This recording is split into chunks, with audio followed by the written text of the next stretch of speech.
Good morning, everyone. Welcome to day 2 of the 3rd annual International White Hat Conference. This year's conference theme is Evolution of Illicit Crypto Use.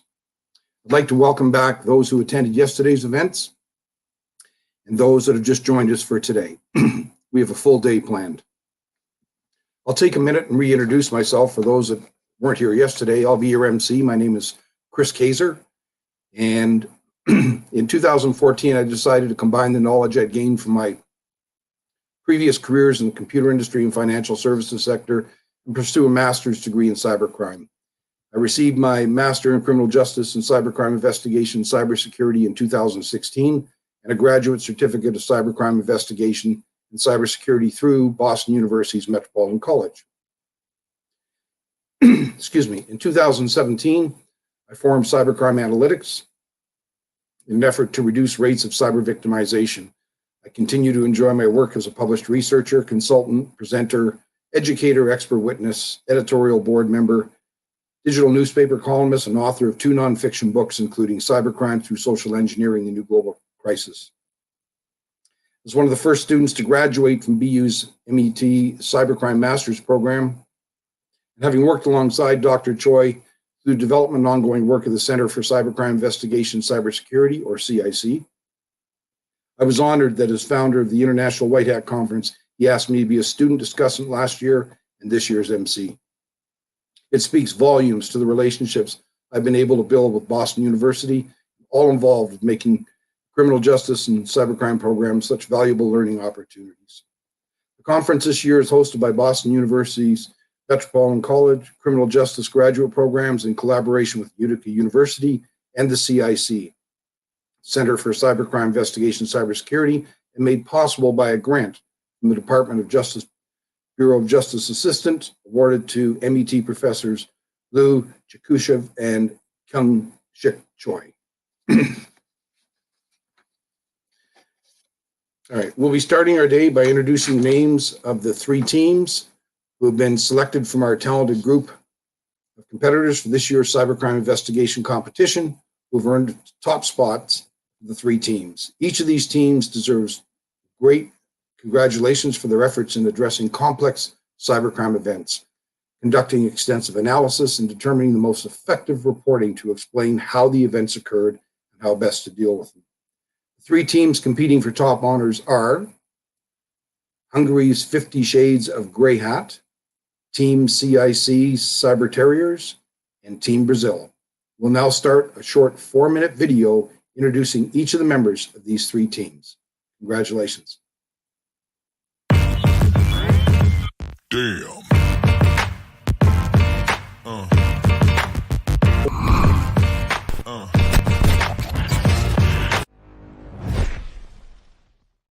Hello, my name is Ivo.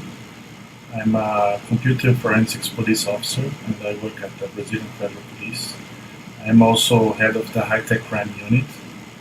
I have participated in many CTFs, especially the Interpol Digital Security Challenge, which I participated in 3 editions. I'm integrating the technical group of the conference, and I'm looking forward to participate on the challenge. Thank you. Hello everybody, my name is Jamil.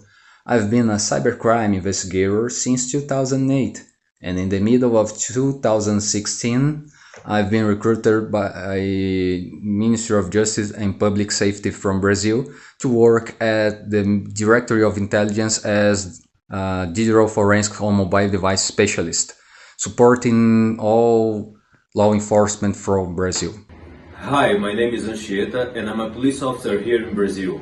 I work investigating cybercrime and I'm very excited to be part in this White Hat Conference with you, representing Brazilian team as legal specialist. I hope to see you soon in June.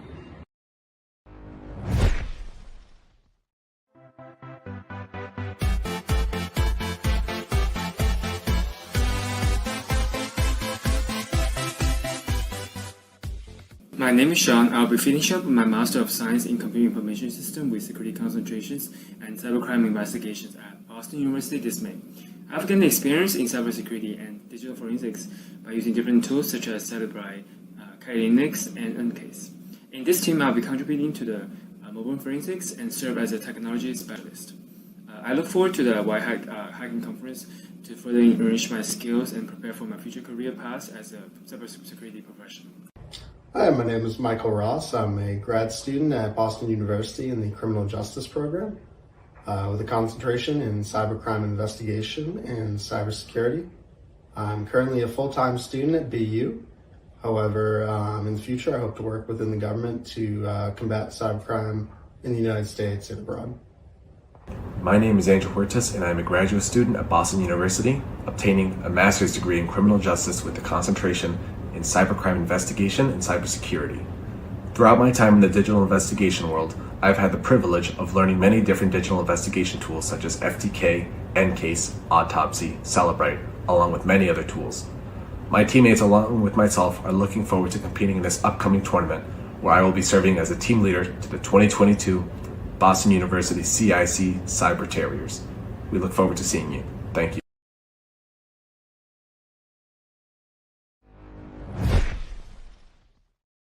Hi, my name is Rebecca Tooth, and I'm a technical expert in my team.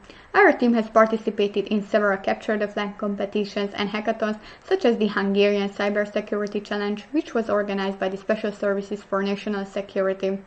We also love to spend our free time solving Capture the Flag challenges and exploiting vulnerable machines on TryHackMe and Hack the Box penetration testing labs. Hi, my name is Mario, and I work as a risk management and cyber compliance specialist. Everyone on our team has a full-time job in cybersecurity, and we participate in part-time master studies. We organize an ethical hacking course for our fellow students in our free time. I can safely say that cyber is more than just a career for us, it really is a lifestyle. Hi, my name is Zoltán János. I'm a group leader within the Hungarian police forces. I've gained experience investigating several types of cybercrimes and monitoring cyber activities via OSINT and other methods.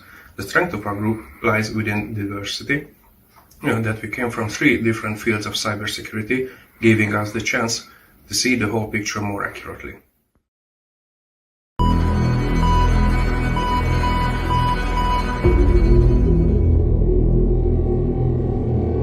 In early January 2022, Mr. CIC, a special agent in the FBI, and his team learned that an individual only known as Mr. Evil Noodle is allegedly responsible for several of the most expensive computer intrusions in all of history. Mr. Evil Noodle has also been suspected of being a member of a state-sponsored hacking organization known as the Evil Lizards. The uncovered attacks that this organization conducted have not only affected tens of thousands of computer systems around the world, but these attacks have also resulted in over $1 billion in illegal earnings. In recent illegal activities, Mr. Evil Noodle illegally accessed a major electric business institution's hard drive and engaged in a ransomware attack. Due to the ransomware cyber attack, the company's computer system was shut down for 5 days, which provoked an interruption to the power supply in a couple of states in the US. Mr. Evil Noodle demanded a ransom in Bitcoin. In addition, a BU student named Curry Pie uploaded her digital artwork on the online non-fungible token NFT marketplace. Her account received attention from many NFT buyers and artworks worth over 0.24 Bitcoin worth $10,000 per piece. After a hard day's work, Curry found out that Mr. Evil Noodle is selling her plagiarized digital artworks with her account ID. Now, Mr. CIC is tracking Mr. Evil Noodle based on shreds of evidence that Mr. Evil Noodle left. According to allegations, some of the various illegal activities and crimes that Mr. Evil Noodle and the organization he is a part of may be involved in include illegally accessing crypto wallet without authorization and stealing funds of business institutions, ransomware cyber attack on major business institutions in the United States, illegally sold plagiarized artworks imitating original artists on the non-fungible token NFT marketplace, illegal ID theft, illegal money laundering. As illustrated from the information presented by Mr. CIC, a federal arrest warrant has been issued for Mr. Evil Noodle within the United States with the following charges: suspicion of conspiracy to commit wire fraud, suspicion of conspiracy to commit copyright fraud, Suspicion of computer intrusion. As an agent of the federal government, you and your team are hereby authorized to investigate the violations that were made against the laws of the United States of America, and to act on the warrants that are issued under the authority of the United States. You and your teammates will begin your investigation with a computer that was seized by the Department of Justice. You have also been provided an electronic list of potentially relevant U.S. penal codes to aid you with your investigation. You have been provided the credentials to access the suspect machine to conduct a live analysis for the purpose of determining if sufficient evidence exists to support the pursuit of charges held against Mr. Evil Noodle for any or all of the above-mentioned crimes.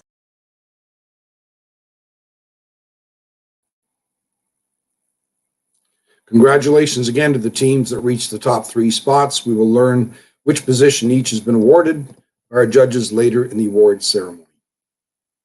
I'll now introduce our moderator and discussant for our first mock trial session for the cybercrime investigation expert testimony, Dr. Jennifer Laprade, and our distinguished judges, Dr. Mohammed Chaki, Dr. Greg Ginich, and Dr. Austin Givens, who will join Dr. Laprade for our next segment.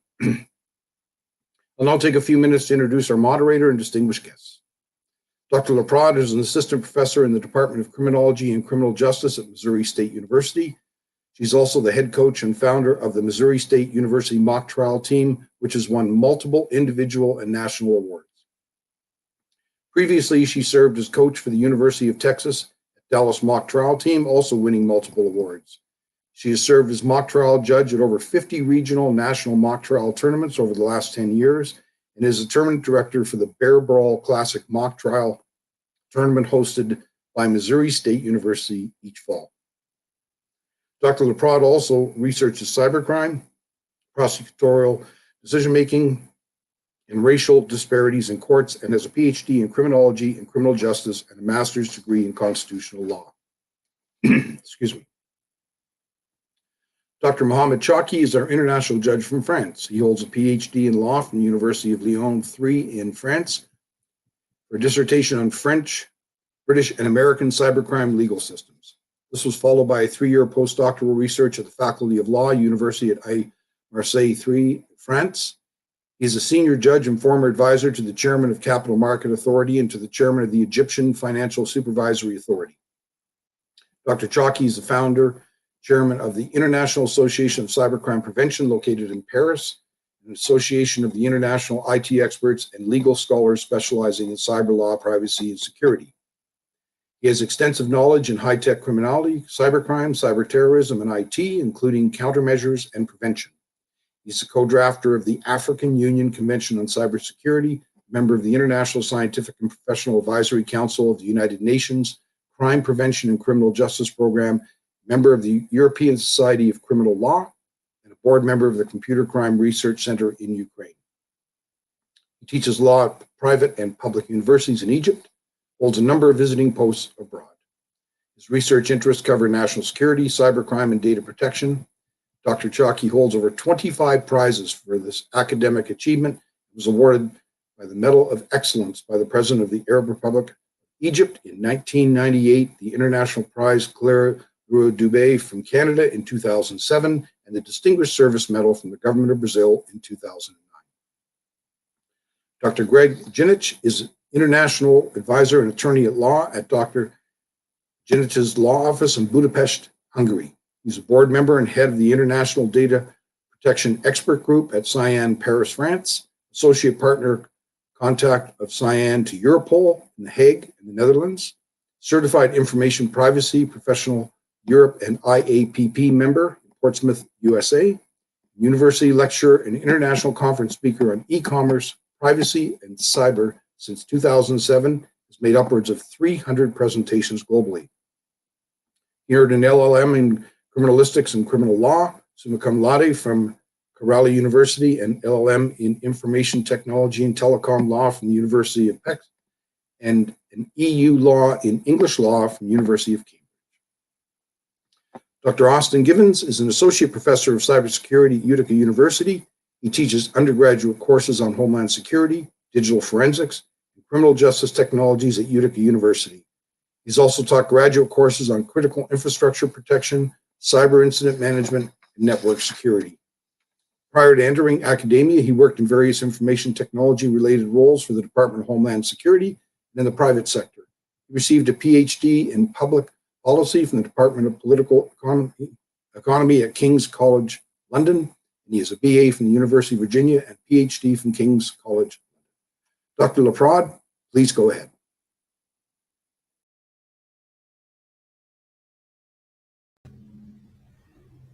Thank you so much. Welcome to the mock trial portion of the cyber crime and cyber investigation competition. So very exciting day 2 of the competition here.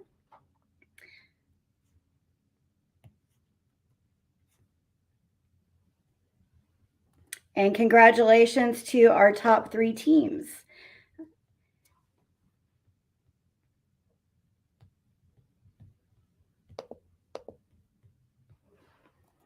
So the mock trial portion is a very important part of this cybercrime competition.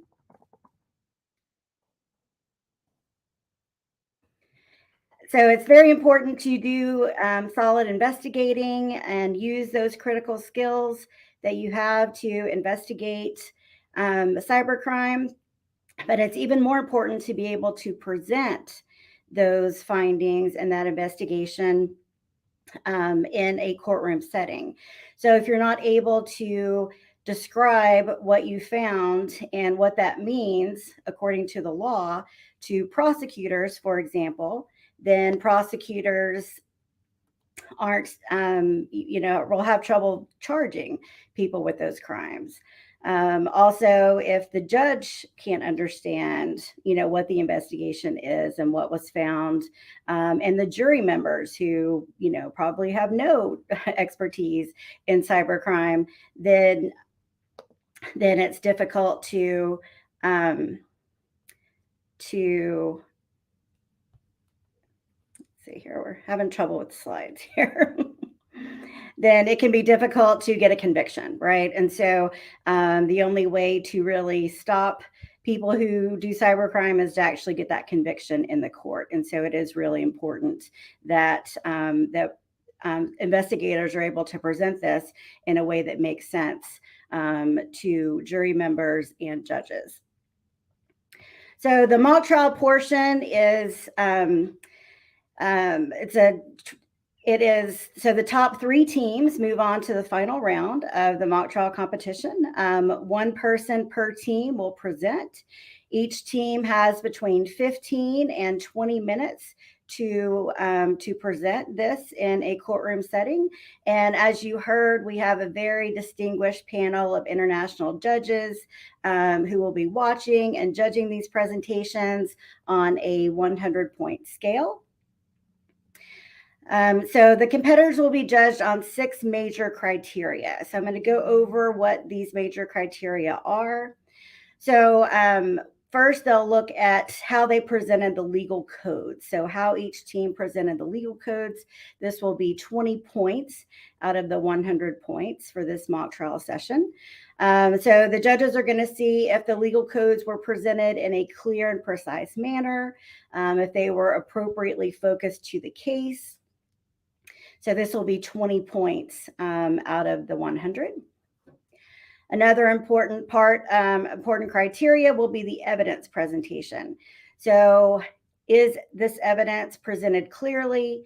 Does it make sense? Does it make sense to people who don't have a technological background?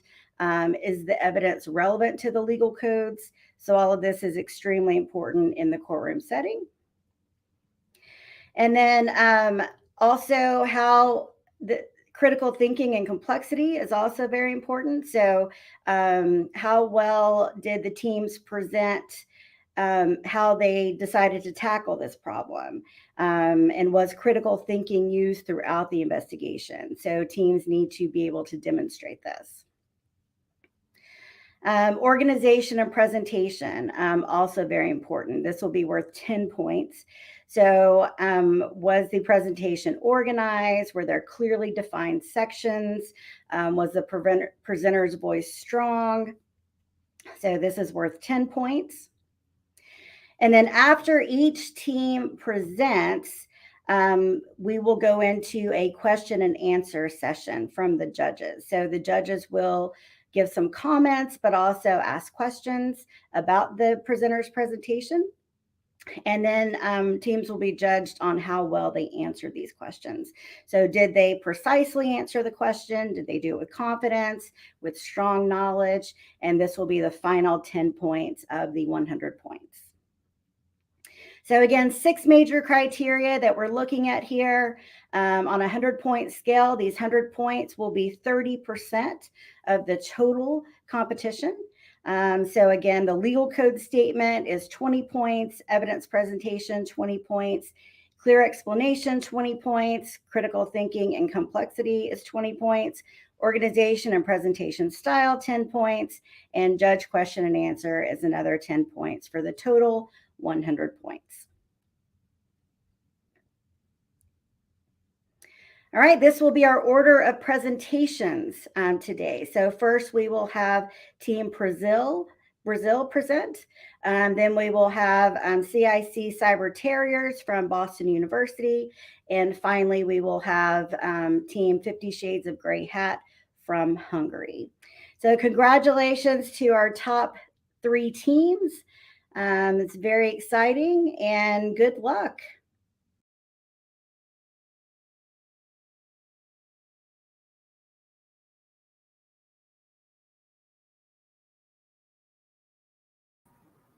Hello, good morning, everybody. I would like to say good morning to our doctors here, our judges. My name is José. I'm a police officer here in Brazil. I've worked with my team to do forensic investigation in this case.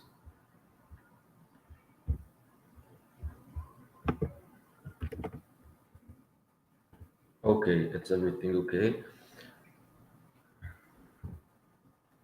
So, the background of the case, we received information that on March, BU student named CuriPie uploaded her digital artwork, as you know, and to sell these NFTs in a marketplace with an ID CuriPie, and somebody, a criminal, made a false profile similar to hers to sell her plagiarized artwork.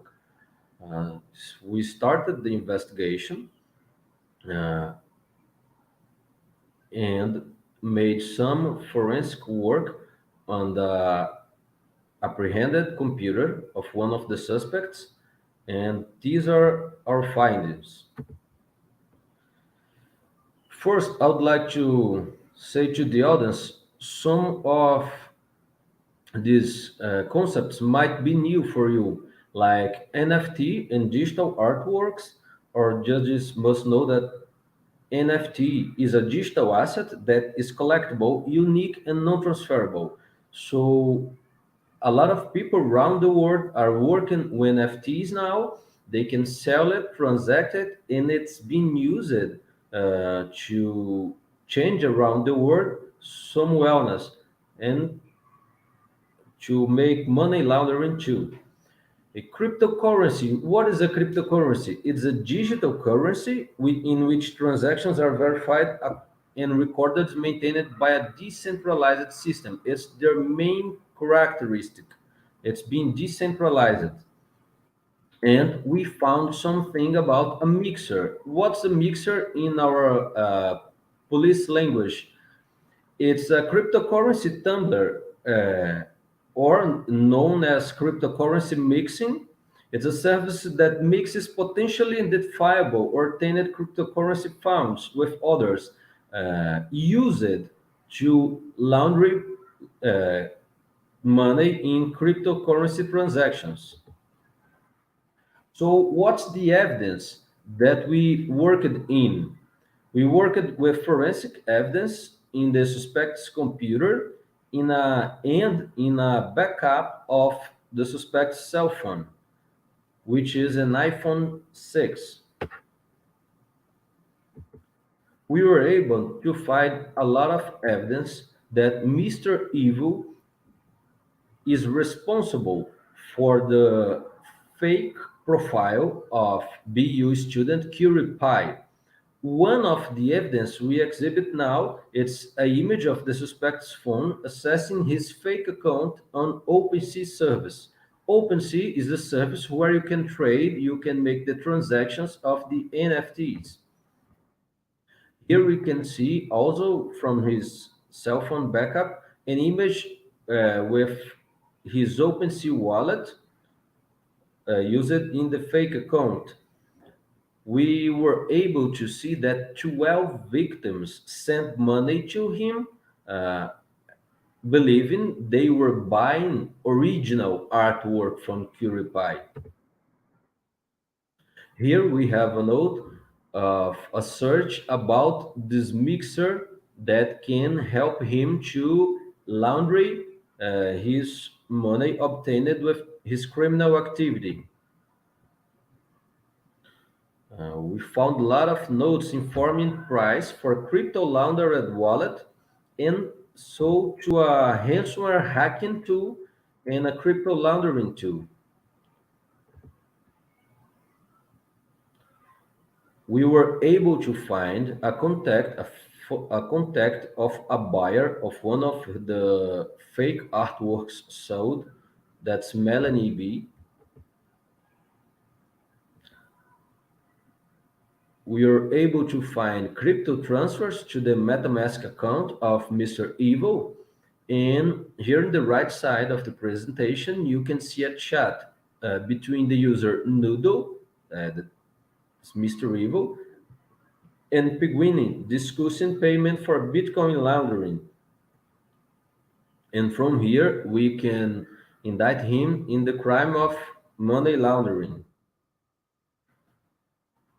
So the evidence proves that the suspect, which uses the moniker of Mr. Evil and Noodle, made a fake account on the OpenSea service, pretending to be a real artist, Miss CuriePie. He sold plagiarized digital artworks on the CuriePie account and used laundry service to evade tracing of his illicit business. The conducts are described in 18 U.S. Code 1956, laundering of monetary instruments, and a series of another U.S. penal codes that we were able to list all of them until the final of our time. And these are the evidences that we found with our work. Our team counted with two forensic specialists who analyzed the computer and the cell phone backup, and I'm the legal specialist of Team Brazil presenting to you our work.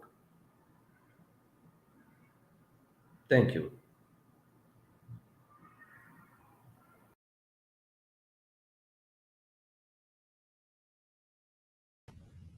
Okay, thank you, Team Brazil. We will give the judges a little bit of time now to do their scoring.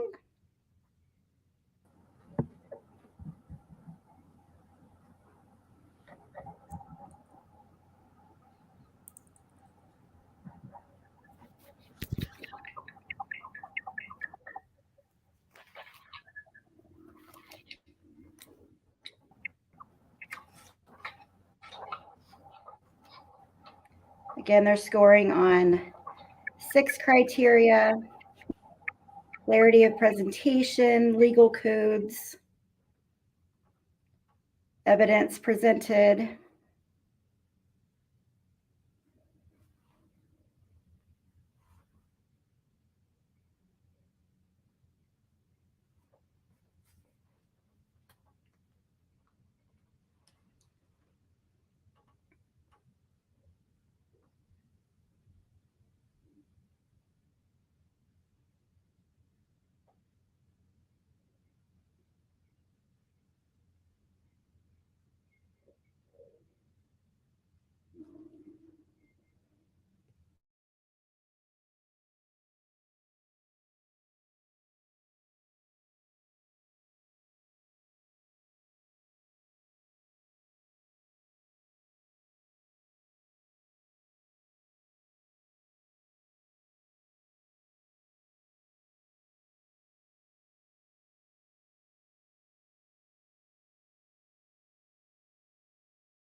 Judges, just let me know when you're good to go.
Judges, are you ready? Yeah. All right, great. Well, thank you, judges. So next we're going to hear from Team CIC Cyber Terriers from Boston University. So Andrew, I think, will be representing that team.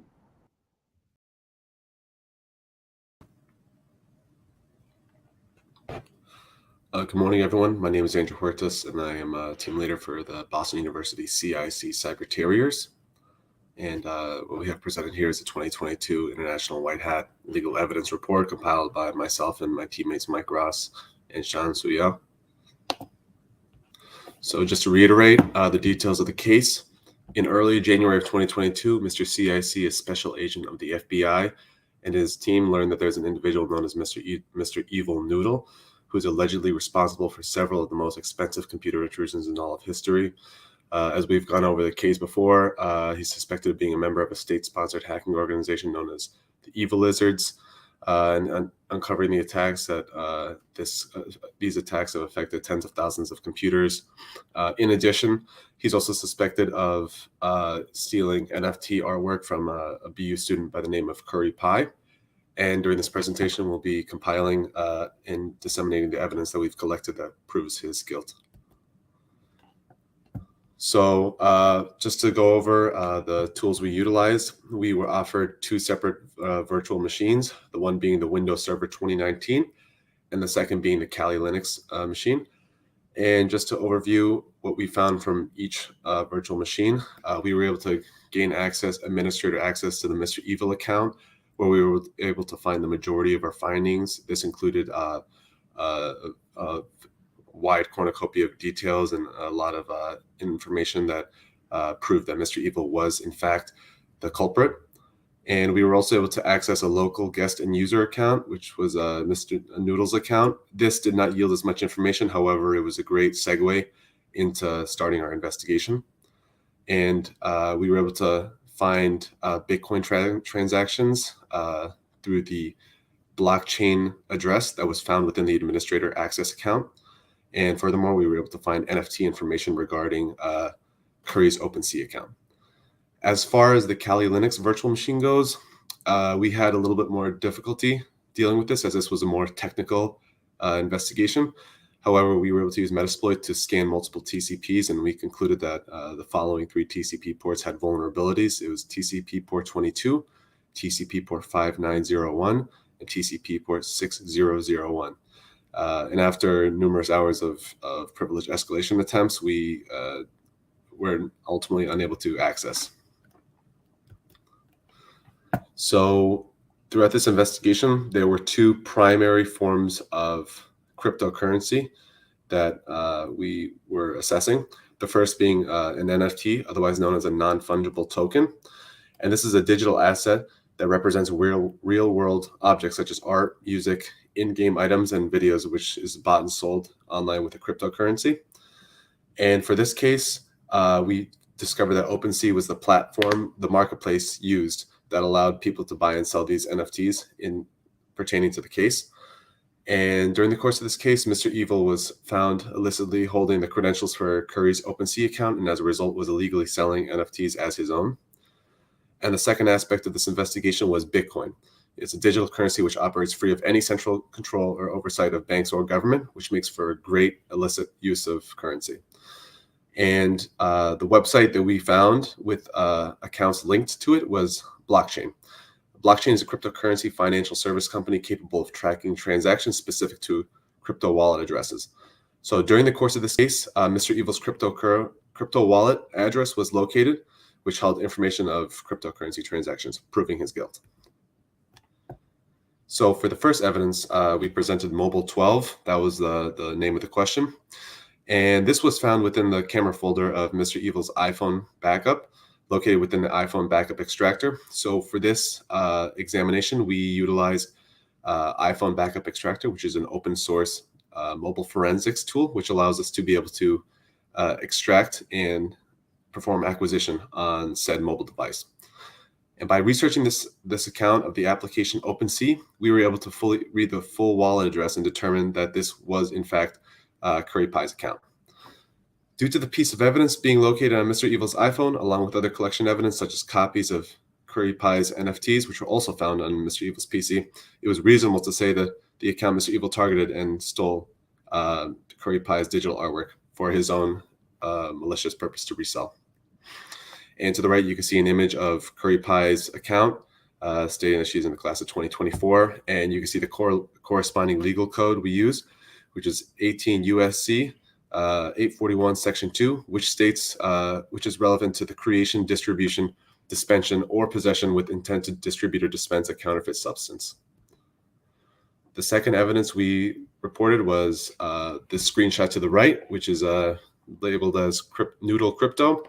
So based on the screenshot of the chat from image 0006, we listed to the right, we can see that the suspect uses a Discord app to conduct communication with others. And as you can see here, you can see the root file, which is camera roll, media, DCIM 100 Apple. And we were able to acquire this image from the applications folder within the acquisition. So the rationale and technical approach from this method was as listed above. Upon completion of the full file system acquisition, the Discord sheets made it easy to discern that Mr. Evil was in fact using Discord as a means to conduct illicit operations. And the corresponding legal code within this is 18 USC 1030, which states fraud and related activity in connections with computers. The third evidence we have is both questions mobile 8 and 9. So as you can see to the screenshot of the right here, Mr. Evil did in fact join Zozo network under the SSID on the following date of April 23rd of 2022. And he also used the BU guest SSID on April 25th of 2022. And this information was also found using the iPhone Analyzer Extractor, which was a great help in our investigation. And you can see the file root over here. It says private /var/preference/ system configuration. And this is corresponding to the legal code 18 USC 1029, which also states that fraud and related activity in connections with access devices.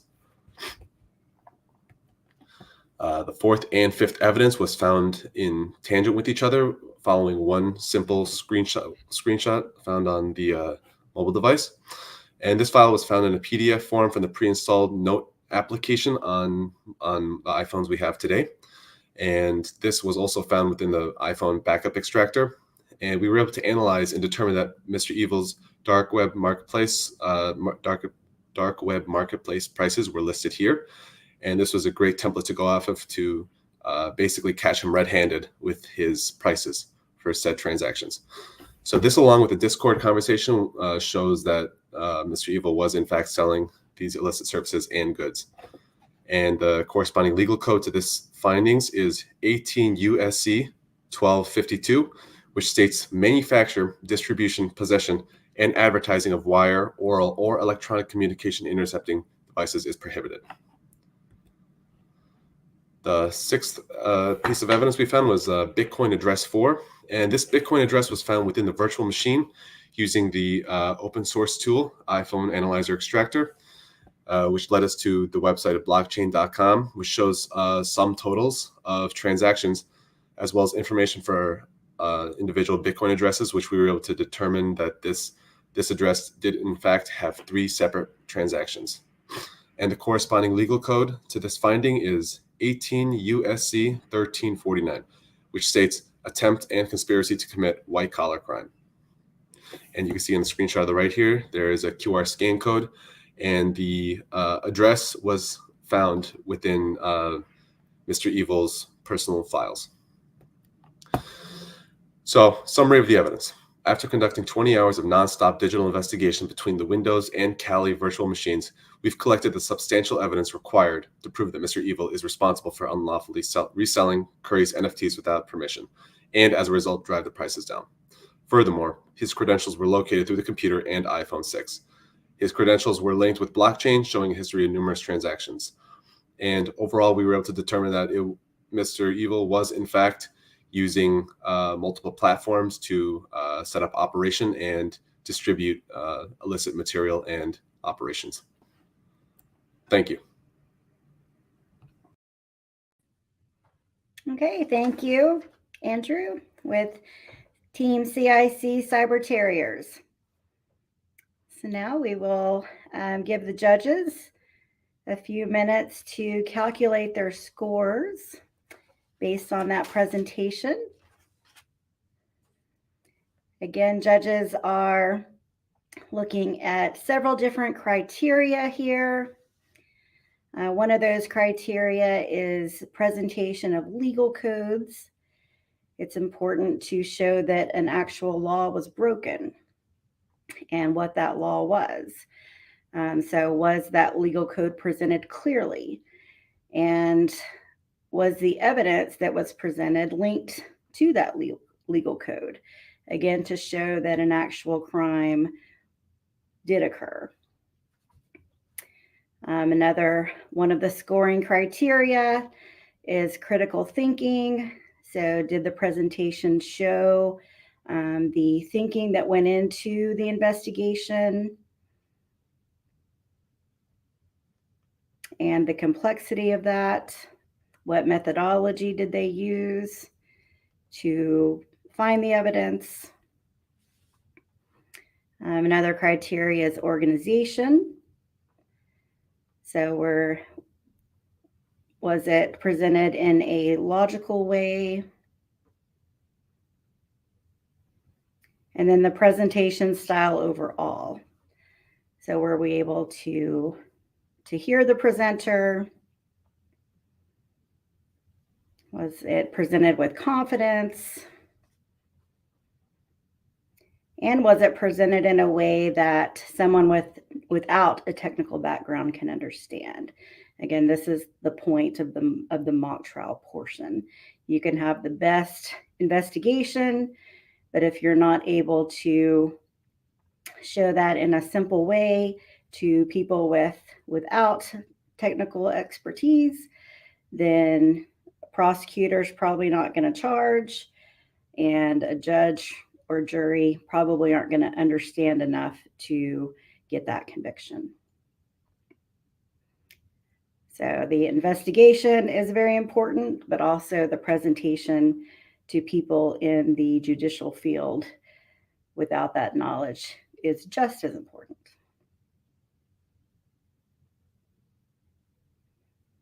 And then once all 3 teams present, then we will we'll take a break and we'll go into the judge question and answer. So that will be the final 10 points of the criteria for the scoring here. Again, this mock trial portion is 30% of the total score. And the top 3 teams moved on to this mock trial portion. So again, congratulations to those teams. We had 19 teams register. So we're down to the top 3 now.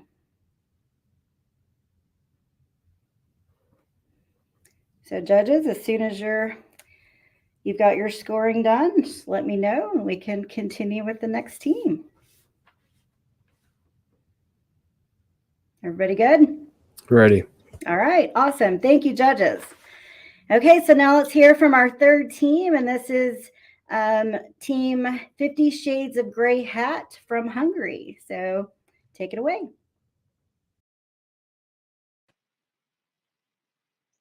Hello, everyone. My name is Zoltán János, and I'm representing 50 Shades of Grey Hat from Hungary.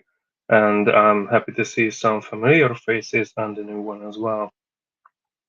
So let's start with the details of the case. On the 7th of March 2022, a Boston University student named CuriePie uploaded her digital artwork on the online non-fungible token, or NFT, marketplace with the ID CuriePie.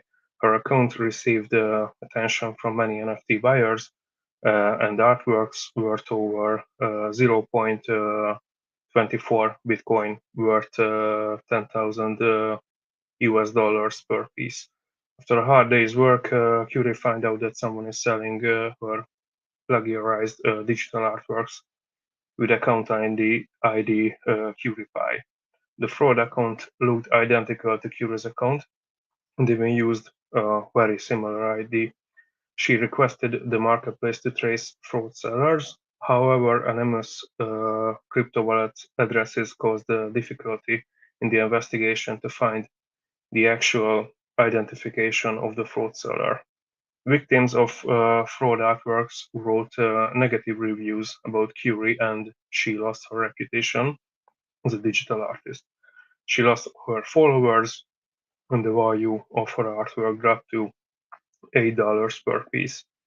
Suspicious phone backup has been acquired by the law enforcement, and there are indications that the phone belongs to Mr. Evil, who is behind all these fraud artworks. The cell phone backup is located in Mr. Evil's account. So our investigation scope focused on 4 objects, which is initial Windows machine, phone backup located on the Windows machine, the given OpenSeas accounts, and Bitcoin wallet, which we have found on the Windows machine as well. On the Windows computer, after we gained the credentials, we have found a hidden password file with Bitcoin wallet and phone backup passwords. We have also found traces of brute force, which were text files containing passwords, usernames, surnames, and dictionary words.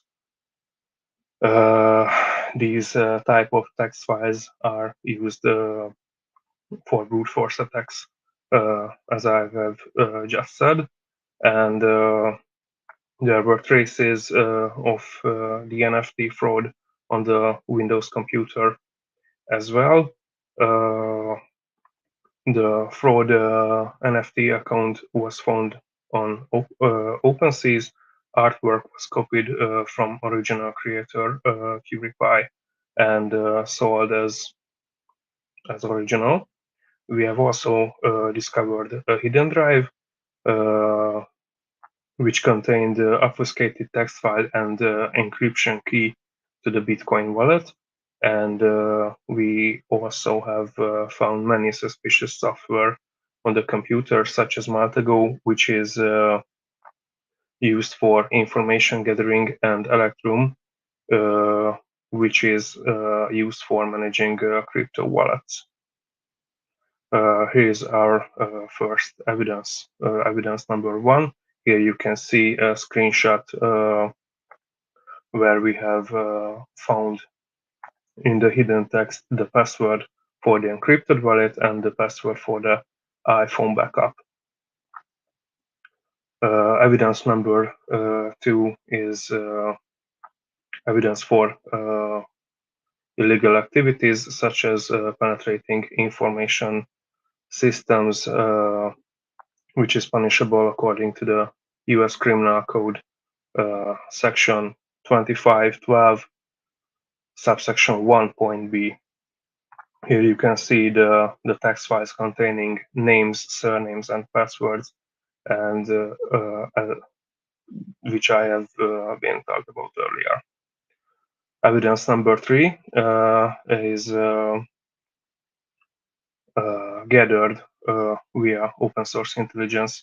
As you can see on the left, the original OpenSea account and the fake OpenSea account on the right. There is an indicator. The original account pronounces Curie as Cury, and the fake is Curie. This is an indicator that which one is the original and which one is the fake. On the other hand, it's really similar to each other. So this evidence proves that the perpetrator copied the intellectual property of the victim and sold it as his own, which is punishable according to the U.S. Criminal Code section 1831.a subsection 1.b. Evidence number 4 proves that the perpetrator tried to hide his illegal activities and whatever information he gained from them.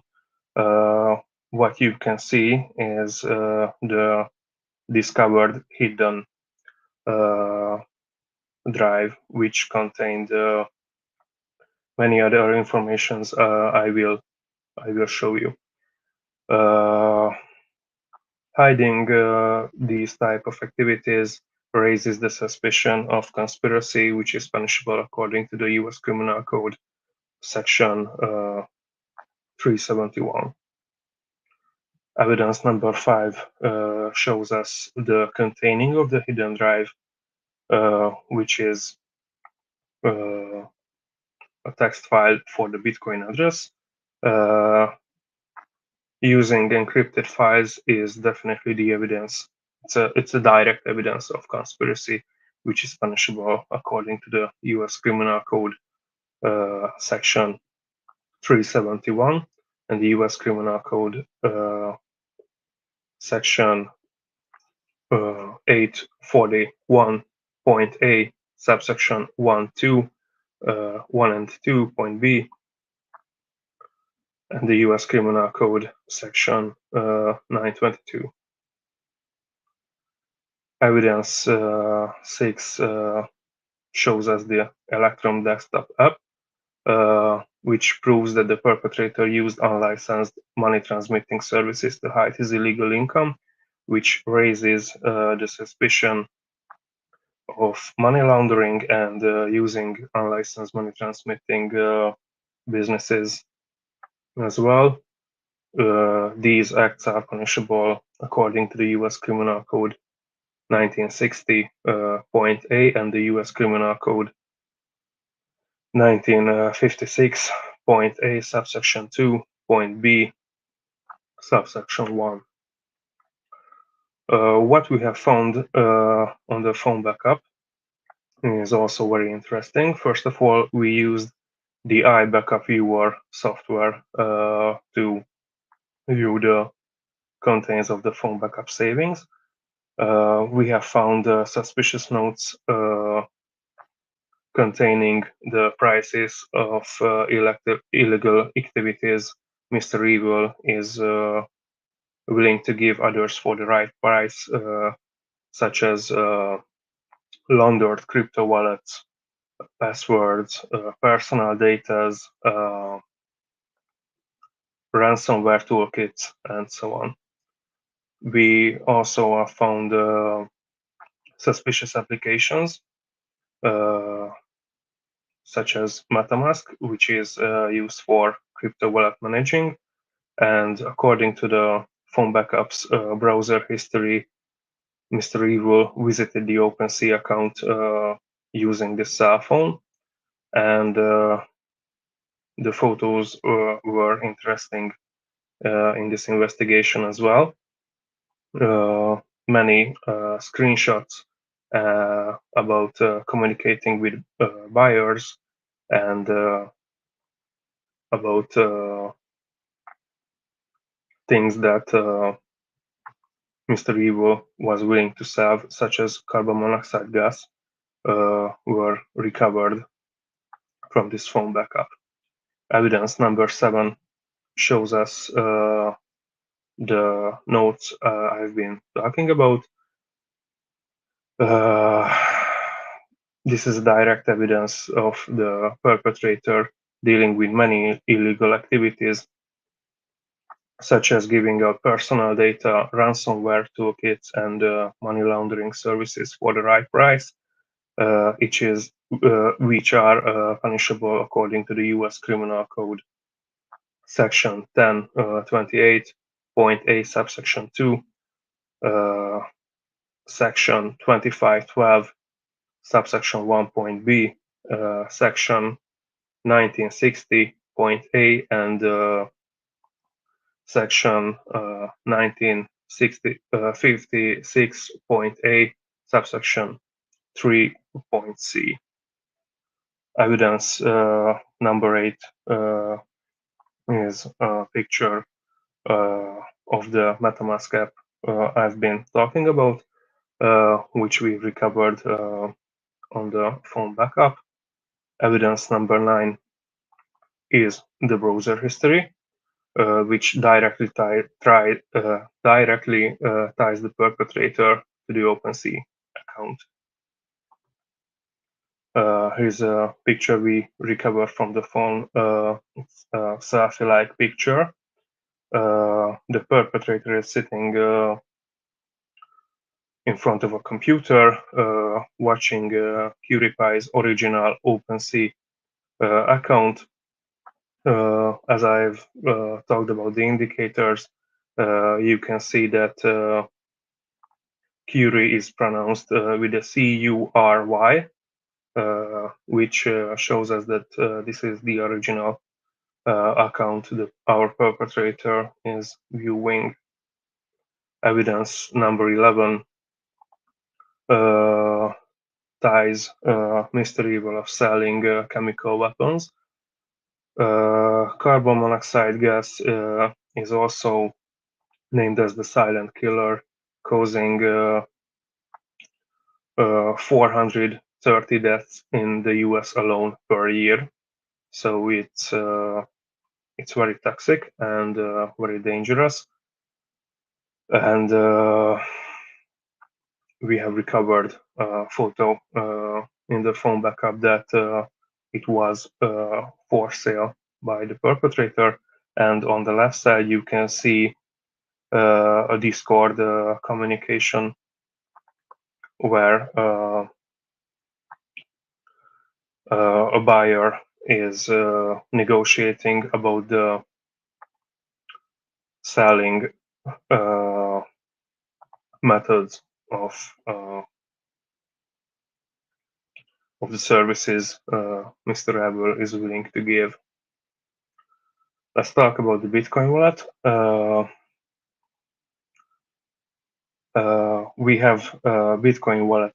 We have found the Bitcoin wallet address in an obfuscated file. We checked this Bitcoin wallet using open source intelligence techniques, using the blockchain.org and bitcoinabuse.com.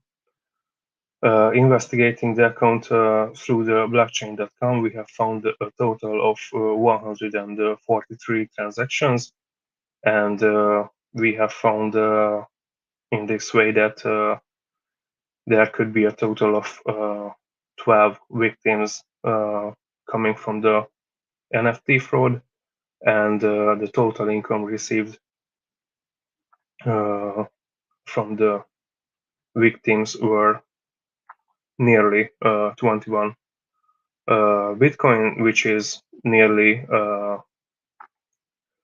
610,000 USDs.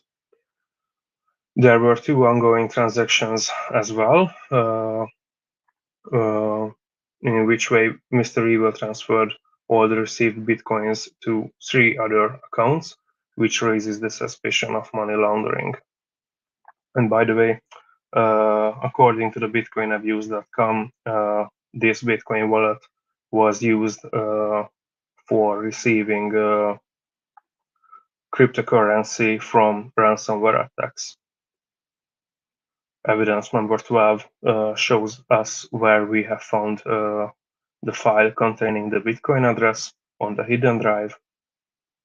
Evidence number 13 shows us the details and the credentials of the cryptocurrency wallet we have just found, and it also shows that the perpetrator received cryptocurrency from earlier extortive activities and proves the money laundering activity as well, which is punishable according to the US Criminal Code section 880 and section 1956.a subsection 3.c.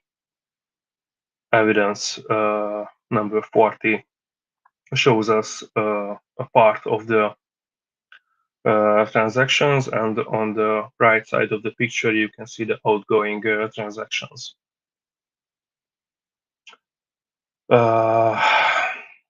We have found during this investigation direct evidence of committed crimes, indirect evidence that implies that more crimes were committed by Mr. Evil, and various types of signs that shows conspirative activity by the perpetrator.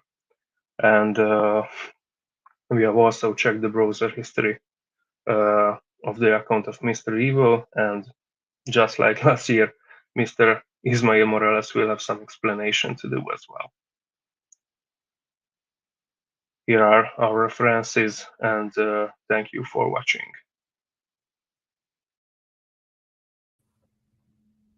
All right, thank you so much. Team 50 Shades of Grey Hat from Hungary. Excellent job. So now we're going to bring all three teams on the screen here, and let's talk about this competition. So you're just about done. You got your presentations out of the way, so you feel some relief now. They don't look very relieved. You still have judge questions, so that's fair, right? So probably still, focusing on that. So let's talk about the competition some. So how about each of you tell me what the most challenging part of the competition was for you? So let's start with Team Brazil, Jose.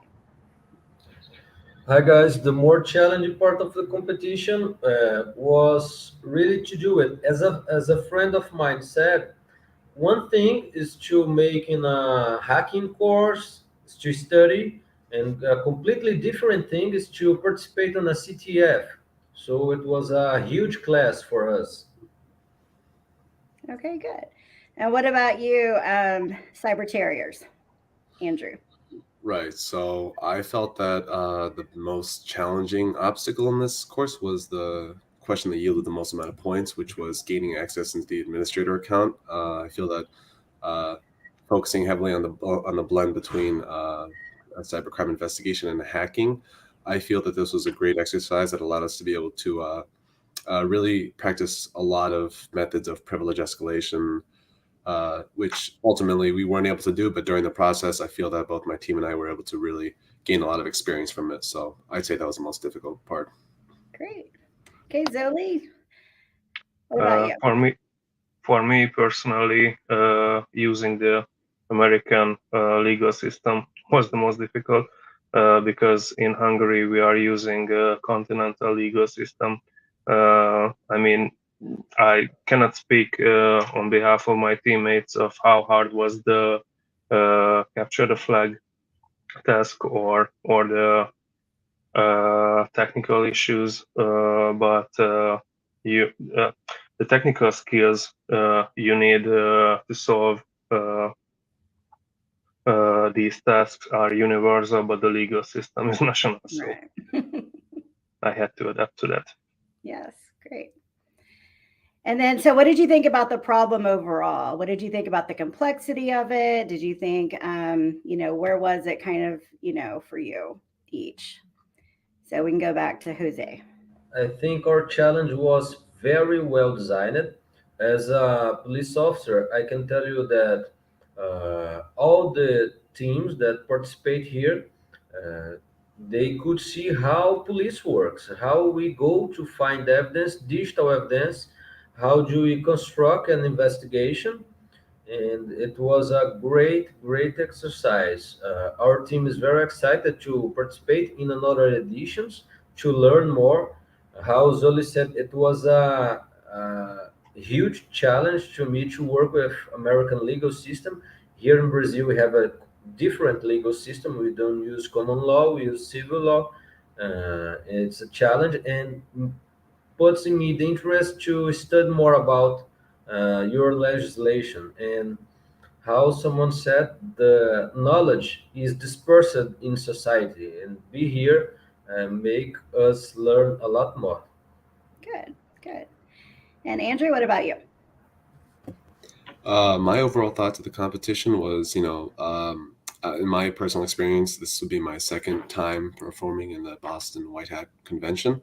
I feel that from the inception of the investigation, things usually take a little while to start rolling because you get thrown into this environment where you have no prior understanding of the situation aside from the prompt.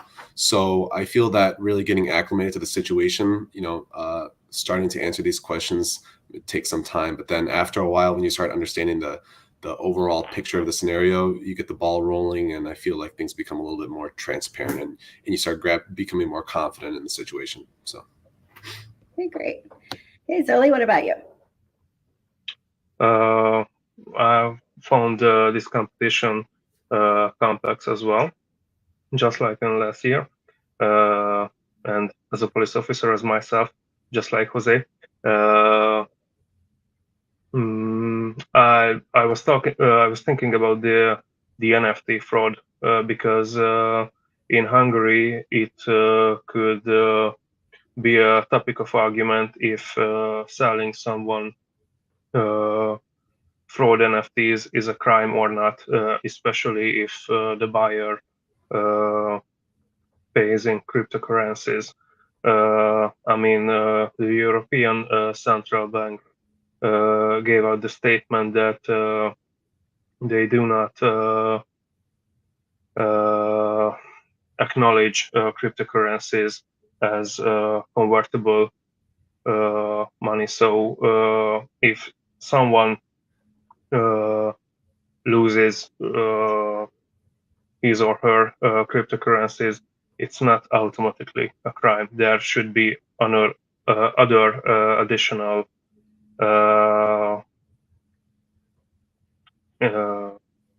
things to happen to say that it's a crime, and we should investigate in that case.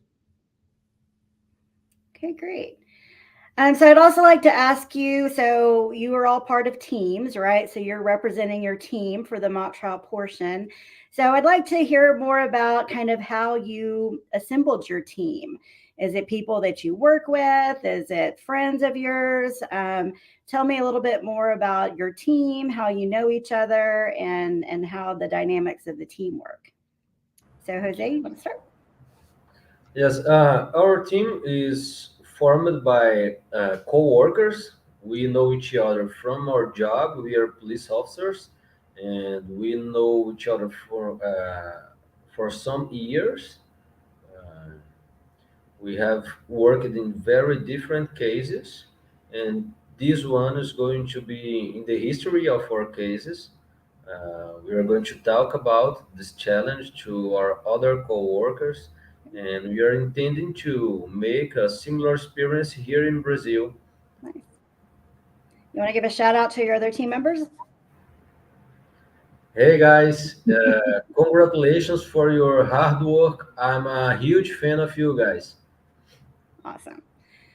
Okay, great. Andrew, what about you? Tell us about your team. So, unlike my other two counterparts here, Jose and Zoli, I am not in law enforcement. I'm a graduate student. That being said, I've been competing in these digital competitions since last year when I started my undergraduate program and transitioning to my graduate program here. I've felt that The teammates you find are the ones that really show the extra initiative. They're the ones that really want to get down and dirty and find out more about digital investigation through CIC. So, after talking with my mentor, Dr. Choi, he helped me with networking and being able to find other prospective students that were interested in, furthering their experience and bolstering their understanding of digital investigation. So I feel that really it's just students that want to take it the extra mile and get a better understanding. Okay, great. And who are your other team members, just to kind of give them some recognition too? Right. So my other teammates are Mike and Sean. So they performed very well. They had a lot of tenacity during the 20 hours of investigation. We had our mindset on taking a break halfway through, getting some shut eye, but when the time came, they just kept on pushing through. So it wouldn't have been possible without them. So great, thank you, Andrew. Hey, Zoe, what about you? Tell us about your team. Our team was assembled on the university. We are all of us are working, and we are all students on the National University of Public Services in cybersecurity master's degree. My teammates aren't in law enforcement, but they are coming from other fields of cybersecurity, and I'm very proud of them. They really made a great job during this competition and the competition last year. After taking part on last year's competition, we decided to take part on this year's competition as well. And I really want to thank for Becca and Mario, my teammates, the great work they have done during this competition. Wonderful. So what advice do you have for next year's competitors? So you've now just been through this process, you've done extremely well, top 3 teams. So to prepare for next year's competition, what advice would you give next year's teams? So I just say walk through the process, come to compete, because me and my team, we are very happy to be here with the top 3 teams of the White Hat competition, because it's the very first time that we participate on a CTF. So if this is our first year and we are able to be between the 3 top teams, you can do this next year too. And I would like to say that in 2023, we'll be here again, and we'll be stronger, and we'll study more and present a better work. Great to hear. All right, Andrew, what about you? Well, as far as for myself, I plan on graduating by the end of this year. So my contribution for next year's competition is up in the air, whether I'll be coming back or moving on to the professional field. That being said, one of my other teammates is still expected to be in the core program until the end of next year. So I expect he'll be picking up the reins and carrying the team.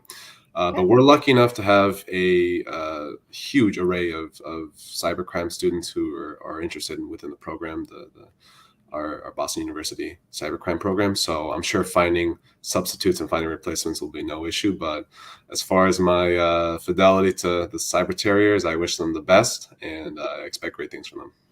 And what advice would you give next year's competitors overall? Fight through the tiredness, keep going. It's worth it at the end. I feel that, during the middle of the investigation when, you're finding no results and things seem bleak, just keep going. It's really just on to the next. Okay, Zoe? We are planning to graduate this year as well. I mean, all of us. So I'm not promising to take part on next year's competition. If I have to give an advice to the newcomers, all I'm saying is that team dynamics. Team dynamics is everything. I mean, You have to be there for each other. You have to help each other. One of the teammates can tire out. You have to help each other out. Otherwise, it won't work. All right, thank you. So let's just hear final thoughts about the competition overall, about your experience at the 2022 White Hat Conference. Just final thoughts, Jose. Julius, I just would like to thank you for the invitation to Team Brazil. We are very excited, very happy with our participation, with our result, with seeing the work of our other teams. It's a real lesson for us. I would like to thank to my colleagues in our Brazilian team for their work. I learned a lot with them, and thank you to BU. Hey, thank you, Jose. Hey, Andrew. Overall thoughts of this 2022 White Hat Convention, I really, as always, never disappointed. I really feel that the work and dedication that was put in by the moderators, by the judges, and by the people organizing the competition really deserve the recognition, because they really put a lot of thought and care into these kind of competitions, and to really allow us to utilize critical thinking along with technical skills. So it's a great opportunity, and I wish the best for the upcoming competitors for next year, and just wish the best. I think it's a great opportunity and should not be taken lightly. Thank you, Andrew. Good luck to you. Okay, Zoe. I think I can speak on behalf of my teammates in this topic, that we really enjoyed taking part in this in this competition. The task was very lifelike. It was challenging, and it was complex as well. All right. Well, congratulations again, and thank you all for your contribution. Your hard work makes this conference and this competition a success. So thank you to your teams, and then all the other teams who were participants as well. And congratulations again on being the top 3 teams. So now we're going to take a 10-minute break, and we're going to come back to the judges' question and answer. So we'll be back at 11 a.m. Eastern Time. Thank you.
We are back. We just saw some fantastic presentations and amazing analytical skills displayed by our top three teams. What an enormous challenge all the teams faced over 20 hours. Brings back some very fond memories of my courses on digital forensics under the direction of Dr. Choi during my master's program at Boston University. Congratulations to everybody. We'll now rejoin our moderator and discussant Jennifer Laprade and our panel of judges who will decide first, second, and third place recipients of this year's 2022 third annual International White Hat Conference Cybercrime Investigation Competition. Dr. Laprade will lead a 15-minute Q&A session at the end. Back to you, Dr. Laprade. Thank you, Chris. I appreciate that. So now we'll move into the question and answer portion of the mock trial competition. And thank you for coming back, judges. So we have Dr. Chalky, Dr. Gibbons, and Dr. Jinich. So thank you again for being here. Very distinguished panel of international judges. So then I'd like to welcome back our first team, Team Brazil. Jose with Team Brazil. And we will jump right into the question and answer portion. So Dr. Chalky, do you want to start off with your comments and questions for Team Brazil? Thank you, Professor Laprade. Good morning, everybody. First of all, I would like to thank Professor Choi. I would like to thank you, Professor Laprade. I would like to thank your assistants and researchers for organizing this big, interesting event. I would like to thank Naif Arab University for Security Sciences team that took part for the first time in this competition, even if they were not qualified for the final round. But I would like to thank them for the hard work they have done. I have limited time. I will start by my comments for Team Brazil, then I will proceed with my question. So as for your presentation, as for the presentation of Team Brazil, I have some comments. First of all, regarding the legal statement, the legal codes were clearly stated, but focus could have been sharper. Some articles were not presented, were not mentioned in the presentation. The presented evidence is somewhat limited. Some evidence were not mentioned in the presentation. Clear explanation, some explanations for digital investigation steps and procedures are discussed. That's good. When you started your presentation, you need to provide us with more details about the scenario.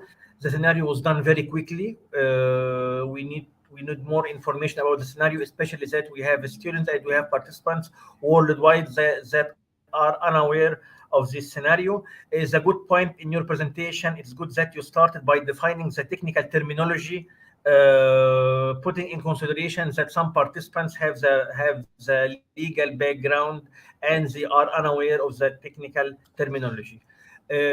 Now for my question, and please listen very well. How can we fight against the illegal use of cryptocurrency online? Cryptocurrency represent a big challenge for law enforcement. They are used in drug trafficking, in money laundering, etc. How can we fight against this threat from your point of view? Hi, Professor. From my point of view, one of the best ways we can get is to capacitate, to train law enforcement,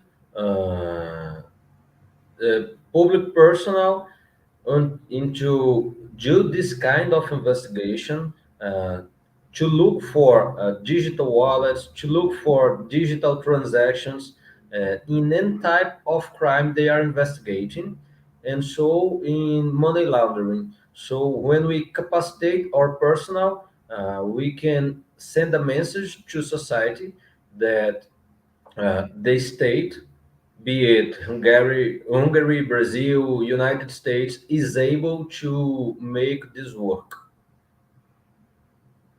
But don't you think that it's very important that we adopt and that we must update our legislations to fight against new threats of cybercrime?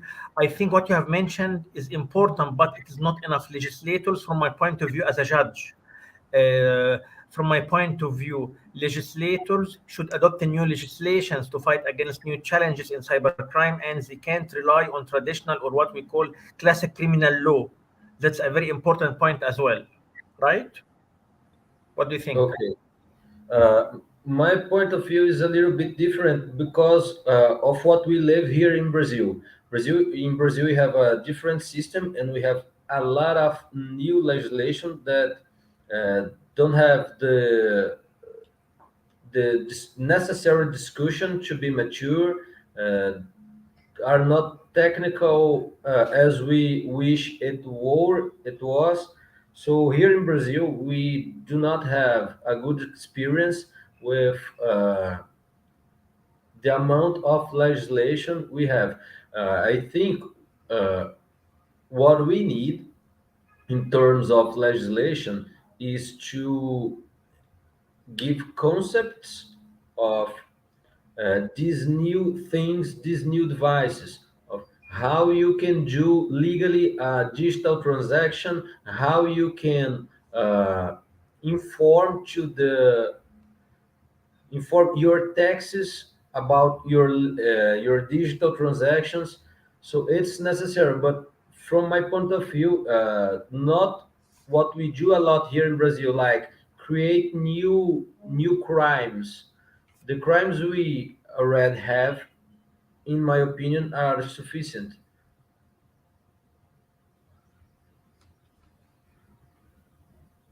benefit your country, to share your experience, to share the experience you gain today from this discussion to decision makers in your country, because I think cybercrime is an international threat that challenges all countries worldwide in cyberspace, not only developed countries, but developing countries, developed countries, everything. So you can now transfer our message to decision makers in Brazil for this issue. Thank you very much. I am done, Professor Laprid. Thank you, Dr. Chalky. All right, Dr. Gibbons. Thank you, Jen. Jose, thank you very much for your presentation. And we appreciate also the time and energy that you and your teammates have put into this conference. I have just a couple of comments, not even specifically questions.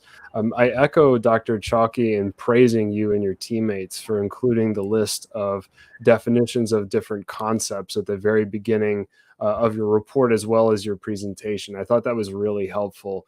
Again, thinking about presenting this sort of thing to a lay audience of non-technical experts, I think that would do you very well in terms of advancing a prosecution of a crime like the ones that we saw in this particular scenario. One little piece of feedback, I suppose, is in reading over your report and watching your presentation, I felt that your explanation of the specific technical steps that you took to recover evidence could have been a little bit clearer. But that being said, I thought your exposition of the evidence that you recovered was quite clear. So kudos to you in that regard. Jen, back to you. Okay, go to Dr. Dinich. Yes, hi, Jose. Very good job. I really like the very much law enforcement oriented train which we were driving with your team. Really kudos for that one. Highly appreciated. In such competitions as these ones, one of the most valuable academic and professional elements are that we are really enjoying the benefit of having multidisciplinary inputs. The game is about law enforcement thinking, investigative thinking, and logic that is critical.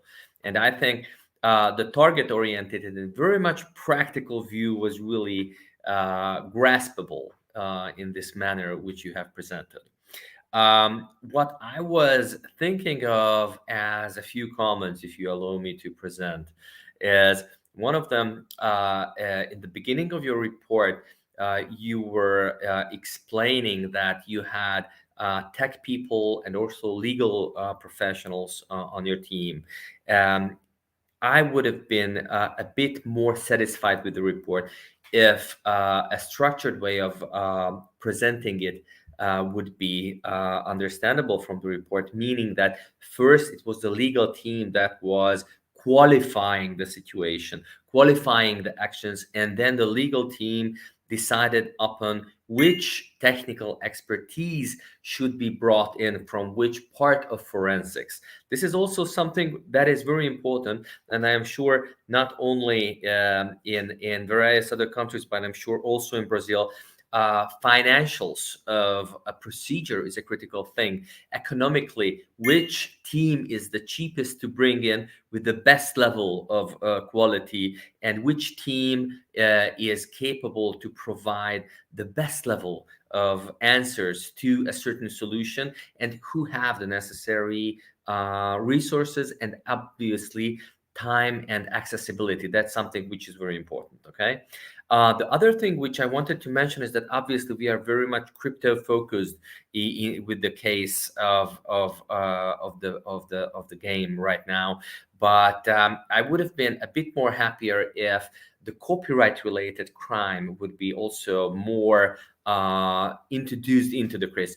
Obviously, we are on the cyber track here, and copyright, I mean the art pieces which are managed within the scenario are quite clear, but still they were infringed. They were used for a criminal activity with an intention to drive business and obviously crime-related results in that regard. Thank you very much, Jose. Heads up, and thank you for taking part in the game.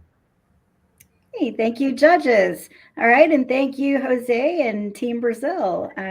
Excellent job.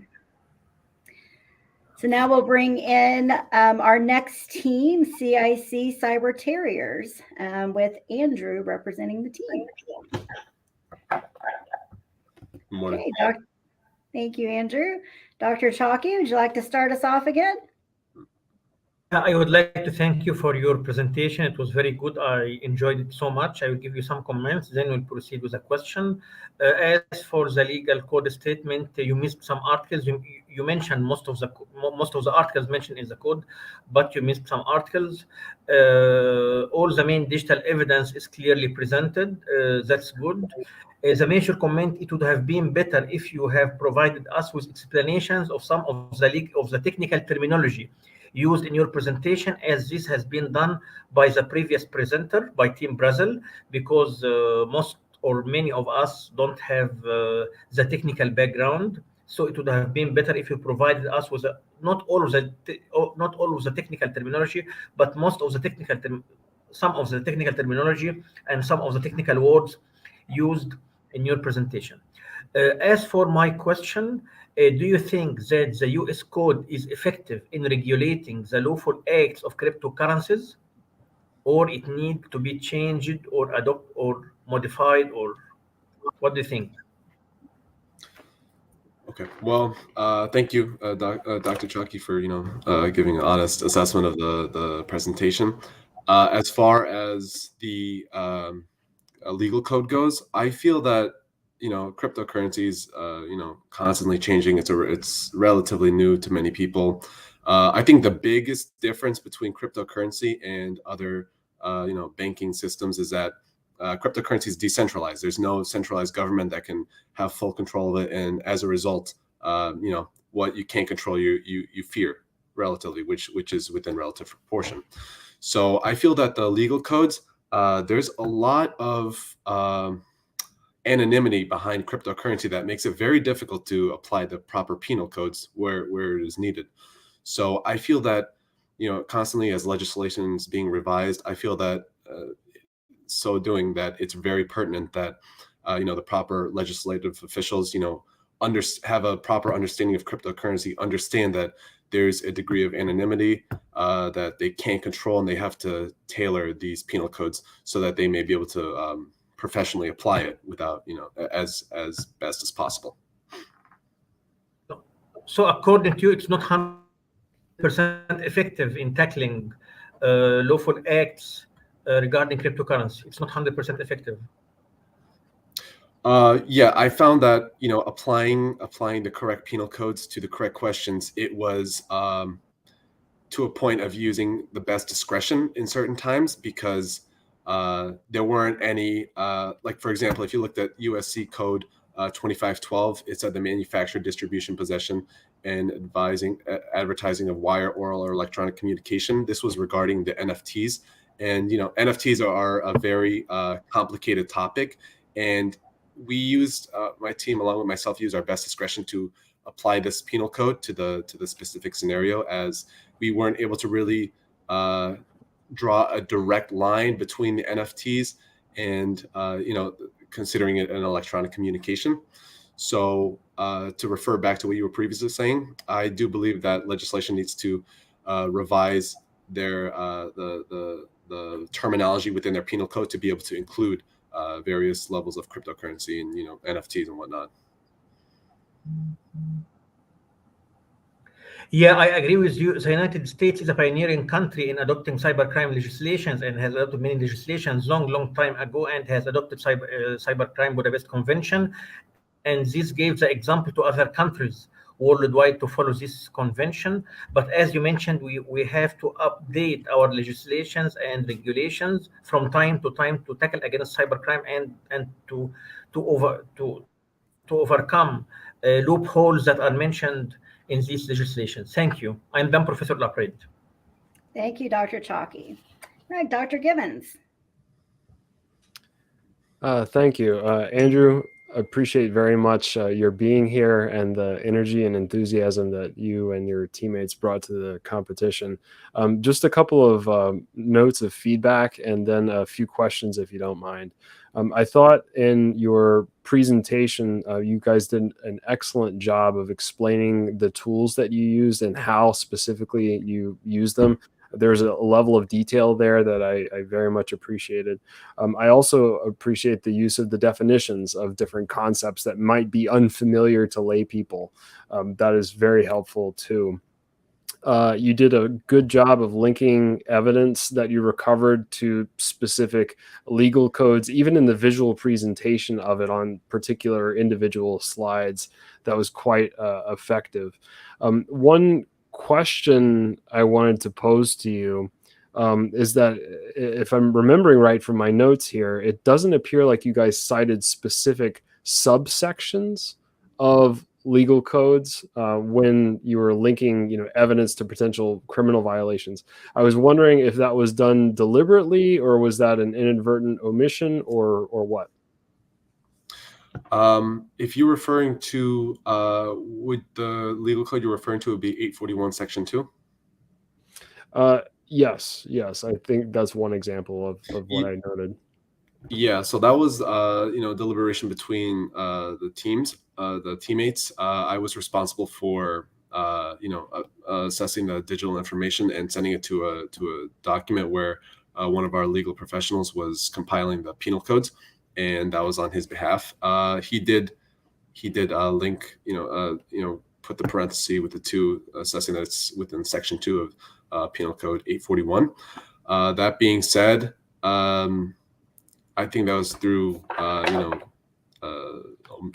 omission that he didn't properly acknowledge the subset of the penal code. Okay, that's fair.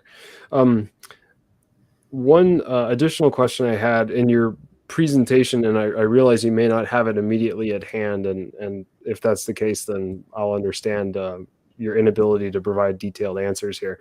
On evidence items 4 and 5, there was a specific PDF file that you guys looked at that contained some figures, and in your presentation you said that it basically indicted in a sort of red-handed manner the suspect in the case. And I was wondering, did you guys happen to look at the metadata on that particular PDF file to determine, when it was created, when it was last opened, when it was edited, or anything like that? Do you recall? Yeah, I actually do have recollection of that. When we were using iPhone Analyzer Extractor, that's an open source intelligence tool that we were able to download after we were granted permission to turn off Windows Defender to be able to download external sources. So this was a open source mobile forensics tool that was able to perform acquisition and extraction of data from said iPhone 6. And when we extracted it, it offers a very user-friendly compilation of the PDF files, and in this specific case, I believe it was a PDF file of the notes, which displayed the prices of current ransomware and other crypto-specific details. And yes, it did provide the metadata on the side with the timestamp of when it was created and the date of last modification. And it was, while I do forget the specific date, it was within correlation of the other data that proved that he was accessing it. I believe it was between the 23rd and the 25th of April.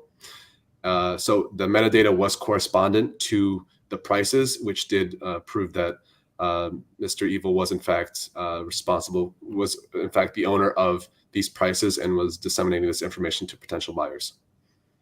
Okay, very good. Thank you for the answer. Jen, back to you. All right, thank you, Dr. Givens. And Dr. Dinich. Yes, thank you. Hi, Andrew. It was a pleasure to listen to your presentation. It was a really good one. And I also checked out your report in advance before we jumped into the show delivered today by you and obviously the team supporting you. I really liked the presentation. It was quite good summarized. I could really feel the university touch on the presentation. So it really gave the impression that contrary to law enforcement officials who are not regularly presenting in such an environment, in such a form as academia people like yourself, it was really a pleasure to see this kind of an angle, which is different, obviously, from law enforcement presentations. So what I also wanted to mention here is that how do you consider maybe just giving me a feedback regarding the copyright-related infringement topic within the case, because obviously it was also at hand that basically artwork was copyrighted and infringed in that way. Right. So regarding the NFTs, the artwork that was infringed upon, that Mr. Evil had access to Curry's OpenSea marketplace platform where she was able to sell said NFTs. Our team, along with myself, were very new to the topic of NFTs, as many other people are. It was just 2 days ago that I found out the full definition of what an NFT was, a non-fungible token. That being said, the copyright infringement the copyright issue that Mr. Evil had at hand, where he was illicitly obtaining said NFTs, it was it was a new scenario to both my team and myself. As Dr. Chalky was saying before, a lot of these topics within the cybercrime field are new, while government is addressing a lot of topics within the cyber field. There's a lot of revision that needs to be made, a lot of formal training and proper assessment of digital evidence. I feel that the NFTs are among those that need to be properly disseminated to officials to understand what an NFT really is. So beyond the PDF files and the other files that showed that Mr. Evil did in fact have the login credentials to Curry's OpenSea account, we were able to find that we found a lot of screenshots that showed conversations between Mr. Evil and other prospective buyers who wanted to purchase Mr. Curry's NFTs illicitly. That being said, the digital evidence that we acquired that proved that the link between Mr. Evil and his copyright, cybercrime, we were able to see that we were able to draw a direct link between the two, understanding that NFTs are a digital resource that requires proper ownership, similar to any other form of artwork that someone owns that Mr. Evil sold without Curry's knowing. There is a certain investigation and forensic activities are taking place.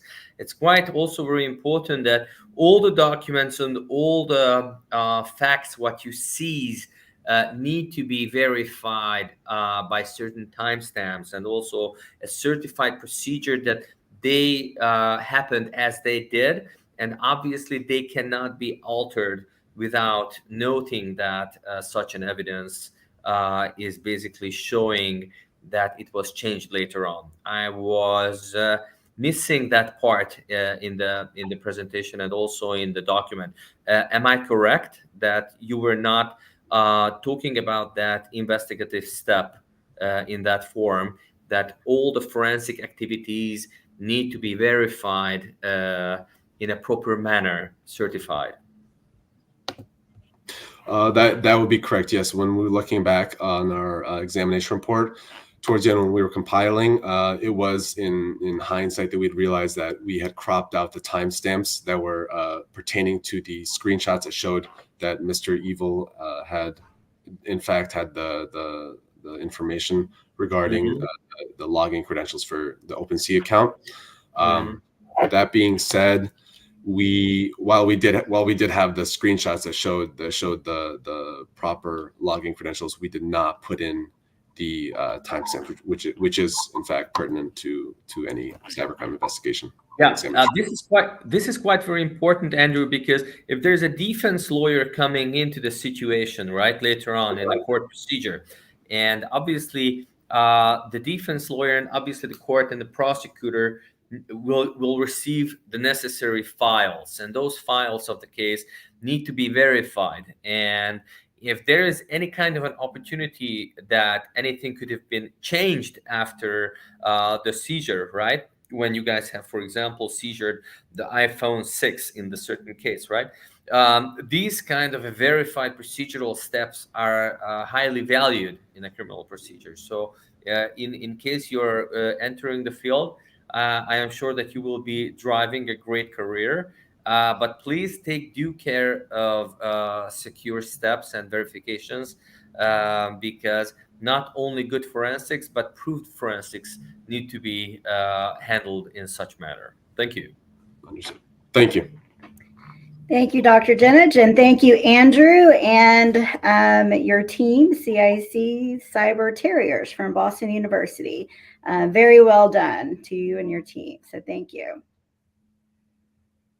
All right, and next we have our final team, and this is our 50 Shades of Grey hat team from Hungary, and Zoli is representing that team. So Dr. Chalky. Presentation so much. I have a very important comment, and it's an advice for you. When you do a presentation, don't read from the slide word by word. When we started the presentation, you have been reading each word from the slide. So in the academia, that's not recommended. Try to summarize the ideas in your head and do an oral presentation. Okay. And by the way, this has been a comment last year in last year's competition. I don't know whether you have been participating in last year's competition or not, but this has been also a comment in last year's competition. So when you do a presentation, don't read the slide word by word. Just try to summarize the ideas in your head and do the presentation. As for today, for the legal code statement, I think the legal codes were clearly stated and were focused, very good. All main digital evidence and supporting evidence are clearly presented. In general, your presentation was good, but I have one question. You have a technical background, right? Come again? Question was if I have a technical background or not. You have a technical background or legal background? Yeah, a technical no, or legal I don't background. I have a sort of a legal background. Sort of legal background. Okay, my question is,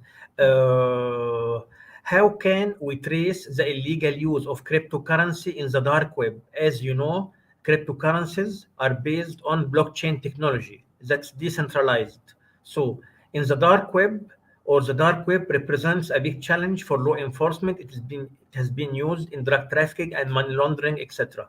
So how can we trace the illegal use of cryptocurrencies in the dark web from your point of view? We are also into techniques, open source intelligence techniques. There are a lot of open source intelligence methods for the open web and the dark web as well.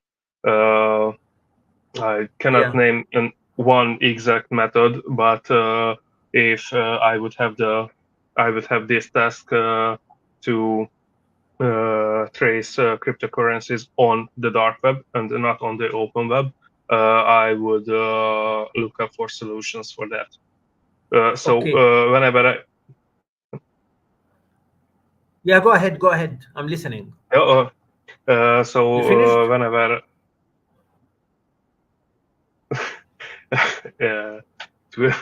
it will be difficult in this way. So whenever I had a task like this, I often started to look for a method which can give me the solution.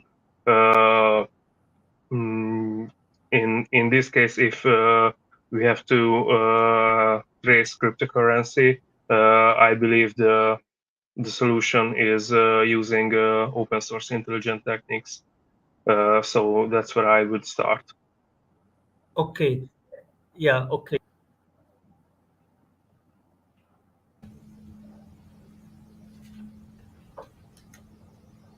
Okay, you mentioned that basically you have legal background. Do you have cybercrime laws in your country?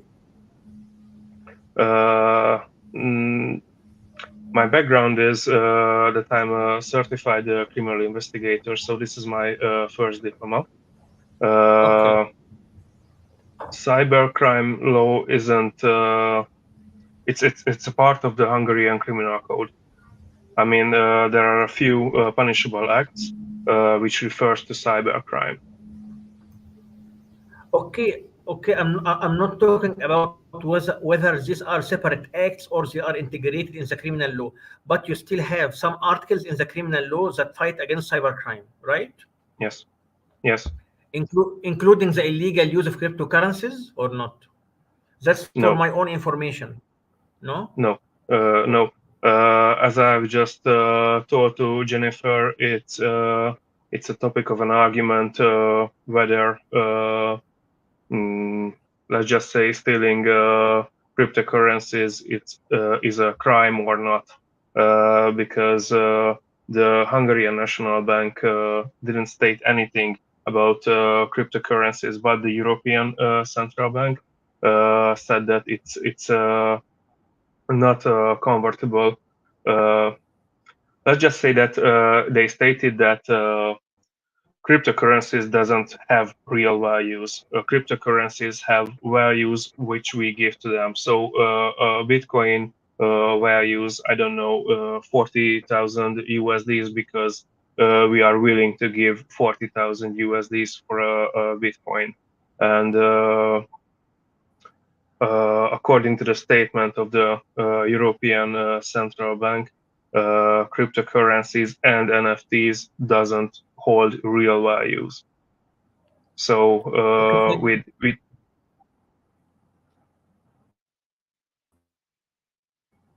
Okay, thank you. The floor is yours, Jen. Thank you, Dr. Chalky. All right, Dr. Gibbons. Thanks, Jen. Zoli, again, thank you very much for returning to participate this year. For those of us who were here last year, we enjoyed seeing you guys and your very clever team name, and we're glad you're back again. A couple of comments and one question. First, I very much like the scope of investigation information that you included at the beginning of your presentation. I thought that was clarifying to know that you focused on these 4 particular areas. I, echoing Dr. Chalky, thought you did a good job too of being precise in citing the specific areas of U.S. law that you believe to have been violated. And lastly, I also was impressed by the calculation that you guys came up with of the total amount of earnings from illegal activity. I don't recall seeing that in any other report or presentation from other teams. So kudos to you there. One question I had for you relates to evidence item number 5. And if you don't have your report at hand, I understand if you have to give kind of a vague answer. But you mentioned the use of encrypted files constitutes evidence of conspiracy. And I heard that comment and I thought, well, I suppose it could, but there are also perfectly legitimate reasons for people to encrypt files that have nothing to do with criminal conspiracy. So I was wondering if you could speak a little bit to that apparent contradiction.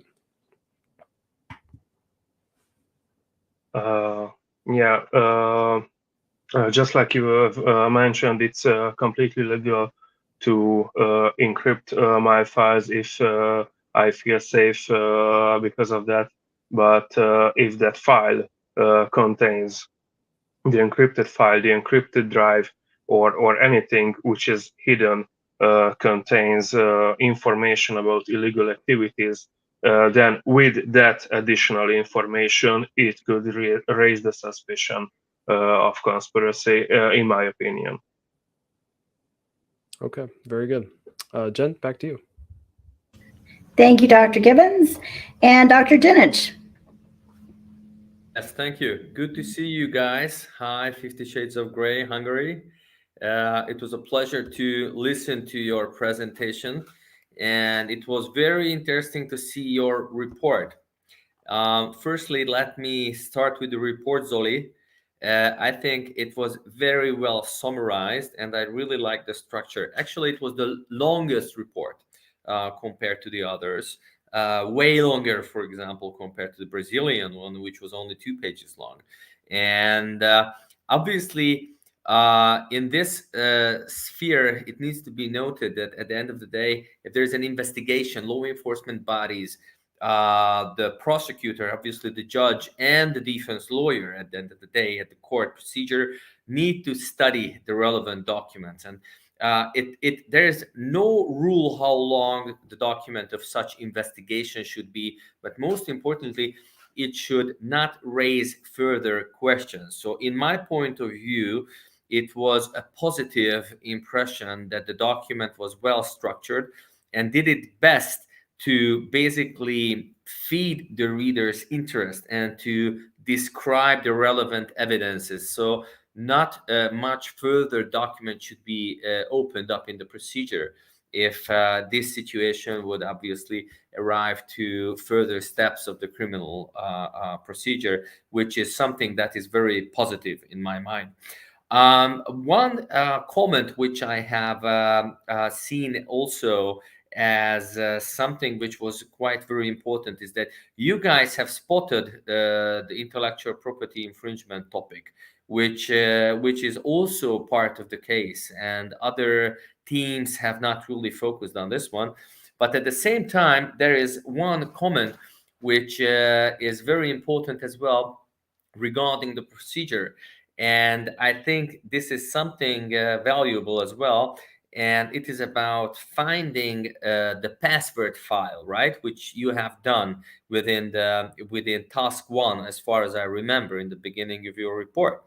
And in such criminal activities, when we are facing a tech-savvy criminal who is obviously quite knowledgeable in such crimes and how to take procedures and take actions in that way, how to hide activities, how to encrypt activities. Obviously, those criminal actors, let's call them also maybe adversaries in certain situations, are also self-protective.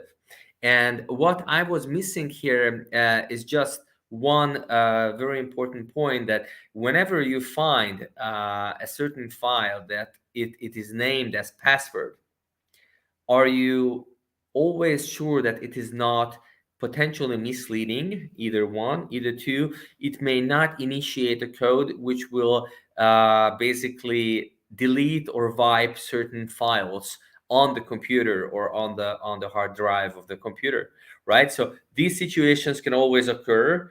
And regarding the investigative steps, a bit more of a critical thinking in that regard could have been also raised, that the team took the necessary precautions activities to check out whether it's a trap. Is it going to mislead us? Because it's too evident, right? Obviously, in numerous other criminal activities, very simple solutions can, come into the faces of investigators.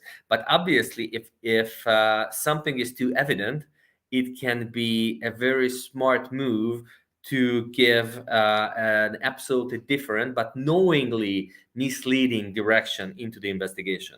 What do you think, Zoli? First of all, let's go back to the starting.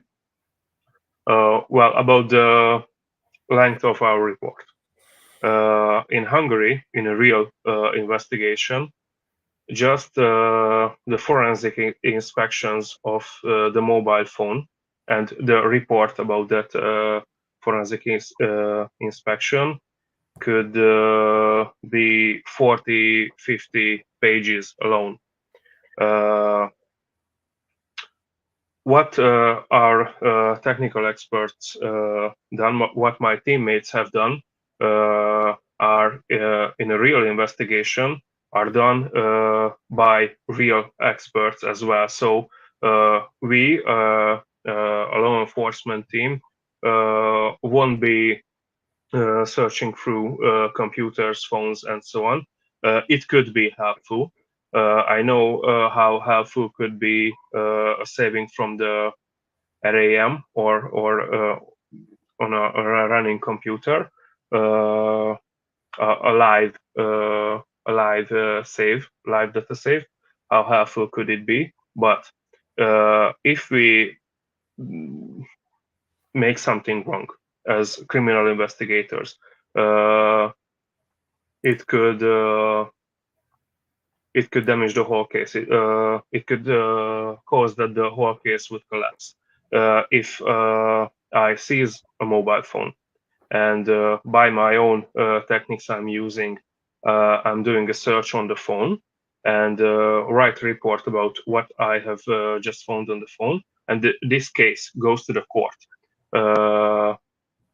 The lawyer of the perpetrator can always say that, oh, that it was found by the criminal investigator, who is not an expert, but who is intended to produce a perpetrator. So maybe my client is innocent, and this evidence is built up by the police because they had the pressure to produce a perpetrator. So that's why we are using experts. And of course, the Hungarian criminal procedural law states that we have to use experts for this sort of tasks. Yeah. I understand your issue about the file maybe being a trap or being a honeypot or anything. And yes, it was really too obvious that it could contain a password. But unfortunately, I'm afraid I won't be able to answer to that. If the question is what precautions actions did we make, I won't be able to answer to that. But yes, these precautions should be made in this case. But it's up to the expert. I fully agree. So thank you very much, Zoli. And I'm giving the word back to Jennifer. Thank you, Dr. Jenic. Okay, and thank you, Zoli. Thank you, 50 Shades of Grey Hat. Another great performance this year in our competition. So now that our competition part is over, I'd like to talk to the judges for a little bit. So what did you think overall about the competition, about the team's performances? What overall thoughts do you have? I'm going to start with Dr. Chalky. Well, I enjoyed the competition very much. It's not the first time. It's the second time for me to participate as a mock trial judge. in this competition, and I participated before some years ago in one of the competitions organized by Oxford University. What makes me really very happy is the participation of my university in Saudi Arabia, Naif Arab University for Security Sciences. My team worked very hard. As I mentioned, unfortunately, it was not qualified for the final round, but they worked very hard and they did a lot of work. Maybe this has been a good experience for them, and I hope that next year we find them in the final round. I am very happy that I see you again, Jennifer, and I see Professor Choi, I see Austin, I see Greg. Everything has been okay, and I would like to thank all the teams that organized this competition. I would like to thank your researchers and your assistants, and I wish that we see you next year. Thank you, Dr. Chalky. We really appreciate all of your hard work and commitment to making this a success. Thank you. Hey, Dr. Gibbons, what about you? Overall thoughts about the competition? I am thoroughly impressed. I'm impressed by the different teams and the efforts that they put forth in this competition, the professionalism with which they approached the challenges and puzzles that were presented to them. And I should also, I think, give a shout out here to the production staff that has been working so hard behind the scenes to produce this conference virtually in such a professional manner. It's really, really been great. So I thank everybody who's been involved in this, in small roles and large alike, as well as the competitors for making it such an enriching and rewarding experience. Jen, back to you. Okay, and Dr. Jenich. Yes, I think it was really great to participate as an international judge and to see basically how multidisciplinary and multi-angle these teams can basically focus on the same case, right? How different they can basically evaluate the situation. And I think this is one of the beauties of criminal procedures, right? And investigative studies, that you need to set up versions, you need to set up tactics which are coming potentially from different areas. And obviously each team has a different background, and basically all these jurisdictions who were focusing on the same case under US law, practically, very important, they are having a different understanding how to utilize resources, how to utilize tactics and experts, right? So I think this is very important. And one of the core values is, I think, to share these kind of knowledgeable ideas, because in cyber criminal cases, one of the most important points are that we're talking about cross-border effects in many cases, right? And countries and law enforcement, criminal lawyers need to understand the different local situations regarding the same problems. And I think that is one of the best things in this project, what the Boston University is running here in that sphere, to share knowledge and share understanding of each other's values and obviously problems and issues in a criminal case. Thank you very much, Jennifer. Great. Thank you, Dr. Jenich. And just one more question for our judges. What advice do you give for next year's competitors? What advice would you give the teams that decide to do this next year? Dr. Chalky. Yeah, my advice for those teams that were not qualified for the final round, I think that they shouldn't give up. Life continues. You should try again, and try. Never give up. Life has ups and downs. Sometimes we win something, sometimes we lose something, but we shouldn't give up. We should force that challenge. We should focus on our weakness and try to overcome the point of weakness that we have. Life is a big challenge, and when we reach our target, we'll feel very happy. Great. Thank you, Dr. Chalky. And Dr. Gibbons. My advice is a little more practical and a little less philosophical. But I would say for teams going into the competition, it's wise to have clearly defined roles and responsibilities for each teammate, so that when the competition kicks off, there isn't ambiguity about who is responsible for what. Because what I see sometimes with my own students in competitions like this is that there will be little tasks that need to be executed that somehow fall between the cracks because roles were not well defined in advance. So that's one suggestion. Another suggestion is, because this is a time delimited competition, it's important to schedule coverage so that you're literally competing the entire 20 or 24 hours or however long the competition is scheduled to endure, because there is that temptation to want to step back, to take a rest, to get some sleep. And that's perfectly understandable, because as human beings, we all need to rest. But the nature of this competition is that you really have to push. It is very much an endurance test. So those are my two recommendations. Again, just have roles and responsibilities well defined at the outset, and make sure you schedule adequate coverage so that someone, at least one person, is continually working throughout the entire competition. Great. Thank you, Dr. Gibbons. And Dr. Jenic. Yes, thank you, Jennifer. So my advice is the following for the 2023 competition, that teams should get coaches who have real life experience with such games like this one, right? Who can train them how to present, how to speak, how to summarize the most important messages which they would like to articulate. This is something which is very critical. Also in this game, we're not only talking about a play, a show. We're talking about significant knowledge in the background work. So coaching is not simply about how to put something in front of the judges, but it is also very much about, as Mr. Gibbons have said, that basically project management is required. Who does what, which time frame, which deadline, what are the deliverables. And what I generally also do is test yourself. So basically, do a rehearsal, have your team who will be evaluating you only in home home environment. I mean that below, behind the walls of your castles, and basically test what you can deliver and receive as much feedback as possible, because feedback is driving results. Thank you, and be prepared. Thank you, Dr. Jenic. Great advice from all of our judges here for our 2023 teams.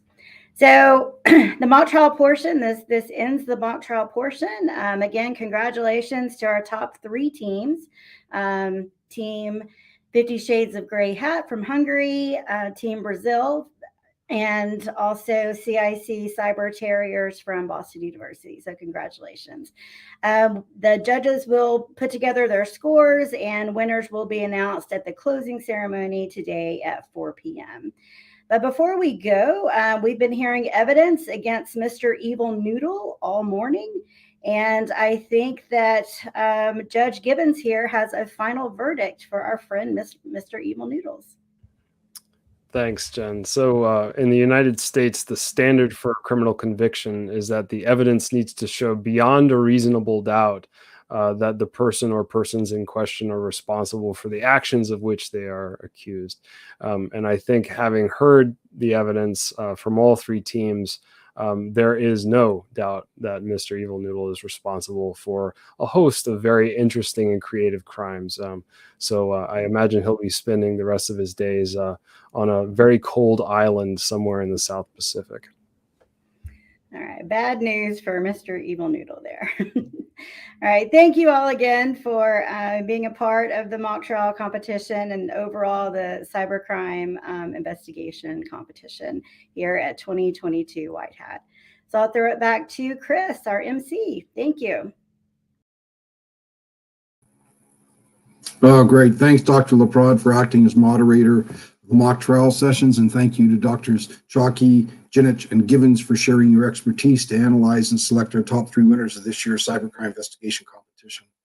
As we've already mentioned, all teams who entered this competition worked tirelessly just to be considered to be eligible for this year's competition. Congratulations to our top 3 teams who entered. And the judges certainly have the work cut out to decide who's going to place first, second, and third. Just want to make one side comment to something Dr. Jenic was talking about here about the challenges of jurisdictional cybercrime investigation. It's a very good point, and something that our teams obviously would have had to deal with, particularly when they mentioned The idiosyncrasies and differences between law in the various countries, the jurisdictional restrictions continue to be a major roadblock for investigators globally, and hopefully our policymakers will work as best they can to reduce those restrictions so that internationally those who are investigating cybercrime can do so with fewer restrictions, etc. We'll now break for lunch and we'll reconvene promptly at 1 p.m. Eastern Standard Time. When we return, we'll join our moderator, Whitney Sanders, and a panel of experts, Ilya Kolachenko, Matt Richardson, and Ken Jones, to present our job fair session. We'll see you back here promptly at 1 o'clock Eastern Standard Time. Enjoy your lunch.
Good afternoon, everyone, and welcome back. For those who may just be joining us at this point in the presentations, we'll be moving into the job fair, followed by student paper competition, presentation entitled The Evolution of Metaverse and the Future CIC Training, and finally our awards presentation followed by the closing marks. So let's get to it. Whitney Sanders will be today's moderator and will host a short Q&A after the presentations. She has over 10 years of experience working in Milwaukee County. She worked as a paralegal in the Milwaukee Police Department Cold Case Homicide Unit, North Central HIDTA, and Milwaukee County District Attorney's Office Violent Crimes Unit, and the Milwaukee County Corporation Council. Whitney earned her bachelor's from Marquette University with a major in criminal justice and law studies and a minor in political science. In May of 2019, Whitney graduated with a double master's in criminal justice and public administration. She's currently a third-year PhD student at the University of Texas at Dallas in the Criminology and Criminal Justice program. Additionally, Whitney is a graduate research assistant for the Institute of Urban Policy Research at UT Dallas. She's a member of the American Society of Criminology and the Academy of Criminal Justice Sciences. Her research interests include cybercrime, criminological theory, human trafficking, and intersectionality. Whitney will be joined by Ken Jones, Ilya Kolochenko, and Matt Richardson. Ken Jones is Senior Marketing Director in the Global Risk and Investigations Practice at FTI Consulting, supporting clients with operational risk, compliance, and financial crime expertise. Ken spent a career with the U.S. Postal Inspection Service, where he managed teams investigating child sexual exploitation, money laundering, and other financial crimes. He held supervisory and executive level positions before becoming the Deputy Chief Postal Inspector responsible for all criminal investigative programs. Subsequently, Ken was the America's head of fraud risk and investigations, anti-money laundering investigations, cyber crisis response, and the financial intelligence unit at UBS.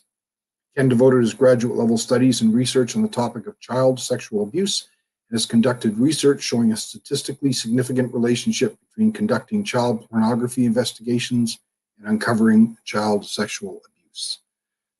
Research was later used to justify Postal Inspection Service resources to support the development of the Internet Crimes Against Children Task Forces.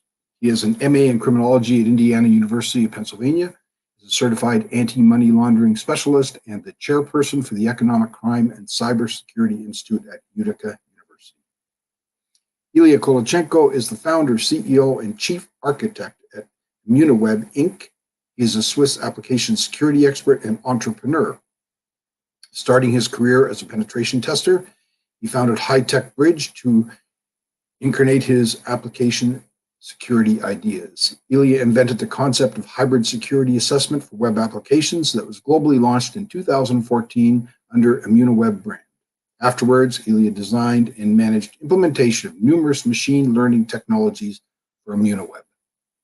Ilya holds a BS honors in mathematics and computer science and is currently performing his Master of Legal Studies degree at Washington University in St. Louis.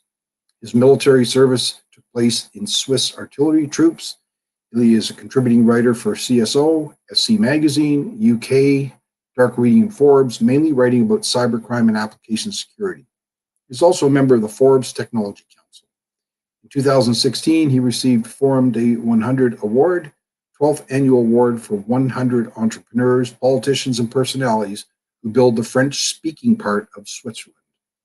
In 2017, Ilya was named a thought leader by SC Media Reboot Awards.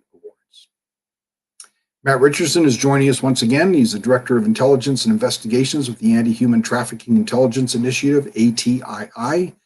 He's an expert on OSINT and dark web intelligence with extensive experience in leading and coordinating complex investigations on sex trafficking and CSAM offenders. He is a professor at Loyalist College, where he teaches topics that include technology, social media, online safety, and more. Matt's a member of the Rogers Communications Cybersecurity Catalyst team, where he collaborates with industry experts to generate products and education on a variety of cybersecurity topics related to online crimes. He's often sought out as a subject matter expert by the media with TV, film, radio, and print coverage in Canada, and is a main contributor and on-camera character for Dark Highway, a human trafficking documentary that is being televised in Canada and in the US. He works in partnership with Tamia's Cause to educate and prevent sex trafficking. He was a featured speaker at the first Canadian National Summit on Child Sexual Exploitation. With the introductions completed, I turn the floor over to Whitney Sanders. Thank you, Chris, for that introduction. Again, my name is Whitney Sanders, and I'm a third-year PhD student at the University of Texas at Dallas. In this session, we will be discussing cybersecurity and cyber intelligence jobs and how to obtain internships within each discipline. We will hear from each of our panelists for 10 minutes each, and then I will ask our panelists some questions. If there's time after our Q&A, I will ask our panelist questions from our attendees. So first, we will hear from Ilya Kolochenko, followed by Matt Richardson, and then last but not least, Ken Jones. So, Ilya? Yes, good morning, good afternoon, everyone, and thank you for joining us today. Can you hear me well? So yes, okay, so let me start with several, I'd say, essential questions that many of graduates are asking. So first one was about the most essential or the most valuable skill set that future cybersecurity professionals should have. I would say that there is no simple answer to that question. However, personally and professionally, I would probably say that ability to quickly learn new things and adapt yourself to new technologies is probably will be the most valuable skill set that you can develop. I will explain. Even if you plan to be, let's say, a cloud security engineer, you can have an amazing job and you will be mostly doing your practice with, let's say, Amazon. Your next challenge, your next employer may be entirely based in Azure or GCP, okay? And even if you have a lot of similarities and most cloud platforms have, I would say, sort of compatibility, and your background in cloud security will definitely be valuable, you will probably have to rapidly adopt to the new products, new software stack, and lead your new team. So likewise, if you're planning to become an application security expert, you may be tasked to implement an application security program from scratch. You may, on the other hand, be requested to implement a comprehensive CI/CD pipeline with numerous tests and checks, not just, I would say, static application scanning, dynamic scanning, but also, different privacy checks, compliance controls. So you will probably be required to learn something about legislation, for example, PCI DSS, HIPAA, and so on. So your employers will definitely be appreciating your ability to learn new things, to explore new technologies.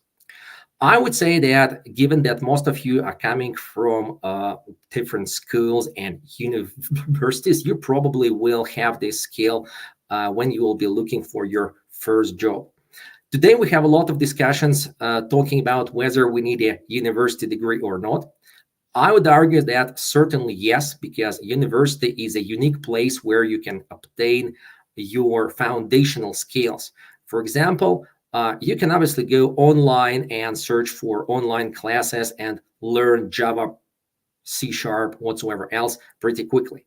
But in the university, you will get, some foundational thinking capabilities. You will understand how technologies are interacting with each other. You will have good knowledge of software, hardware, cybersecurity. So I would say going to university was probably the best choice that we all did. Second question that was also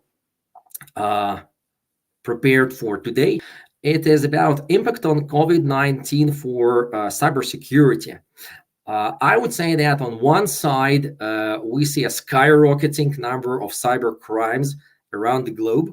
On the other side, COVID-19 created a lot of complexities. For example, when people have been moving to work from home, infrastructure was not ready, and many cybersecurity executives and professionals had to improvise in flight mode, and it was a challenge.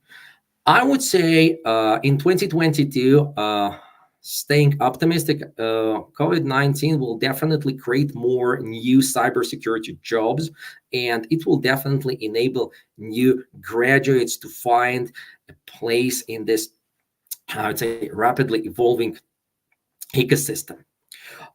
We should, however, keep in mind that COVID-19 has exposed many new problems. For example, now we are all dealing that people are working remotely, and we cannot just say that we will be implementing Swiss law, because being a Swiss company, we are, for example, doing business in the United States, in the UK, in the EU, in Japan, in South Africa, and so on. So we have to bear in mind that our employees, our partners, our customers are located around the globe. And given how rapidly data protection and privacy laws are currently evolving, we should, be prepared to deal with new legislation. And I would probably emphasize this once again. We should have this unique skill to rapidly learn about new technologies, about new vendors, new software stack, whatsoever it is. And probably one another thing, that was suggested for this session is how future graduates can boost their chances to get hired. I would probably suggest looking for jobs in large companies to start with, because being in a startup is an amazing experience, and I have successfully created my second startup. However, I would say that if you start your career in a startup, so potentially small company, you may have different experience than if you go to a major, well-established, global company, where you will be able to meet major customers immediately, where you will have good support both from your colleagues and your management. So I would probably suggest starting with an employment in a large enterprise. And then once you are prepared, once you understand how the ecosystem works, how people interact, negotiating contracts, whatsoever else, it may be a great idea to look for a startup, because it can offer you with amazing perks and I would say conditions that will be largely superior to what enterprise traditional companies can offer. But first, I would suggest to get this corporate enterprise experience. Also, when you get your first interview, I'd probably say that it is important to demonstrate your flexibility in a good sense. For example, if they ask you whether you have good knowledge of GCP, and you say, no, I've never been doing anything with Google Cloud, and I don't want, I've been always AWS guy, and don't even ask me to shift to another cloud provider, perhaps your chances to get hired will be smaller. So if you have tricky questions, for example, your future employer is asking whether you know a specific technology, you can always tell, transparently that you don't have experience, but you are ready and you're happy to learn, if they provide you with reasonable support and guidance, because this is what employers are looking. They don't need a specific, defined, framework of skill sets. They just want you to demonstrate your ability to learn, to create, to be a strong team player. So those are 3 questions that we plan to discuss on this call. Probably being mindful of time, I will now mute myself, and our next speaker will continue. Thank you. Thank you, Ilya, for all of that information. It was super helpful. Next, we will hear from Matt Richardson.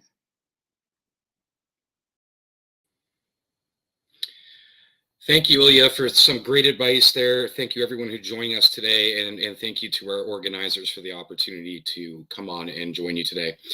My name is Matt Richardson, and I'm the Director of Intelligence and Investigations with the Anti-Human Trafficking Intelligence Initiative. And a little bit of my background. My particular lane or area of expertise is conducting, using darknet forensics and investigative techniques with open source intelligence. I lead operations and conduct investigations on child abusers and child sexual abuse material, or CSAM offenders, as well as sex traffickers. So my lanes is a bit different and unorthodox.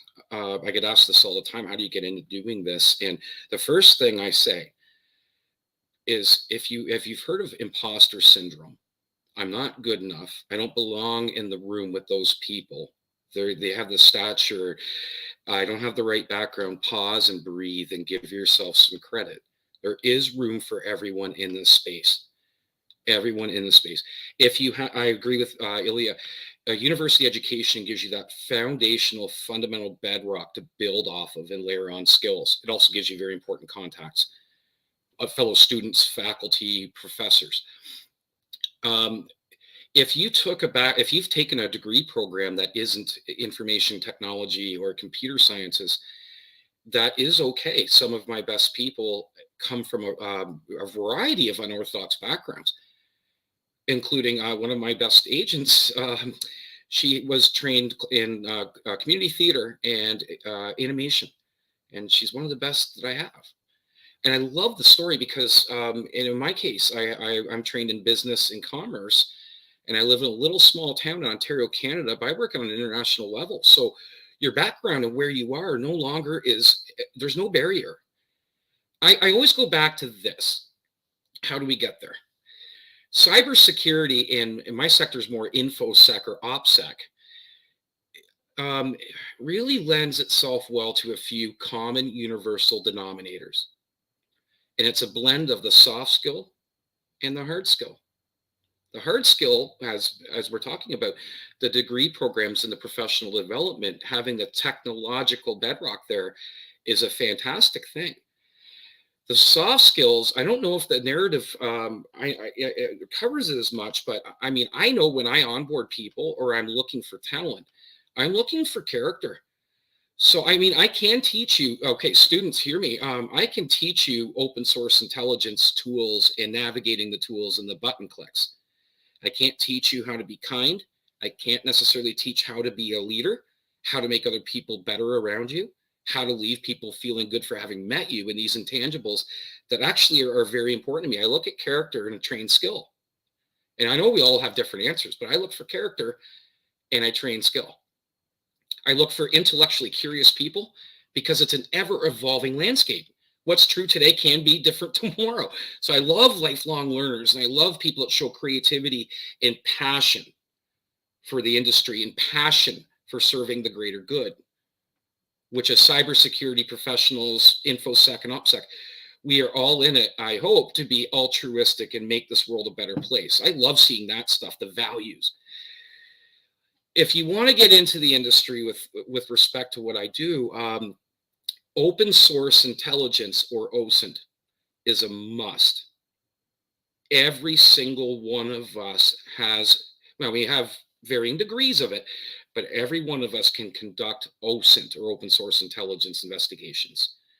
OSINT is you can definitely, I will say this from firsthand knowledge.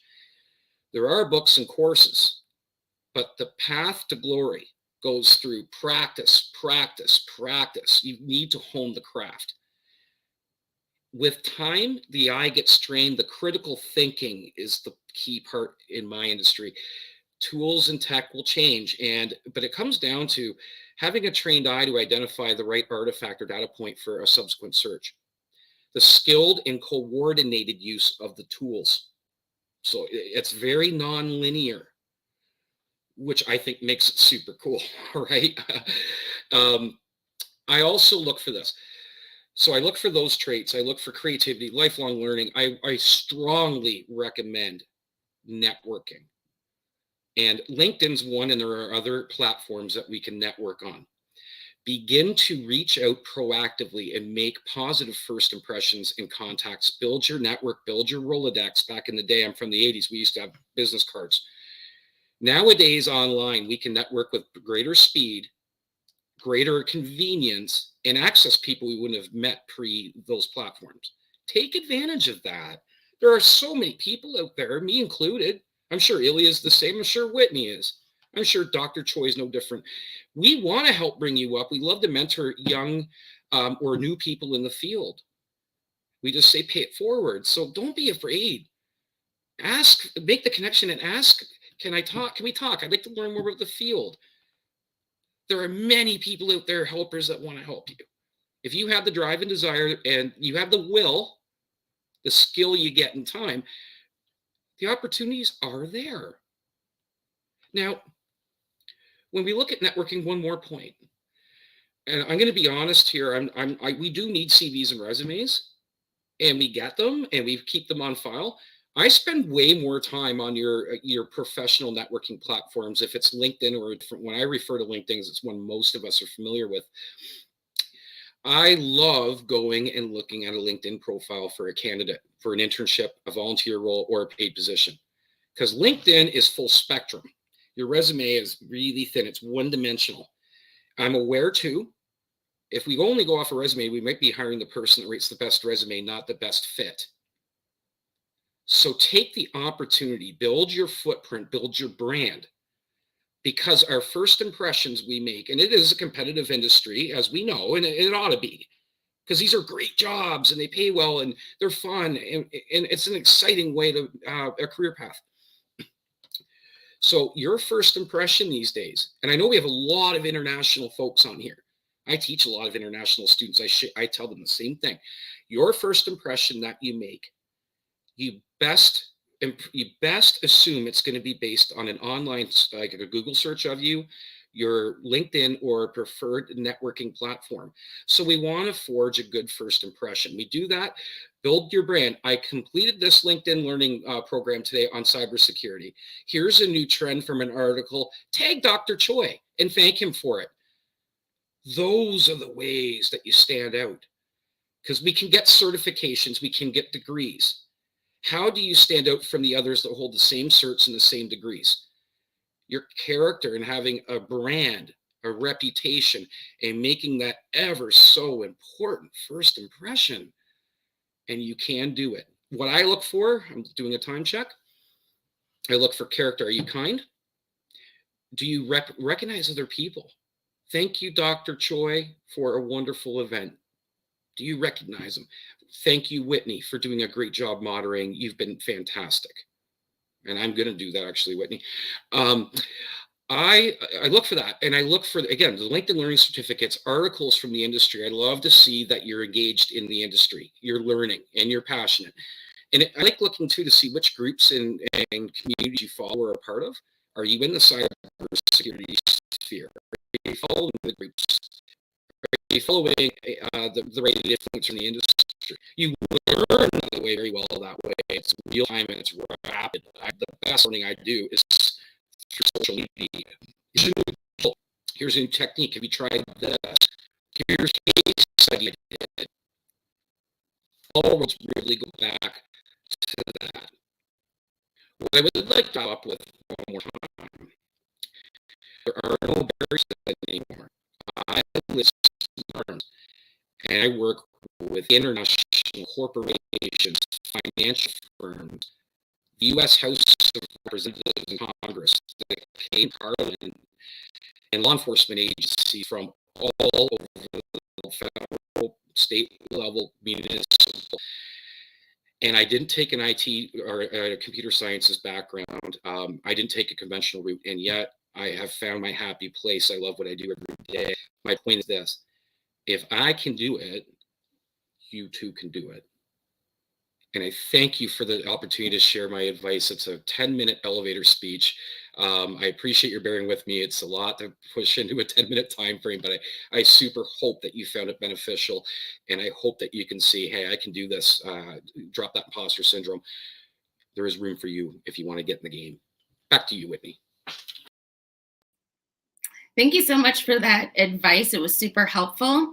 And so last but not least, we will hear from Ken Jones. And one of the things I'm going to do today, knowing that this is a job fair event, is I'm going to share some real openings. And in line with some of the things that Matt just mentioned, I'm going to also talk about related opportunities, mainly cyber, but related opportunities. Couple quick comments from following on from Ilya and from Matt. I agree. The most important thing is the ability to learn new things. The other piece I would say is teamwork, because even if you do some of the things that Matt and Ilya are talking about, some of that is lone work, but much of that is teamwork. So you have to be a good team player. I'll talk a minute about what Matt mentioned, the blend of skills. Character is absolutely the most important thing. And I've created programs called Leaders of Character for organizations that I've been in. And I agree with the critical thinking piece as well. So I think those are some of the most important characteristics. I work for a global consulting firm. We're a Fortune 1000 company. We were when I joined it in 2019, and plan to double in size in the next 5 years. So as Matt said, there are plenty of international people on, and you can see some of the places that we have offices. So next slide, please. These are the high level areas that we have. And we currently have 141 openings. Most of those openings, 74 of them, are in our forensic and litigation consulting practice. Next slide. And this is the practice that I speak about. And you can see I've highlighted in red cyber services, because it crosses all of these risk, investigative, and dispute areas that we have. So some of these related areas, forensic accounting, financial crime investigations, asset tracing. We do a lot of crypto asset tracings. Our firm's done about 70 crypto related engagements in the last 2 years. And just thousands of these other engagements that you see on the screen here. So I won't go into a whole lot of depth on this, but you can see that there's a lot of variety of risk opportunities, investigations, helping companies with disputes. We can go to the next slide. This is what I wanted to show you. So for anybody currently looking for a role, www.fticonsulting.com/careers. Those 141 positions are listed there. They're listed by country and by type of role. And here are 4 positions specifically in the cyber area. So I'm not going to go through all of them. I'd rather just give you a little example of what we have. So if we can switch to the other deck, I'm going to go over cyber in some detail. And we can go to the next slide. I'm going to go through this pretty quickly, but I want to get to some areas that show you that the variety of things that happen in this cyber space. Next slide. So this is just very high level. We do cyber readiness, incident response, complex investigations, and litigation support. Next slide. And we talked about the international nature of things. And by the way, I'm a big fan of the ATII and Matt and their team. They do fantastic work. As you heard in the intro, I've been involved in the investigation of child sexual abuse for a long time, and have done some of my own academic research on it. It takes a team. It takes organizations like ATII. It takes people with different skills to do these investigations. So go ahead to the next slide, please. All right.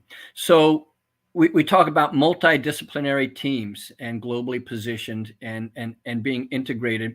So when we talk about multidisciplinary teams, we're talking about cybersecurity, incident response. I believe we're the only firm out there that has a dedicated strategic communications team specific to cyber incident response, and it's critical. I used to run some of those operations for a global bank that I worked with, and when you think about it, when these major incidents occur, it's immediately recognized by the media.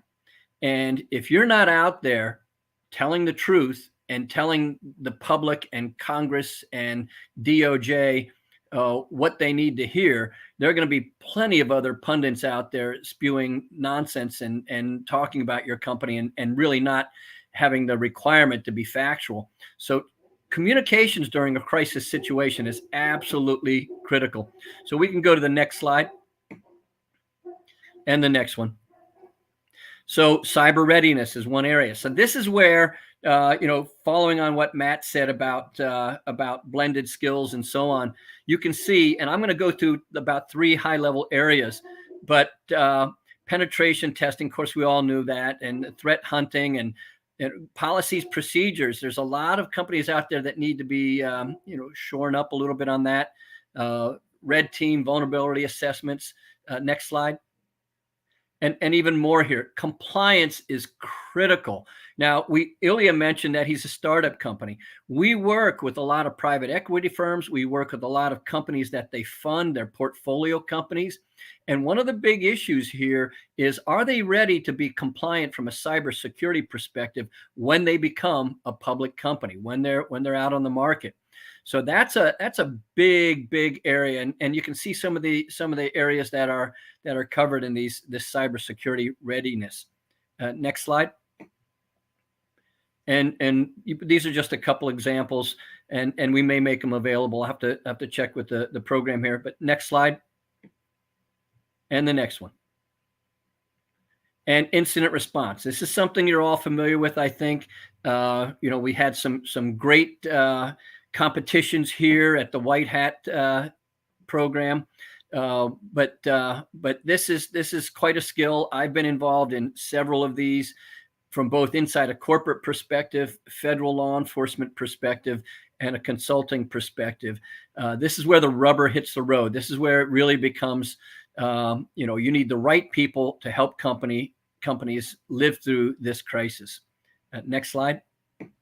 And here's some of the areas that we do. I mentioned that we have a great cybersecurity team, and I'll give you more about that in a minute. But we also have a great technology department. So the e-discovery work that goes on during these major incidents is absolutely critical. So we do that as well. Next slide. And these are just more examples, so we can go to the next slide. And then complex investigations and litigation. I've served as a expert witness in the fraud area. We have those people that do it in the cyber area, forensic accountants, and I'm throwing these out because there's just a host of opportunities, and there's never been a better job market than right now. So I encourage you to listen to what Ilya said, listen to what Matt said. One of the things, going back to Matt and his comments about character, do not hesitate to put volunteer time on your resumes, because to me, how you spend your time is one of the best indicators of a person's character. And when you volunteer your time for other people, even if you're still in college and you're a mentor to underclassmen, put your volunteer time down, because that is absolutely critical. Next slide. And the next one. And these are just additional services that we have in the space. Next one. And the next one. So we talked about, an integrated team, and Matt mentioned that several times. We bring different skill sets. We look for people with different skill sets to come in. Matt was spot on. We need an army of people who bring different capabilities, who have character, and who can work together as a team. Next slide. And this is just a little bit about the company. You know, virtually all the top law firms, the top financial services firms, top companies in the world trust us. So, you know, we've got a team that knows what they're doing. And the next slide. Now, I want to mention something here about two people. You know, and I come from a different federal law enforcement agency, so you can have harassment back and forth between the agencies. You know, but one of the things that the FBI does exceedingly well is their cybersecurity division. Anthony Ferrante led that area for the FBI. And Jordan Kelly, who's in charge of our cyber capabilities for the Americas. Anthony's our global leader, and I work with him, and I work with Jordan more frequently. And Jordan came from that division as well. She sat on the President's Council on cybersecurity. She's been in roles like that, you know, that just too long for me to mention. We have the top people leading the program, and they're looking for talent right now. So I just wanted to share the variety. I wanted to echo some of the comments that Ilya and Matt made, and I wanted to let you know there are opportunities out there. And the last thing I'll close with is Matt was absolutely right.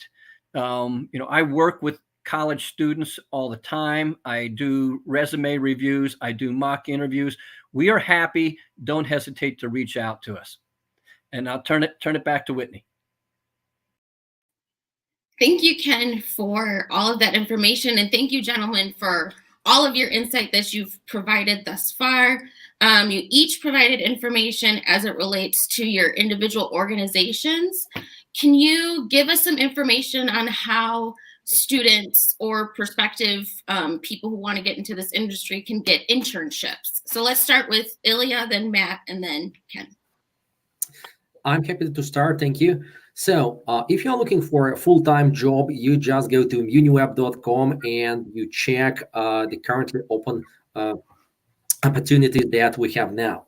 If you're looking for rather let's say summer job, or let's say a place where you can get some experience, what we do at Uniweb, we hire students who have some background in application security, and we pay them to lead specific projects. For example, we recently had a student who had amazing background in mobile application security, and we asked her to share her feedback on our technology, to think out of the box, to bring some new ideas, because we have senior engineers who have similar way of thinking. And her input was invaluable because she suggested several ways how we can bring more value. So if you're looking for an, let's say, internship or summer job, however you call it, please send us your idea, your project. If we accept you, it will in any case be paid. And we're always looking forward to meeting new talents because our team is rapidly growing. Wonderful. Matt? Yes, thank you. So I'm going to be right up front. I come to you with no money. We're an NGO, but you are compensated. I'm unpaid in my role because I believe in the mission to protect kids and make the world better. And every day that my boots hit that floor and I get to bed in the morning, even when I don't feel like dragging myself out of bed, the world will be better because of stuff I did. And there's no feeling like that in here. It drives my mission. People will admire you for what you do with us. You will get nothing but love. You will blush at some of the things you hear. You will feel good in here. Others will aspire to be like you and look up to you because you are kind of like an Avenger.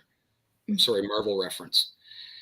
And you will hear compliments that you don't even know how to answer because I appear grandiose, publicly facing, but I'm a humble, firm guy. Honest to goodness, you will feel nothing like it. However, what's in it for you beyond the fact that every day that you are breathing air and putting your feet on the ground, the world's better because of you? Indirectly, I am compensated. I have a network that I never thought I would have. I do get paid by people that admire my organization and its reputation in my work. I do get paid and I get to do really cool stuff. I get flown to Vegas in October, Myrtle Beach, and Montreal, Quebec, all this stuff. So I get perks And I do get, because of what I do, paid compensation. It's not direct. There aren't many paid roles in what I do. However, one more thing. Where was it going to go? Sorry, one moment. I'm getting old. This. Not only did volunteerism. Ken said it. Ken, by the way, thank you for the kind words. The volunteerism, to me, experience is experience. If it's paid or unpaid is irrelevant to me. Matters not. I have people that work in retail that have serious mad skill on a volunteer basis that are the highest in my books. Your volunteerism, if it's mentoring a student, if it's a food bank, working at a homeless shelter, it tells me so much about you. And when you work with an agency like ours, as an internship, you have a 40-hour boot camp, hard and intense, and you complete the requirement academically. A lot of our interns stay on as volunteers. So you not only develop skill and credentials and reputation, you also get the recognition that you're volunteering your time and your skill to help kids. Mm-hmm. And that shows so much about you. I can't say enough, Ken, you're bang on. I look almost immediately when I'm looking at a resume or a networking platform, where have you volunteered? It's almost one of the first things I do. Oh, back over to you, Whitney. Or Ken, I guess Ken's up, sorry. Ken, Yes, can you talk about internships? certainly. And I apologize if you hear the big dog barking in the background. It's just one of the things of working from home. So yes, we have a very formalized internship program, and we've already started our summer internships. And this process was started months ago. So my piece of advice is, if you want to do an internship with certain firms, don't wait to the last minute. Start early with that. I know a lot of the big banks that I work for, a lot of the other corporations, it's a formal process, and it's highly selective. As far as recruitment, I think I started off my segment well on that. You've got the link for FTI and some cyber jobs and 140 other jobs out there, and we're hiring a lot of people. But I think the internship program is absolutely critical. The experiences that you get there, and then let me tie it back to something Matt said again. Matt, by the way, you owe me a cup of coffee for all these compliments. But think of the networking that you get from internships. Networking is incredible, and you do a great job on an internship with an organization like ATII, and you're working next to somebody else on Matt's team who goes into federal law enforcement or something like that. So the internships provide a number of opportunities. And the last thing I'll say is, because I come from that background, look at the federal law enforcement agencies for internships and for careers, because when you're in federal law enforcement, state or local for that matter, but when you're in federal law enforcement, you're working on all the big cases. I mean, you cannot get a better experience from a criminal investigative perspective. And that goes for, and I know Ilya brings a very, very great international flair to this group, but that goes for all countries. So don't forget to look at public service. You get a lot of benefit out of public service. And Ilya, I think you had some time in that area as well. Thank you so much for that information, gentlemen. So I think we have time for one more question. Can you share the most important criterion your company is looking for future employees? And we'll start back around. So Ilya? Sure. So as I've said at the beginning, probably we will be looking for creativity and capability to learn new things, to learn about new technologies, because we are not really hiring people saying, listen, you must excel in, let's say, specific programming language, specific software creation framework, and specific cybersecurity tools, and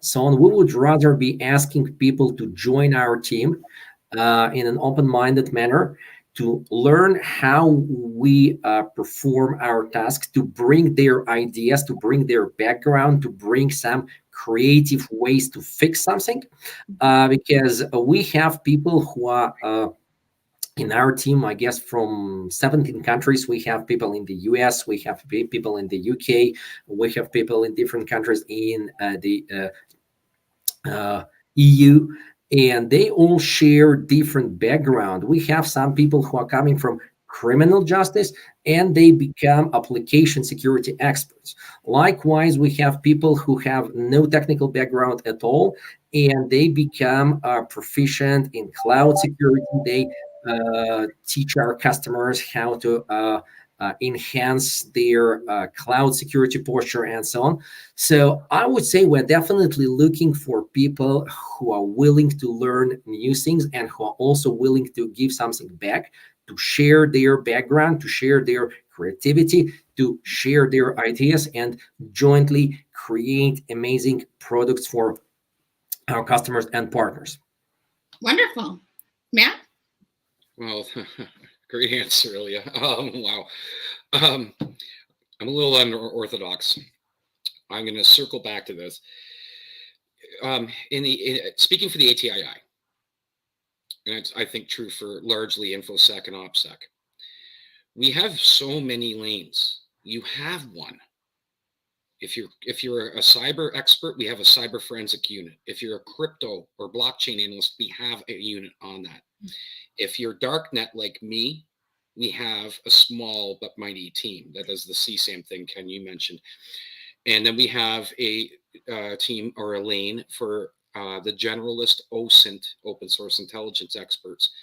There's a lane for you. Back to character. I have no room in my house for arrogance, nastiness, short of patience. I will not take a chance. My reputation, and more importantly, my organization's at stake. You need to be a good person, period. I look for this. I look for authenticity, genuine nature. Drop the platitudes. We are a misfit crew. We're a motley crew. We're quirky. If you're quirky, welcome home. It's cool. Be who you are. Like, just be yourself, because that will actually help the right people find you, and you will find the right ones that way. If some people aren't for you and they leave you not feeling so good, that's fine. They weren't meant to be in your herd. I want to see that, because that tells me you're going to fit in. You're going to make others feel good for working with you. They're going to want to come in and work. I also look for this. With what we do, and I know without what I do, we're young and keen and we want to impress. But you can't help anyone in the field I'm in if you're not good and healthy. I look for work-life balance and an understanding of the importance of it. I look for honesty. So I say to my agents, if you need to talk or you need a pause, I call it, you've got to be upfront. I don't want people working 70 hours a week on CSAM and trafficking cases. It's not healthy and it's not sustainable. So I love, actually, one of the questions I ask is, tell me about your self-care. How do you decompress? I like to cook. I literally have a game plan for Friday afternoon tomorrow. Marvin Gaye music, glass of red wine, and a scratch home cooked meal to show my family that I love them. That's my jam. I love to hear how you do that, manage it. The skill part, I will train that all day long. Here's the tools. Here's the button clicks. Let's do a group hunt. Let's do a OSINT 101 with Matt. I'll teach you that, but I want to see good, strong, solid character. There are multiple lanes. We will find you one. Trust me, there's room if you're interested. And that's my answer. It's a weird and long one. I'm sorry, it's not a linear field. And we have a couple minutes left. Ken, you have some insight for us? I do, and I'm going to steal a line here from Warren Buffett. And by the way, Matt, I said you owe me a cup of coffee. I'm changing it to red wine. It's on me, Ken. All right, but Warren Buffett said, when he's looking to hire people, he looks for three things: are they smart? Are they hardworking? And are they honest? And what he said was, if they're not the third, you better hope they're not the first two. And having been, in charge of fraud, from a federal law enforcement, global bank, perspective, I can tell you the havoc that's wreaked on companies when they have dishonest employees. I mean, the cost of it is in time, effort, money, reputation, regulatory impact. The worst thing that we can do is hire somebody who's not honest. And our reputation is only as good as the last time we work with somebody. And so I think that's the biggest thing. You've got to be honest, and the other skills we can teach a lot. If you're smart, you're hardworking, you've got some good background. There's plenty of places, like Matt said. Wonderful. Well, I want to thank you, gentlemen, for your insight and your advice. And I'm going to turn it back over to Chris. Great. Thank you very much, Whitney, Ken, Ilya, and Matt, for your excellent presentations for this year's job fair. This fair is a valuable forum that can assist students interested in pursuing a career in cybercrime, investigation, and cybersecurity. It's wonderful advice from the whole crew of you. I can attest that your encouragement to reach out, go above and beyond can pay off. This coming from someone who is happily engaged in my third career that, quite frankly, I never imagined I'd be doing this even 10 years ago, but I'm sure glad I did. And I think I followed the advice of our panel today, and I just thought, just go for it. And I did, and here I am, and that's what you can do too. So congratulations, great advice, great encouragement. Thanks for sharing all that. We're going to take a short 10-minute break. When we come back, Dr. Sinyon Choi will be our moderator and discussant to introduce us to two students who have been selected to present their winning papers in the student paper competition. See you all back here in 10 minutes.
Welcome back, everyone.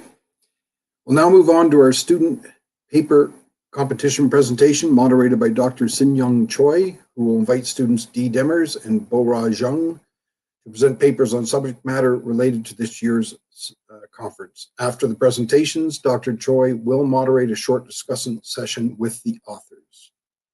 Dr. Sin-Young Choi is assistant professor in the Department of Sociology and Criminal Justice at Kennesaw State University.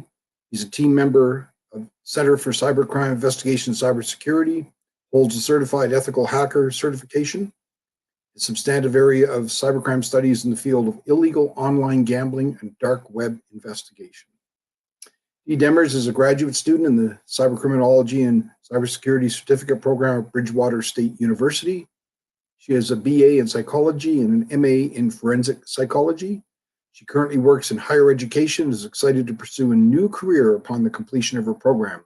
Her paper is titled Kerberoasting, an attack on cryptographic authentication technology. Bo-Ra Jung is a graduate student in the Criminal Justice and Dual Certificate Program in the Cybercrime Investigation and Cybersecurity and Crime Analysis at Boston University. She is a BS in Criminology and double minors in Statistics and Sociology at Penn State University. She's interested in continuing to study the dark web and cryptocurrency investigation. Her paper is titled Dynamics of Dark Web Financial Marketplaces, an exploratory study of underground fraud in scam business. Dr. Choi, I hand the floor over to you. Hello, everyone. My name is Sin-Young Choi. I'm an assistant professor of criminal justice at Kennesaw State University. It is my honor to serve as a moderator of the student paper competition session at the 2022 White Hat Conference. This year, we received many excellent student papers whose topic is about illicit crypto use and cybercrime. 3 judges engaged in the evaluation process and conducted a blind review to select the winners of the competition. The winners will have an opportunity to win monetary prize and to publish their papers in the International Journal of Cybersecurity Intelligence and Cybercrime. As a result, 2 students represent their papers today. The first presenter is Dee Demers from Bridgewater State University, who will present the research about Kerberoasting attack. The second presenter is Bo-Ra Jung from Boston University, who will present the research about darknet scammers. Following the student paper presentations, we will have a discussion and Q&A session. And now, I'd like to give the floor to the student presenters. Ms. Demers, please take it away.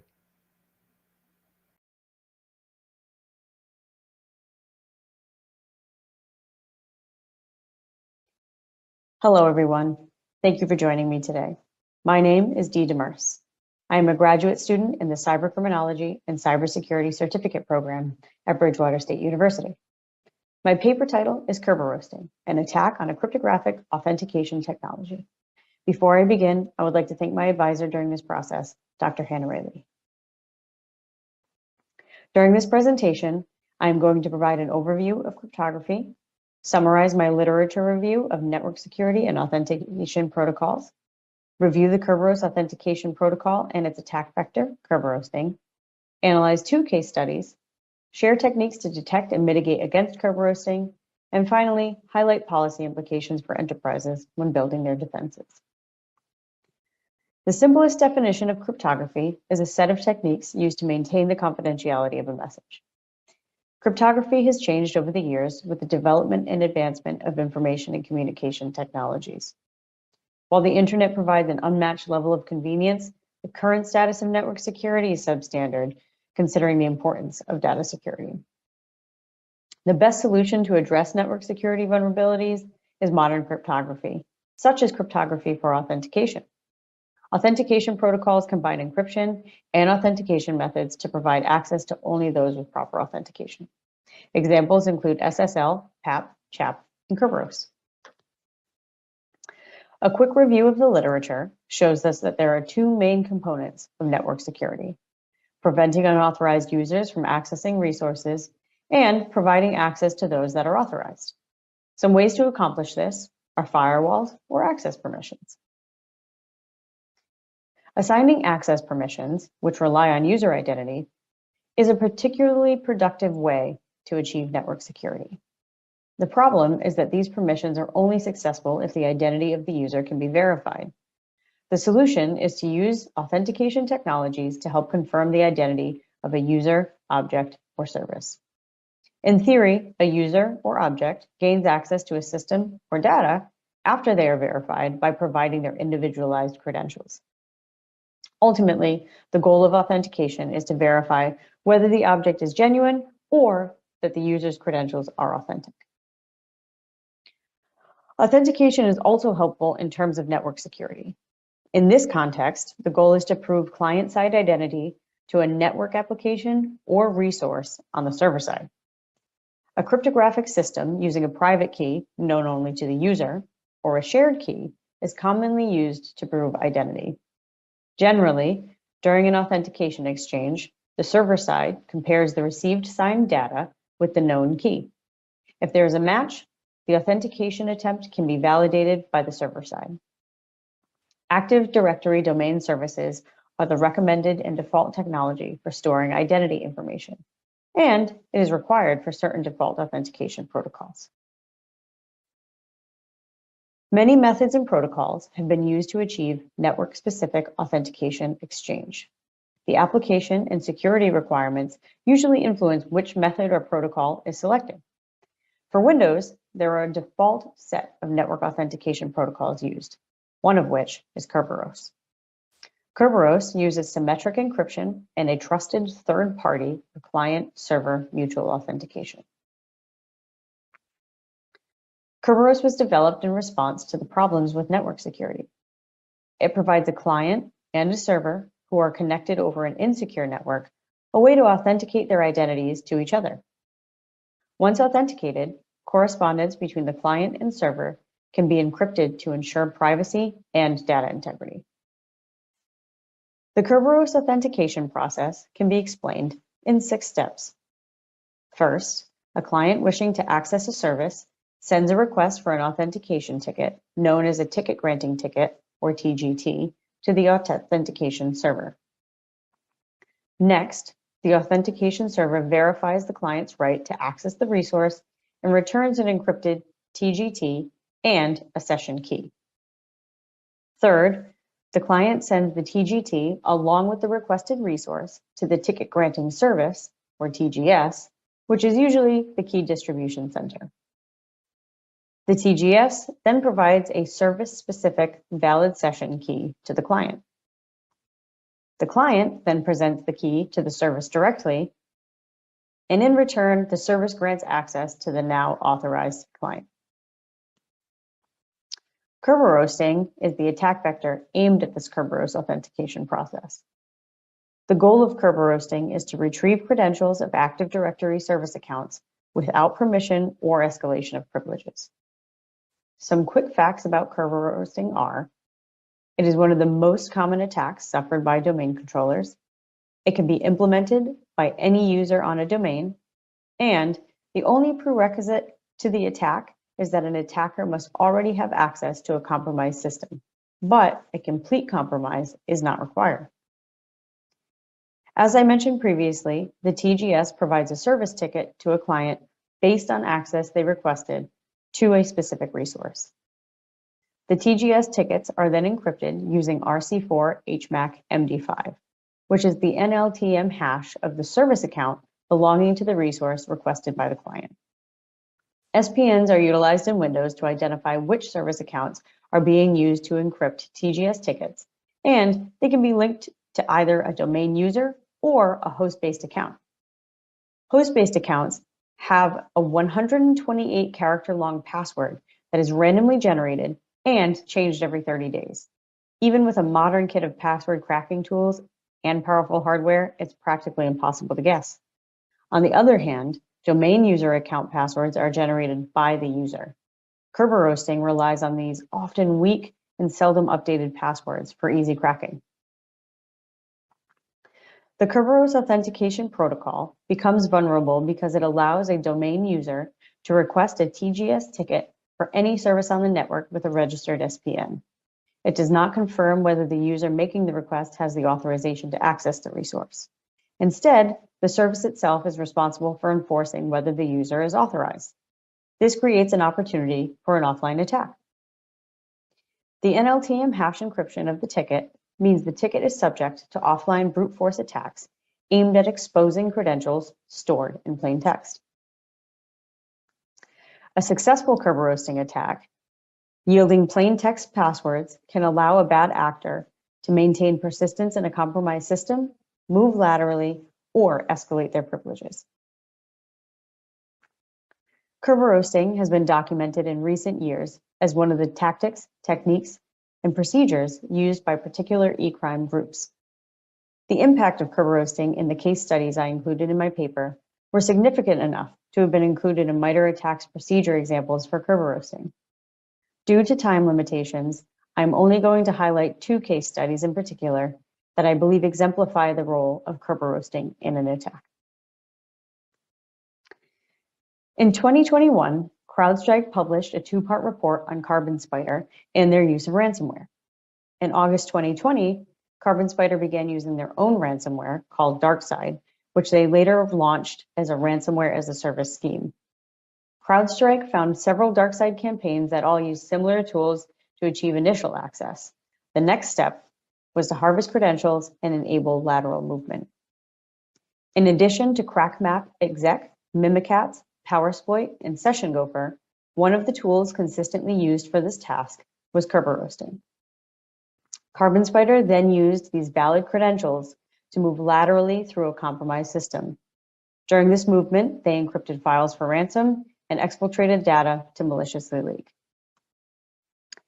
In 2021, the Microsoft 365 Defender Research Team, in conjunction with the Microsoft Threat Intelligence Center and the Microsoft Cyber Defense Operations Center, published their analysis of the attack against SolarWinds by an adversary they called Nebelium. This attack began in September of 2019 and continued periodically until December 2020. During this time, they were able to maintain long-term persistence in the system and extract vital data from SolarWinds, including valuable information to use in attacks against high-profile victims. During their attack on SolarWinds, Nebelium used several TTPs that were carefully curated and implemented for maximum camouflage in the target environment. One of the TTPs highlighted in the report was Kerberoasting. Nebelium utilized Kerberoasting to obtain TGS tickets for Active Directory SPNs. While SolarWinds data was not held for ransom, Nebelium maintained quiet long-term persistence within their system and extracted valuable data during that time. The actual loss and damage from this attack were not specified, but considering it made subsequent attacks aimed at high-profile victims possible, at least one successful attempt may cause severe consequences. The use of Kerberoasting as a TTP in the case study examples all resulted in similar outcomes: an enterprise being held for ransom or valuable data being exfiltrated from a compromised system for leaking or use in subsequent attacks. It is apparent that bad actors use Kerberoasting attack methods to maintain persistence, move laterally, or escalate privileges in a system. Based on these case studies, it is clear that Kerberoasting can be a vital part of an attack toolkit, providing leeway for more extensive and successful attacks. It is therefore crucial to understand how to detect and mitigate against Kerberoasting attempts. There are a few methods that can be used to detect a Kerberoasting attack. First is by logging Kerberos TGS service ticket requests using audit Kerberos service ticket operations. Particular attention should be paid to any suspicious activity patterns, such as accounts making several requests in a short period of time, especially if the account also requested RC4 encryption. Event ID 4769 on domain controllers can be used to identify large quantities of requests for service tickets. The logs of these events should be filtered for Kerberos TGS service tickets with RC4 encryption and sent into a security information and event management tool. Additional filters can exclude requests from service accounts, turn on audit success, and exclude requests for service names. Another option is to deploy a honeypot account with a fake but unique SPN. Any request for the fake SPN will not be valid, indicating that it is malicious. Making this honeypot account more enticing can also be beneficial. This can be done by setting the admin account attribute to 1, signifying that the account may have elevated rights, and by adding the account to fake groups, creating the impression that it is granting additional elevated rights. Investigate any attempts to access it once the account is live, because there should be no reason to do so. Lastly, a third-party monitoring technology can be employed to watch for Kerberoasting attack signs. There are also a few methods that can be used to mitigate against Kerberoasting attacks. One way is by encrypting sensitive information. Part of the reason Kerberoasting is successful is because of the weak RC4 encryption. AES is now offered as a Kerberos encryption option, which uses stronger hashing. Enterprises should implement strong password policies.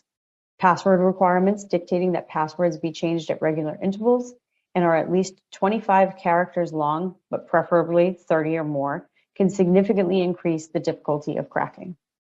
Password rotation puts time constraints on attackers attempting to decrypt long, complex passwords. Managed service accounts and group managed service accounts can help ensure that passwords meet the length and strength requirements and are changed regularly. Password vaulting offered by a third-party technology is also an option. However, it is crucial to evaluate any third-party password management tool, considering the associated service account would likely require domain administrator rights. Knowing all of this, is it worth defending against Kerberoasting attacks? The answer is yes. What we can glean from the information I have shared with you today is that Kerberoasting is a valuable part of an attack arsenal. A successful defense against Kerberoasting can inhibit a bad actor from extracting files off of a system or encrypting it entirely for ransom. A term many of you may be familiar with is a defense in depth approach. The goal of this approach is to create redundancy within network security to prevent any single point of failure. A way to achieve this is by increasing the time and complexity needed to compromise a network successfully, hopefully increasing the time to identify and address an attack before completion, and depleting adversary resources in the process. Applying this approach, strengthening Kerberos can potentially halt an attack by removing the ability to harvest credentials, and it can give the defense team time to prepare and react to an attack, thereby lessening or eliminating the potentially detrimental impact on the enterprise. Thank you for your time.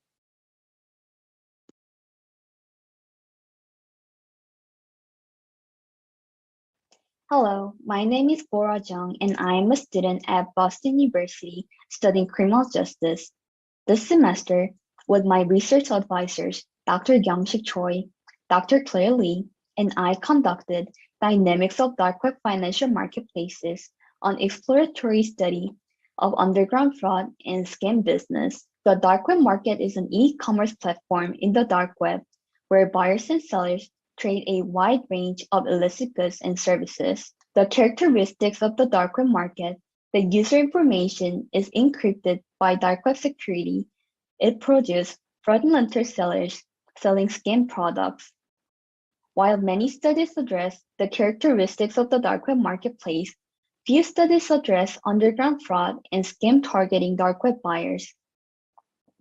Therefore, our study focuses on examining target suitability components to uncover what are the main products that scammers encourage customers to purchase, how financial market vendors operate their business, and which marketing strategies are used to scam potential buyers in the dark web financial market. The current study utilized the routine activity theory, which offers a theoretical framework to understand how criminals make their decision to commit certain crime. In 1979, Cohen and Felsen proposed the routine activity theory, which focused mainly on opportunities for criminal events. The three major factors that contribute criminal victimization are motivated offenders, suitable targets, and the absence of capable guardianship. A lack of any of three factors would most likely result in the prevention of a crime occurrence. Applying to our study, the monetary gain from the fraud behavior may motivate offenders. An increasing number of dark web markets and users may increase the suitable targets, and unregulated underground marketplace may cause an absence of capable guardianship. The data from the present study were collected from dark web financial markets and escrow sites listed on the main dark web forums, Hidden Wiki, Onion List, and Dark Web Wiki. Through exploring the dark web, data were collected from December 2021 to January 2022. Dependent variables were measured by the vendors on scam list, and independent variables were measured by target attractiveness. 117 financial sites and 31 escrow sites collected as a sample of the study. Here's the video of how I investigated the underground financial marketplaces. To collect the data, I used the Tor browser, which is the most well-known dark web browser. The website containing financial market links can find by search engine or visit the dark web forums. For the demonstration, I chose the Hidden Wiki website, which is the oldest link directory forum on the dark web. By clicking the link, we can find the vendors selling credit cards by currencies, vendors selling prepaid cards, providing money transfer services, and gift cards, and the crypto wallet that provides crypto-related services like crypto laundry, washing, and mixing to their customers. The scam list created by reports of fraud victims also can find by investigating the dark web. In the thematic analysis, we demonstrate how the payment, pricing, and customer trust emerged shape dark web financial marketplace and enable the identification of potential victims. Cryptocurrencies are anonymized payment transaction systems based on blockchain technology that allows the dark web market to secure with every transaction. Among the cryptocurrencies, Bitcoin is the most commonly used payment method on dark web markets, followed by Monero. Recently, Monero have mentioned as popular alternative to Bitcoin, and it is expected to gain popularity on dark web marketplaces because it provides anonymity by default. Since the Colonial Pipeline hackers using Bitcoin transactions were successfully traced from the FBI, Monero is increasingly the cryptocurrency of choice among cyber criminals. However, Bitcoin is still the default payment method, although some vendors offer Monero as an optional alternative. In demand for buyer protection, an escrow has been adapted to the dark web market. Escrow is a legal arrangement where a third party temporarily holds money or property until the buyer confirms delivery of the right product. Dark web sellers advertise that they are trusted vendor by recommending the buyers using escrow service to ensure safe transaction. The pictures on the slide are the actual dark web vendors that currently performs illegal trading. The vendors on the left is observed to accept Bitcoin, Ethereum, Monero, Litecoin, and 8 other cryptocurrencies. The vendors on the right side adapted escrow service to provide fair trade to their customers. By clicking on escrow, customers transfer to the escrow website with which the vendor has a partnership with. Accepting various cryptocurrencies and escrow are customer service that attract customers by providing convenience and trust. For the pricing, each vendor sets price differently and has their own pricing strategy, but it seems that there is conscious on similar products and service prices. The vendor advertise and sell credit cards with customer service that include chip and magnetic, PIN numbers, choice of design of credit cards, and conversion of the card to the purchaser's local currency. This vendor also offers discount for the purchasers of multiple cards. At the same time, different card types and currencies observed to have different starting prices. For credit cards with US dollars, Canadian dollars, and Australian dollars, card price starting at $130. For credit cards with euro, pounds, Price start from $150. However, the price of the American Express card starts from $250. In the dark web marketplaces, the building of trust between vendor and buyers is important. Therefore, vendors provide years of experience as well as hidden wiki verification are the primary means by which dark web sellers advise themselves as trusted vendor. Technically, these claims are effective way of forging trust between vendors and sellers. However, in reality, at least based on the current data, there are also ways of disguising vendor fraud. Financial market site number 119 referenced that the countless transactions have handled in past 4 years. However, this website is found to be a scam. Similarly, financial site number 10 states that our website is verified by Hidden Wiki, Tolinks, Reddit, Deep Web, but it is also found as fraudulent vendor. The website also advertised that it has existed since 2014. As another example, financial market site number 42 posted warning message to inform customers about scam run on other websites. At the same time, the vendor confidently stated that customers must decide for themselves who transact with. However, the vendor also revealed to be fraudulent vendor. The result of the logistics statistic indicates that the vendor with duplicate domain were correlated with significant increase in the change of being scamming site by approximately 4.6 times. The variable selling clone cards was correlated with a reduction in the chance of being scamming site at approximately 97%. PayPal transfer product was highly correlated with dark web scamming site by more than 31 times. Surprisingly, Monero payment method dramatically increased the likelihood of scamming site approximately 242 times. In addition, Hidden Wiki verification service was correlated with an increase in the likelihood of scamming site by more than 17 times. Email communication service offered from the site was correlated with about 92% decrease in the likelihood of scamming site with borderline significance. The study identifies a few financial products that are most likely to be a scam in the dark web market. PayPal transfer is the main product that scammers encourage customers to purchase, while clone card and cryptocurrency laundering are less likely to be a scam product. However, cryptocurrency laundering was found less than 2 years ago, which explains relatively small amount of scam reports.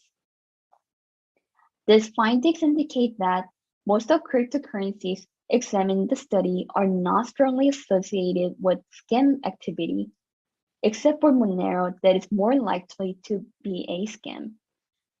Although the former underground marketplace Alphabay has argued that Monero is more secure cryptocurrency than Bitcoin, the research indicates that purchasing financial goods using Monero is not secure for customers.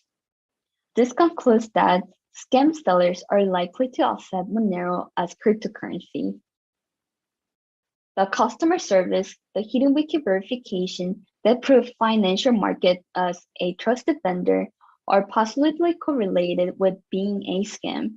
Therefore, the findings support the claim that customers who find advertisements credible are susceptible to fraud. Contrast to the Hidden Wiki verification, the escrow service the market vendor provides to ensure safe transaction for their customer is less likely to be a scam list. However, same as cryptocurrency laundering, escrow fraud might not yet have reported due to its short operation years. The findings reinforce the importance of capable guardianship to prevent scam behavior in dark web markets, financial services. The findings suggest that fraudulent behaviors targeting consumers are prevalent in dark web financial marketplace with its various operations. Considering cyber routine activity theory, policy implication related to the current study focus on capable guardianship. Since fraudulent sellers in the dark web financial marketplace form highly structured and sophisticated techniques, advanced level of investigation techniques and toolkit should require for dark web investigation. In addition, advanced investigation skill required to follow the illicit cryptocurrency transaction to prevent new types of crypto-related cybercrime. Since the dark web vendors are often located outside of the United States, law enforcement should be familiar with both traditional and international elements of cyber investigation. For informal social control, opportunity reducing techniques such as target hardening of information systems should be maintained by online retailers and internet service providers in the dark web financial market.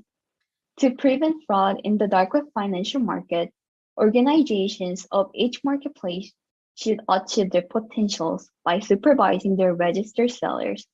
Moreover, public awareness programs should inform customers that fraud detection is difficult to apply in unregulated illegal marketplaces.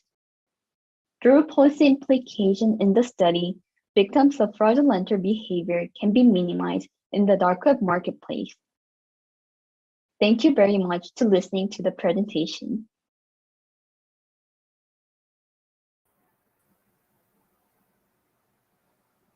Okay, hello everyone. This is Shin-young Choi again. Thanks for the wonderful presentations. And from now on, we will have a discussion and Q&A session. In which I will ask 3 questions to each presenter about their research. Afterward, if we have enough time, we'll have time to address questions from the audience if there is any. First, I will start with Ms. Diemers. Before asking questions, I want to say thank you for sharing such a comprehensive review of Kerber roasting. Although there is no way to stop it, increasing awareness of it is a great help to defending against these cyber attacks. So I believe your study would be a valuable contribution to not only academic literature, but also practitioners in the field of cybersecurity. And now I would like to ask 3 questions to you. My first question is about the Kerberos authentication protocol. It seems that one of the vulnerabilities that allows Kerber roasting is that the key distribution center just gives TGT, ticket granting tickets to any users requesting for it without checking if they have the authorization to access. So can you explain to us if this is just a protocol loophole or if it is meant to be designed for some reasons? Sure. So first, thank you for moderating this session, Dr. Choi, and for your question. From my research, it appears that an authenticated user's ability to request a TGS ticket for any service with a valid SPN on the network is part of the architectural design of Kerberos. The responsibility for verifying whether the user is authorized to access the requested service is left to the service itself. So in order for Kerberos to verify whether a user is authorized for a service, the TGS or Key Distribution Center would need some sort of database to reference that lists every server and the corresponding users who are authorized to access them. As I mentioned during my presentation, the basics of network security are to allow authorized users to access services while denying non-authorized users access.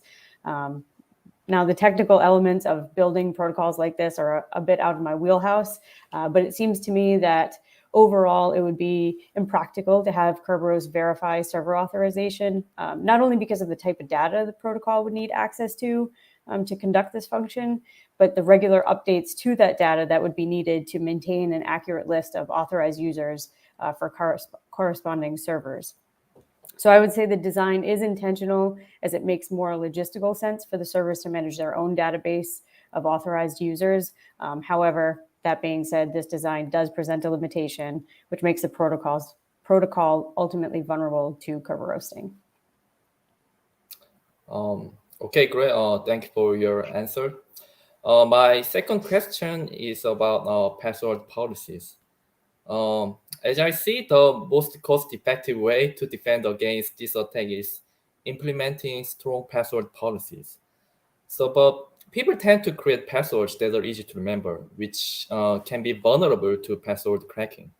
So my question is, if you are a cybersecurity manager, what would you do to ensure that your employees follow the strong password policies? Thank you again for your question, Dr. Choi. Personally, I prescribe to the idea that telling somebody what to do is far less effective than taking the time to teach them why they need to do it. Providing education can help increase buy-in. So if I were a cybersecurity manager responsible for ensuring my employees were following strong password policies, there's two main things I would do. First, I would make sure the technical controls were in place, meaning I would ensure that the password settings required a minimum of 25 characters, a combination of capital, lowercase letters, numbers, and symbols. But second, I would work in a training for employees on the importance of this policy while teaching them how they can make stronger passwords. In this day and age, we all have so many different logins and passwords and usernames. And to be as secure as possible, we're all supposed to be using different passwords for all of these things that we're logging into. And they shouldn't be easy to guess passwords either. But with that means that it's also difficult for us to remember all these passwords that we need to remember. So how do you make a password that you can remember that's long and strong? What I would say to employees is, let's say, for example, your favorite movie is Star Wars and you love Yoda. It's easy to remember. So you use Yoda and let's say your date of birth. Not such a secure password, but definitely easy for you to remember. But if you love Star Wars and your favorite quote from Yoda is "do or do not, there is no try," then you're looking at 28 characters alone between letters and spaces. So if you substitute some of those numbers for letters, like a 0 for the letter O, and you add symbols, for example, substituting the letter H for a hash sign, then you have a much more secure password that's still meaningful to you, making it more easy to remember. But it's also important to consider that some employees still might not be able to remember so easily. So I think teaching them about other tools like secure password managers can also be beneficial. Well, I think that is very creative idea. Okay, thank you. My last question to you is about post-attack reports. It seems that enterprises are less likely to publicly share their post-attack reports after suffering an incident due to some concerns such as like reputation damage or disclosing confidential information. So as you're encouraging publicly sharing the report, what would be the benefits of doing it to the enterprises? That is a great question, Dr. Choi. I think the best place to turn for this answer is NIST's Computer Security Incident Handling Guide. They summarize the incident response cycle in 4 steps: preparation, detection and analysis, containment, eradication and recovery, and post-incident activity. They say one of the most important parts of incident response is that final step, the post-incident activity, specifically learning and improving. It can be helpful, or it can help an enterprise move into an improved security setting, improve the security measures, and adapt to evolving technologies and threats. NIST, notes that sharing information between enterprises is the most important element of incident response coordination. Enterprises often face the same threats, so sharing information is beneficial across the board. It kind of tips its hat to the whole learn from each other's mistakes mentality, and teamwork makes the dream work.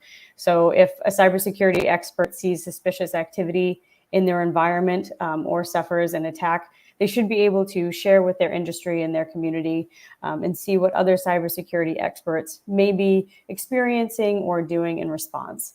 I could probably go on and talk about this for a while, the benefits to sharing this type of information.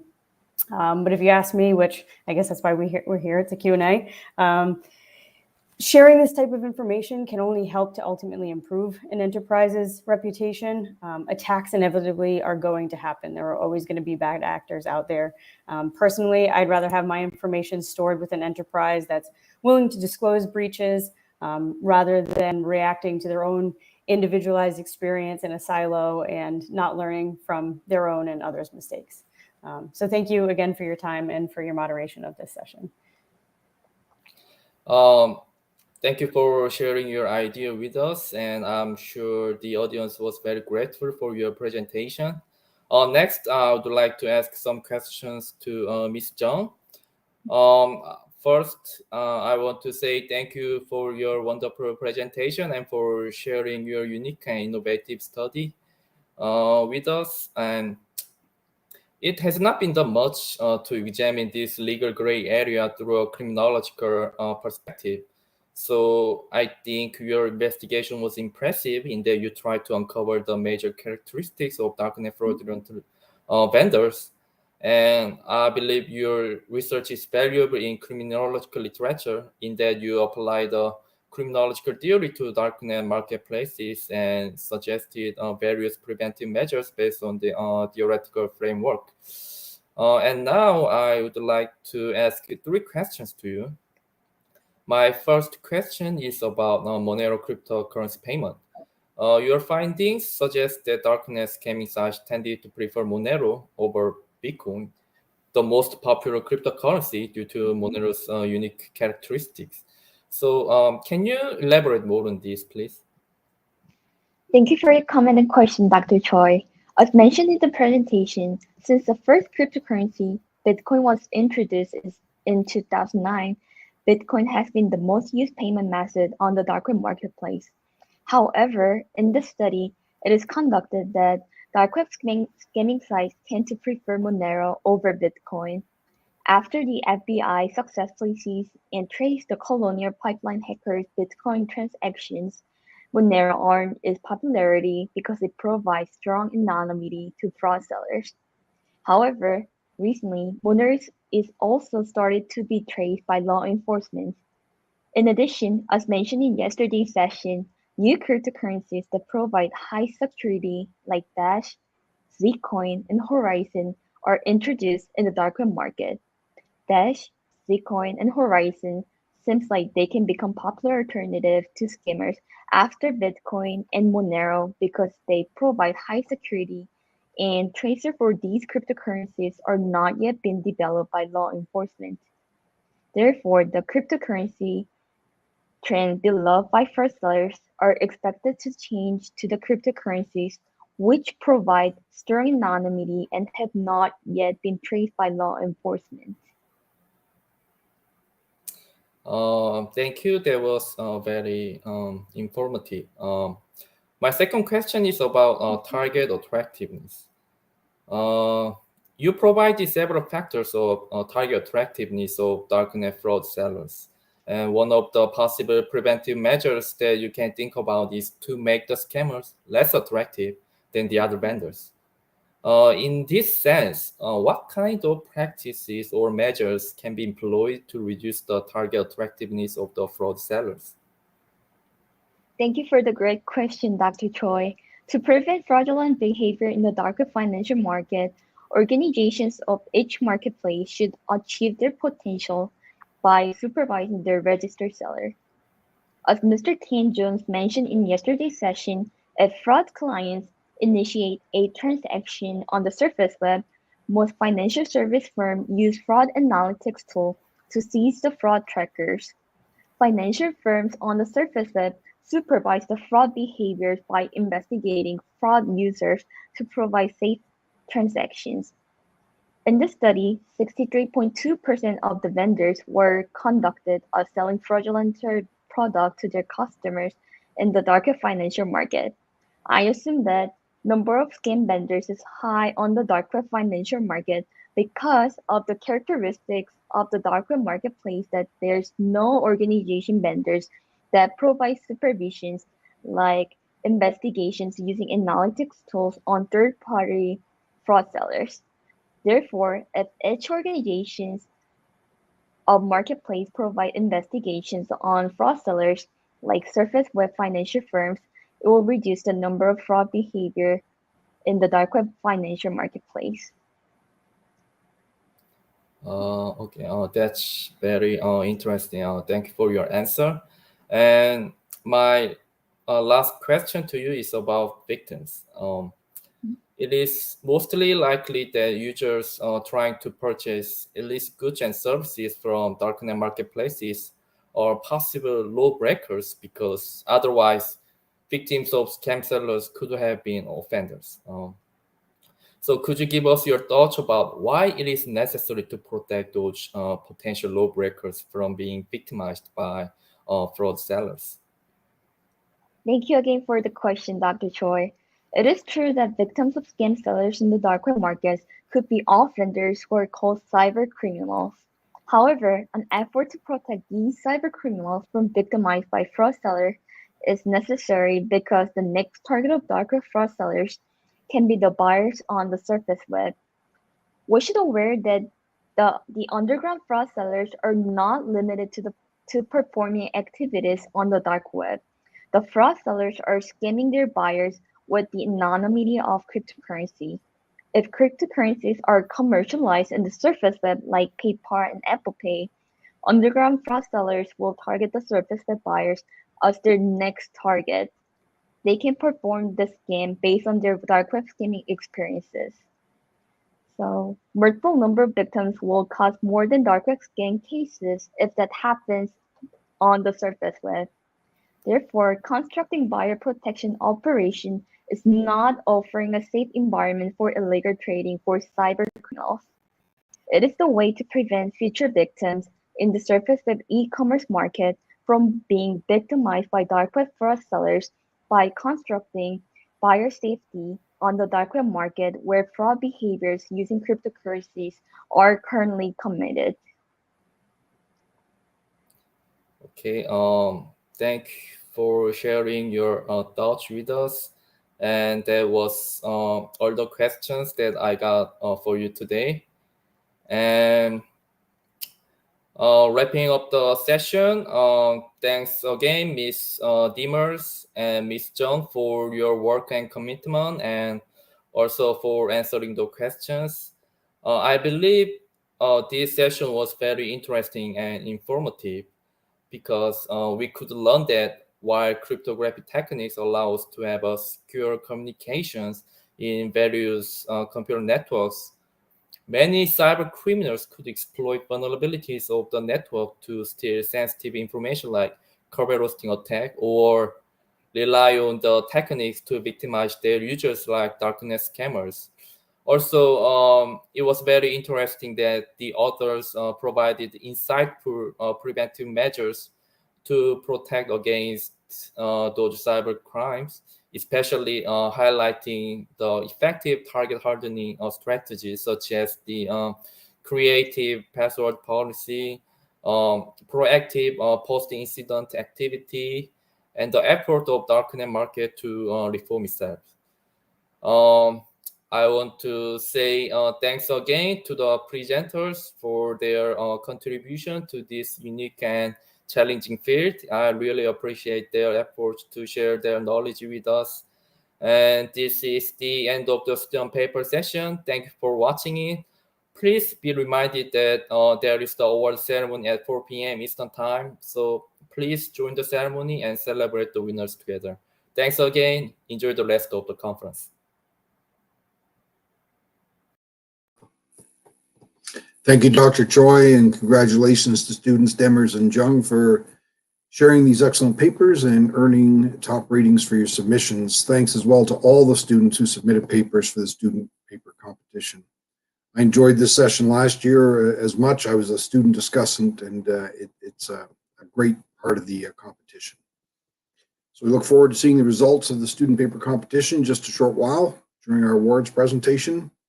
We're now going to take another short break, and we'll be back promptly at 3 p.m. Eastern Standard Time. When we return, we'll be joined by Dr. Sinchel Bak as moderator and discussant, who will invite the founder of the annual International White Hat Conference, Dr.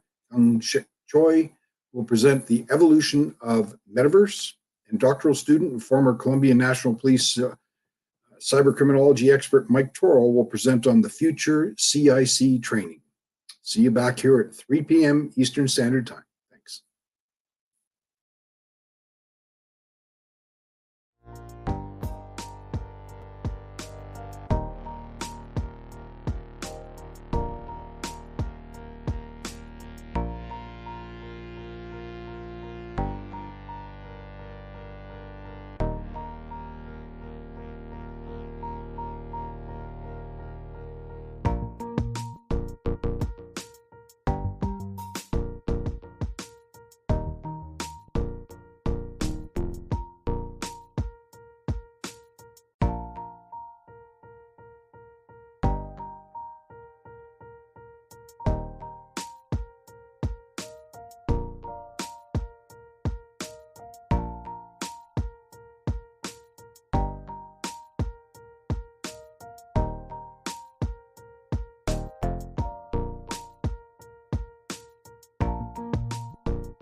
Welcome back, everyone.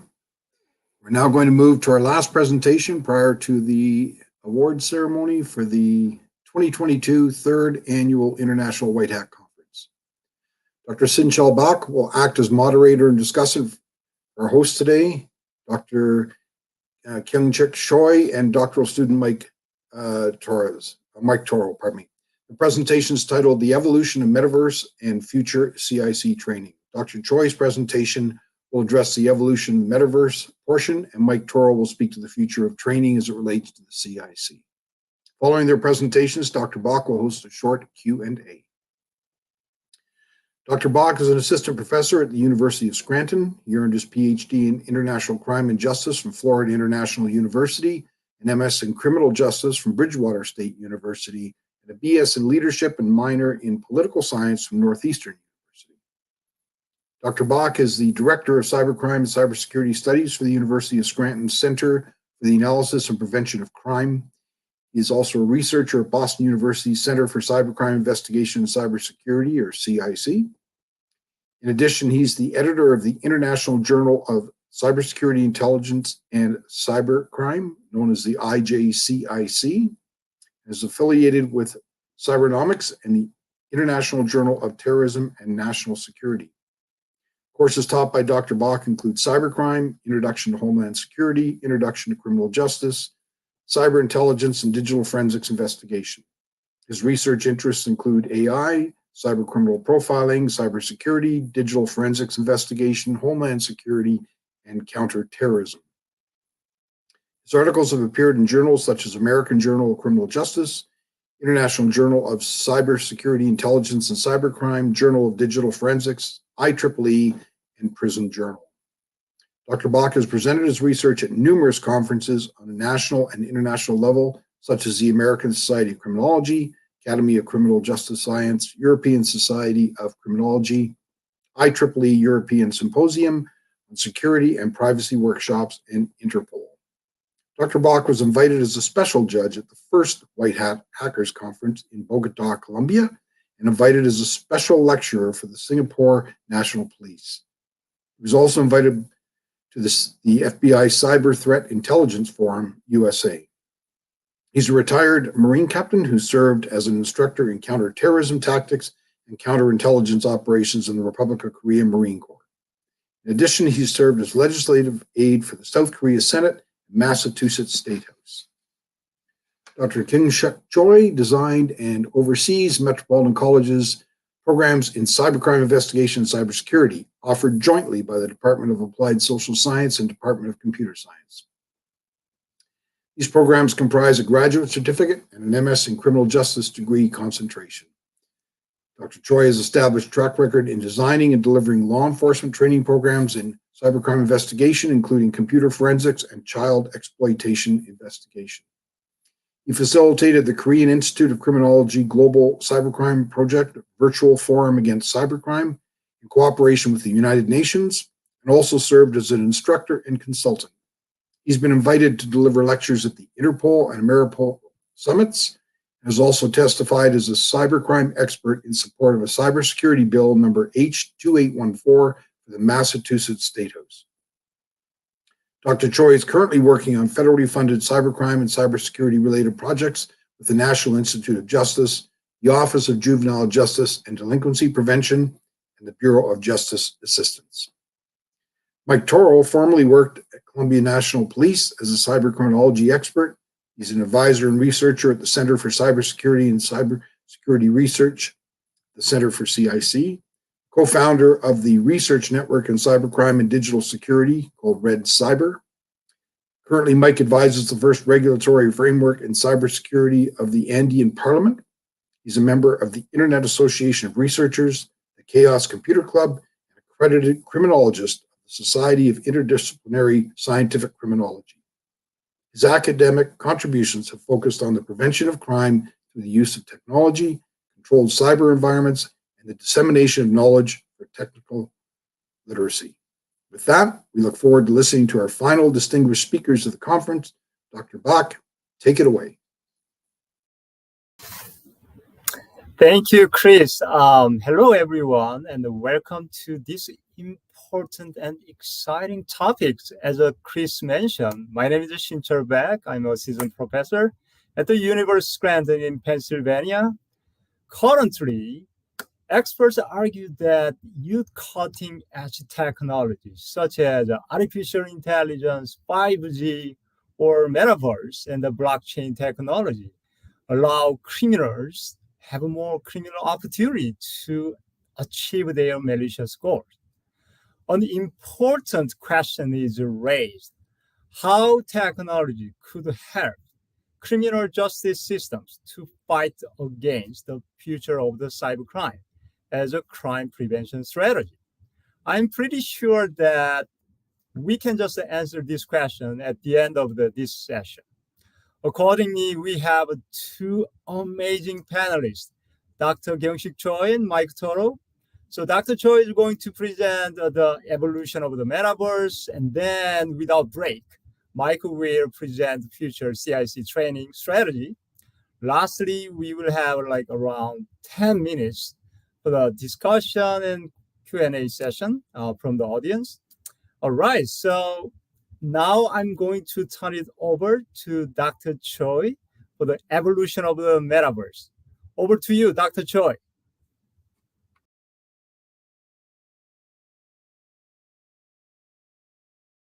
Good afternoon, everyone. My name is Kyung-shick Choi. I'm the Director of Cybercrime Investigation and Cybersecurity Program at Boston University. It's a great pleasure to discuss one of the most fascinating technology, metaverse, through the WIDEC conference. Metaverse concept has evolved one step further than virtual reality, cutting-edge technology that enables people to experience real-world experiences in virtual world. In this presentation, we'll discuss about metaverse and its potential cybercrime issues along with innovative approach to future cybercrime prevention. Metaverse is a compound word of the English word meta, meaning virtual, and universe, meaning the universe. It has characteristics of engaging in social and cultural activity, similar to reality. Recently, metaverse has been discussed to use e-commerce, media, and entertainment, real estate, and education. Virtual reality, augmented reality, smart glasses, social media, and cryptocurrency have existed as a separate yet related ideas until now. The metaverse combines these moving parts to create a powerful tool for businesses. Facebook recently switched to metaverse-oriented company by changing its name to Meta. In December last year, Nike announced their acquisition of a virtual shoe company, which will help them create shoes to sell in the metaverse. Adidas is making their expedition into the metaverse with collaborative NFT projects, creating exclusive collectibles with other artists. Their NFTs collectively sold for over 22 million. The fashion industry is also turning to metaverse marketing. For example, Gucci's a small shoulder bag priced at well over $1,000 in real world cost $3 on Geppetto, Korean metaverse platform. The metaverse infrastructure is still being set up, but companies and brands are jumping onto opportunity to be part of this new world. According to a recent survey of more than 2,500 US adults, people are more likely to fear metaverse than be excited about it. Perhaps I could easily tie this survey result to potential cybercrime in metaverse. With the development of metaverse technology, cybercrimes such as online prostitution, sexual violence, child exploitation could occur. Recently, it was reported that women in UK was verbally and sexually harassed 60 seconds after signing up for virtual game developed by Meta. The victim witnessed her avatar being sexually assaulted by 3 or 4 male avatars. This could be a new type of sexual violence crime in the metaverse. Before we diagnose potential cybercrime issues in metaverse, let's briefly examine the history of metaverse. The first version of World Wide Web was Web 1.0, created in 1989 solely for informational sharing purposes. Individuals could search for information and read the material. Example, Web 1.0 is MySpace. Web 2.0, created 15 years later, took the web and internet further. Web 2.0 allowed individuals to interact with one another using the web and internet through interaction with websites and blogs. Examples of Web 2.0 are Facebook and Twitter. Web 3.0 incorporates machine learning. The third iteration of the web and internet created space for innovation and global interaction. Innovation informs programming computers to conduct and resolve complicated tasks requested by individuals. Web 3.0 allows for reading, writing, and executing. Web 3.0 also focuses on user security, data ownership, and privacy. The broad terms include blockchain, cryptocurrencies, non-fungible token, NFT, artificial intelligence, metaverse, and more. The metaverse is an extension of Web 2.0 in the form of intelligent services, immersive virtual interaction. Unlike Web 2.0, Web 3.0 data is stored in blockchain network instead of central server. Many people think metaverse should integrate XR, extended or mixed reality, which combines some elements of what is real with what is virtual. This blend of realities creates infinite possibilities of integration for differing technologies to create more holistic and immersive experience for users. Some experts argue, metaverse is merely a different expression of AR and VR. Do you feel kind of significant difference in taking class, between using Zoom and using metaverse platform? Are we comfortable using very heavy headsets? Is it really metaverse new concept? How about Second Life? Second Life was developed by Linden Lab in 2003 and became very popular virtual space to shop, meet, play, learn, work, buy land in virtual work like real life. However, technology could not fully support the concept at that time.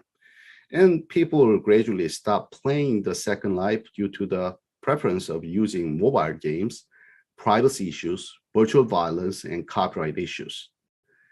Then why metaverse is important to us? Meetings and performances in virtual environment have become essential means of communication, and the experience and interest in virtual spaces have exploded during the pandemic. Technology-oriented changes such as AR, VR, XR, crypto, blockchain, and NFT are receiving attention, and related platforms have also increased. More importantly, the transition to era in which one's own consumption reveals itself, and the rise of Generation Z and Generation Alpha. Yes, we care about our young generation who will lead and change our future. Digitally native Generation Z tends to be codephobia, who are afraid of speaking through smartphone and prefer virtual environment. They possess intuitive understanding of technology unprecedented in previous generations. Gen Z consumers spend twice as much time socially interacting in the metaverse than they do in real life. Born after year 2010, Alpha generation wishes to be a creator, and they are comfortable sharing their own content. They feel freer to express themselves in games than they do in real life. 45% of Alpha generation reported their in-game identity is a true expression of who they really are. Surprising? Gaming industry was the first to really take advantage of the metaverse concept and integrate it into their platforms. This is the main reason why the most successful example metaverse is Roblox. If you aren't familiar with Roblox, you probably don't have children. The Roblox platform currently has more than 40 million games and 9.5 million developers. As of third quarter, 47.3 million average daily active users play Roblox. 67 users are under 16 years old, and 72% of games are played in mobile. Unfortunately, Our children are exposed to online harassment and illicit content such as sexual violence in Roblox. In some instances, developers also recreated mass shootings on the platform. Although Roblox strictly prohibits any games with sexual explicit material, developers found loophole that enables them to create games with sexual content. Yes, it is very important to raise awareness about child safety online. In addition, perpetrators in metaverse can use anonymous IDs and they are not easy to trace. It is expected it will be almost impossible to find investigative agencies willing to help legally at this moment, even if criminal proceedings are possible for many cybercrime cases. As briefly mentioned, key technological elements associated with the metaverse include blockchain technology, virtual reality, and augmented reality capabilities. In particular, the virtual blockchain technology that allows digital assets ownership is considered the main driving force for metaverse virtual currency transaction. Currency, the basis of blockchain technology, is widely used in other cybercrimes. Metaverse could be easily extended to connect dark web for further child sexual exploitation. According to the Anslum case investigation in 2019, it was reported that the number of people who accessed the chat room to watch child sexual abuse material in the suspect's secret room ranged from several hundreds to over 10,000 with simultaneous access. The suspect and his confederate received the proceeds in virtual currencies such as Monero and Ethereum to avoid being pursued by law enforcement agencies. And they used the withdrawal method to turn it into cash. As witnessed in day one session of White Hat Conference, the cryptocurrency tracking investigation requires specialized professional investigation training, which is the core of the metaverse-related investigation. However, since law enforcement agencies are saturated with investigation activities on open website alone, investigating cryptocurrency tracking is bound to be limited and challenging. As various sexual crimes, including child sexual exploitation, are expected to increase rapidly in the metaverse, it is urgent to form a dedicated investigation team for digital sex crimes against children and adolescents. It is also essential to educate public and train law enforcement officers. Contrary to the recent rise of metaverse, there is no in-depth education related to investigation of metaverse and its safety education. I'm just showing the current CIC course exercises. We are developing metaverse-related course content at this moment. In order to successfully investigate criminal acts of sexual violence that may occur in metaverse, investigative techniques such as identification, acquisition, and analysis of digital evidence are essential for investigators. And expertise in cryptocurrency tracking technology is crucial. This type of hands-on training program provides forensic tracking of cryptocurrencies based on legal investigation procedures for digital evidence, website crawling, and dataset production and geolocation tracking. The training should aim to educate investigative intelligence analysis using various open source programs. In addition, it is essential to provide a systematic training course through actual demonstration on various cryptocurrency laundering crimes that occur in chain hopping, pill chain, and illegal services of metaverse platform.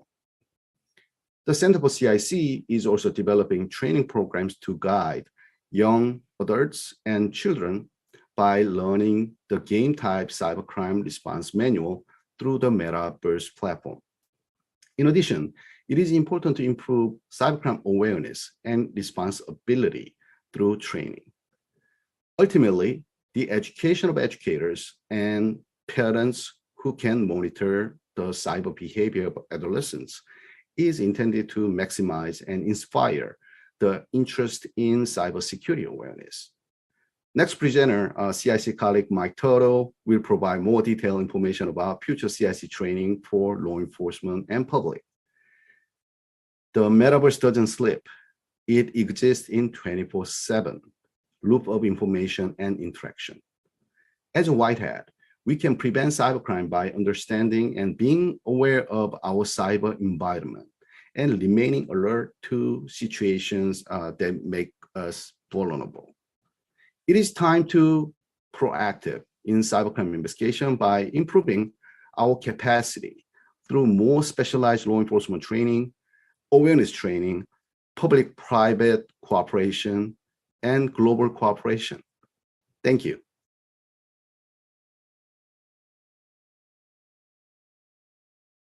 Thank you very much for the kind presentation. It is a great honor of being here in the International White Hat Conference, and mainly after the Dr. Choi's presentation. As he mentioned, I'm going to talk about future CAC training. For doing that, I divide my presentation in 3 stages. First, to talk about those new scenarios we are facing. The second one about the neurosciences advances, and also we are going to talk about how to empower from a digital perspective and how to improve those training procedures.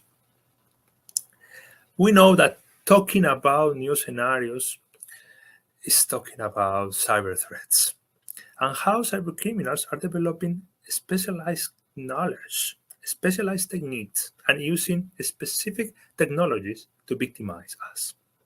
On the other side, we still are having traditional procedures for learning. It means a lot of concepts to memorize. It means broad disciplines to try to get into, and finally, after long periods of learning, to try to develop a specific skill sets. So now we need more practical, more applicable knowledge to counteract that specialization level of cyber threats.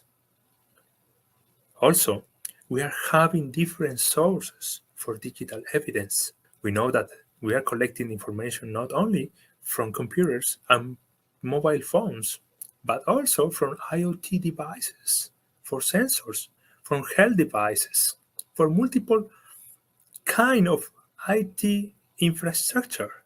But the cybercrime investigation somehow is still developing traditional crime scene procedures.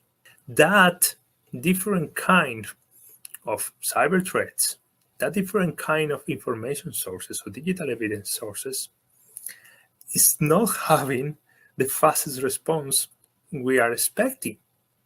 So in that way, we are developing slow learning pathways. How to face these new scenarios? Fortunately, the neuroscience advances are coming with the answers. We know that the human machine is a complex one. We know that the human body is a complex machine. And sometimes how this works is making us vulnerable. We know that when our body responds automatically to some emotion, that solidarity, curiosity, reading, cyber criminals are taking advantage of that automatic response. But also, we know that our body can fabricate or produce some specific neurotransmitters which are really good for training that automatic response. I don't know if you're familiar with this chemical formula, the dopamine formula. This amazing neurotransmitter which can help us to improve our response to different scenarios and mainly to improve our learning process.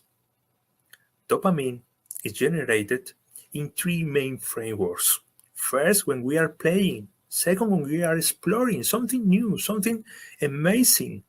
And third, when we as human beings are winning something. So, taking into account that advance, that knowledge, the Center for Cybercrime Investigation and Cybersecurity is developing one digital badge for improving that exploring feeling of our trainings, for motivating that dopamine production.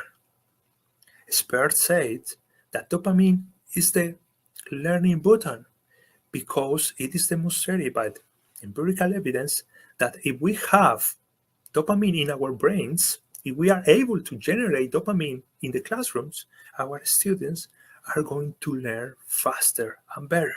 So maybe we are facing new scenario where we can train real cybercrime investigators and cybersecurity experts.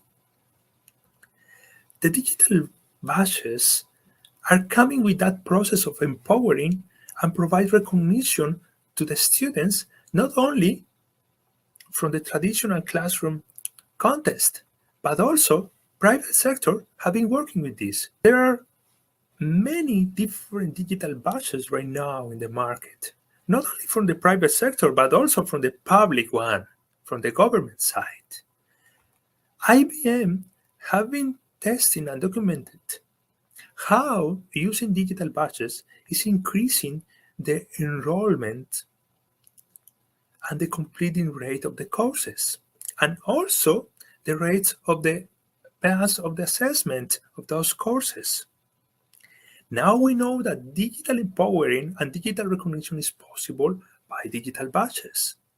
But also we know that we are facing a really huge challenge with cyber criminals.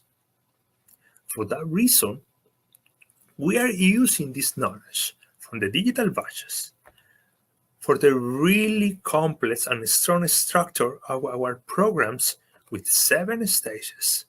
What we learn, what we test, what we research in the past.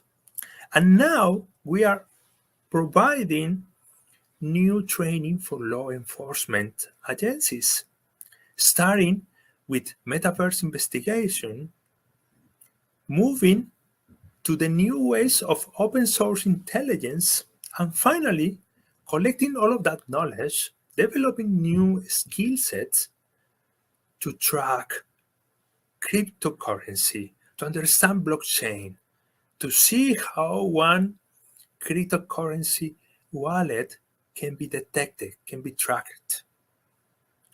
But not only for law enforcement agencies. We know also that from the public, we need to do something. We can apply this innovation in metaverse safety training for teachers and parents. Teachers are key. Teachers are crucial in the life of our society, as well as parents. And what about kids? What about children? Also, we are developing a pilot program in the end of this June, during this summer, which is called the White Hat Junior Camp. We are having students from 9th, 10th, 11th, and 12th grade coming with their parents, training the future investigators, training with techniques for cybercrime investigation, for protecting digital evidence, and also their parents as cyber guardians, as Dr. Choi mentioned and tested some years ago with his theory about the routine activities in the cyberspace. We know that digital custody, capable digital custody, is a key factor for preventing cybercrime victimization. So now with this campament, parents are going to develop that skill set for being more capable custodians. And obviously, in the middle of this process of getting new knowledge, applicable knowledge, we are having this CIC power or CIC powers or CPs when we are talking about these digital badges. How you, White Hat, can be part of this innovation is so easy. Let me explain in 5 steps. First, go to our website. Second, choose the training or the specialized event you want to be part of. Third, register into the selected academic event. 4, just attending. And just for attending, you are going to get the CPs for free without any cost. And finally, you are going to trade those CPs for your certificates or scholarship or from some academic resources.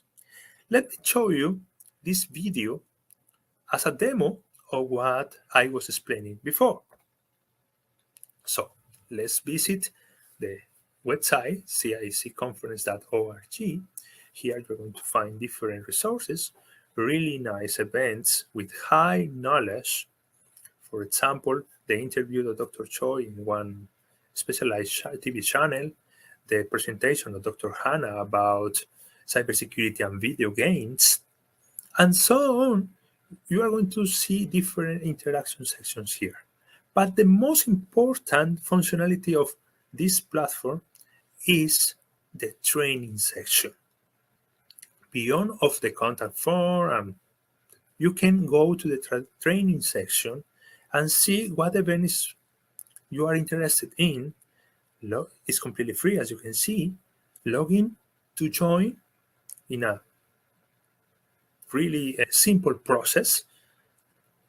And after that, you are going to be ready for registering to the event, and for attending the event, you are going to gain CPs. And with those CPs, you are going to develop your new skill sets. You're going to be able to trade, to get familiar with cryptocurrency, but this special knowledge cryptocurrency.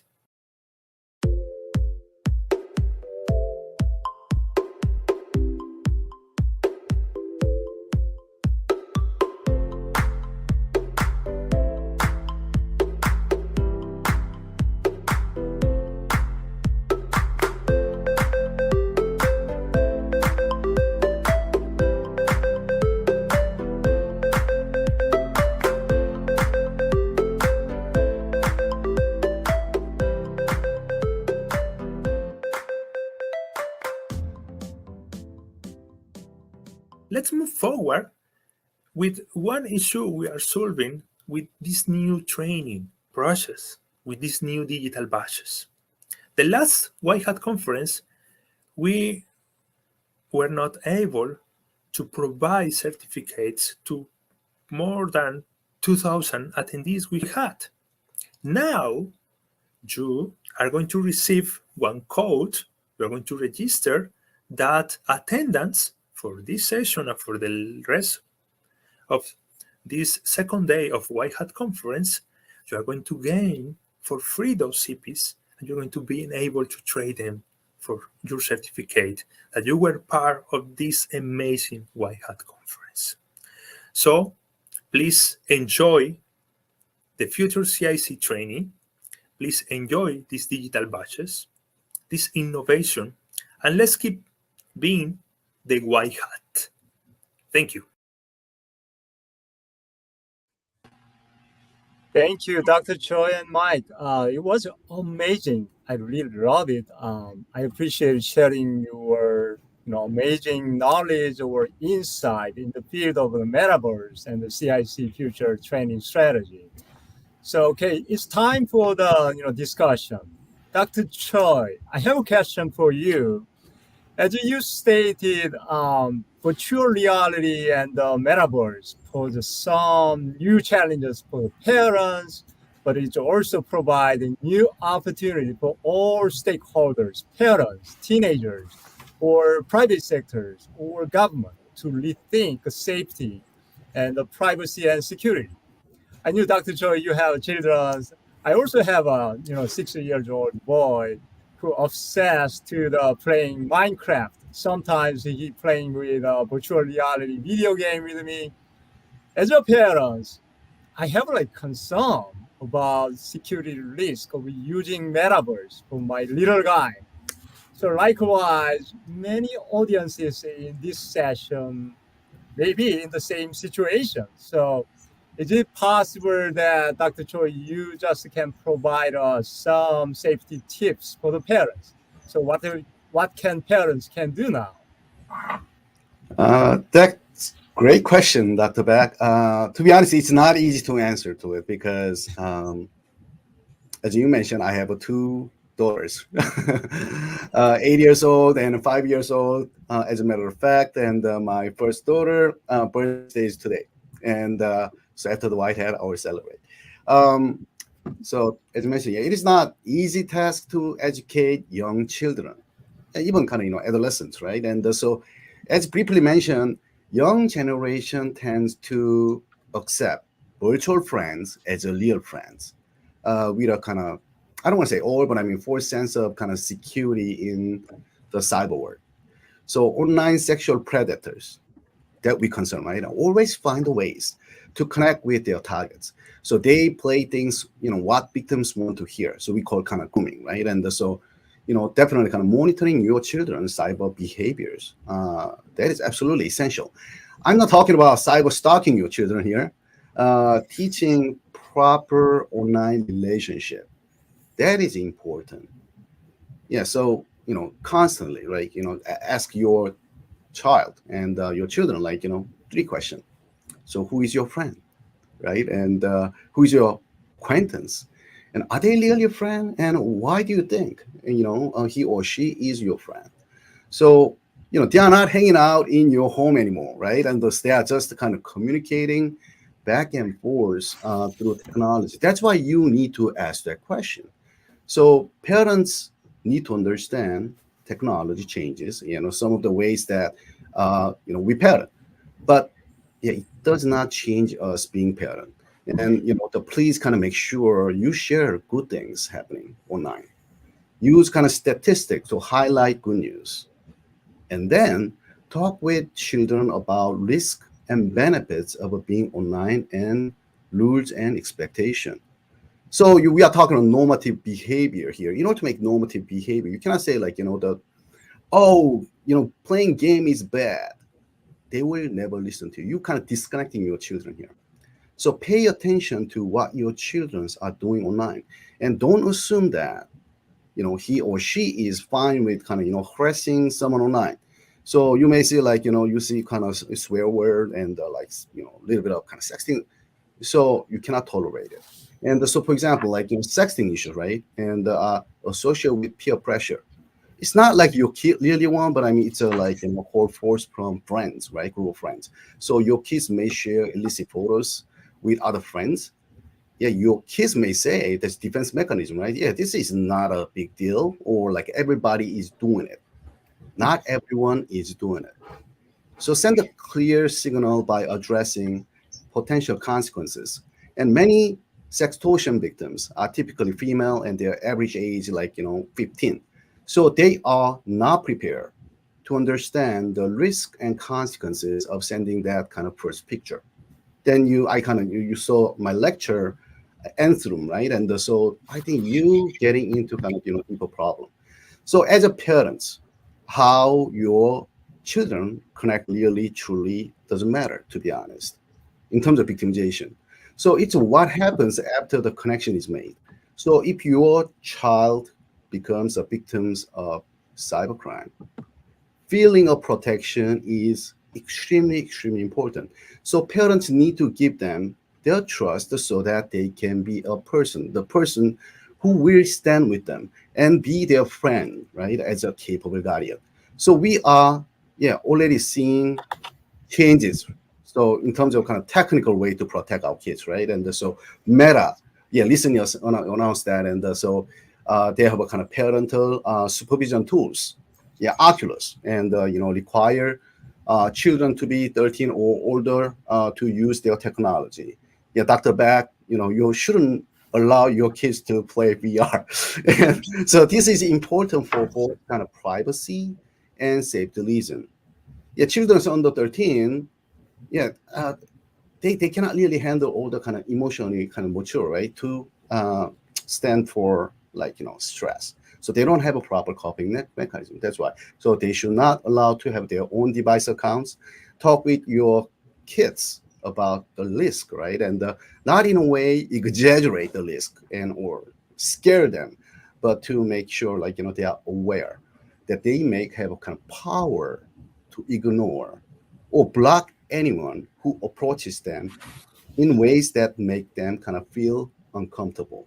So it's kind of, we have like, their program and, say no to drug. It's kind of same thing. So they need to know they have a control for the technology.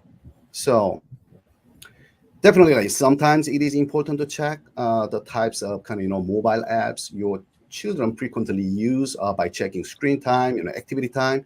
So there are many, many ways to monitor kind of mobile activity. As mentioned in my lecture, 74% of kids like, playing games, using mobile. So it is also important to know how to preserve digital evidence for dealing with potential cybercrime victimization. Of course, both, right, and parents and children. So you have to kind of work as a team. So I plan to teach these important techniques and on how to monitor and preserve mobile and social media activities for parents as a kind of cybersecurity training during the upcoming Whitehead Junior Camp. Thank you. Thank you, Dr. Choi. That's great tips. Actually, I realized that I did something wrong. I just told my little guy, hey, video game is not good, because I didn't know how to guide him. But now crystal clear to how I'm going to teach him, educate him, make him secure in the virtual reality platform or metaverse. I really appreciate it. Can I add one more thing? And so I think Sure. according to my daughter, we kind of, we played Roblox one time, multiple times actually together with me. So she teaches me how to use Roblox, and I follow her and see what she's doing. I could notice kind of, her behavior. She said that's the one of the greatest time she ever had. So I think maybe, I don't know, we should get to know our children's, like, the games, and then, play with that. And so together. So that's a wonderful supervision. That's one of my personal recommendations. Thank you. I will play with him more frequently for the Minecraft or other stuff.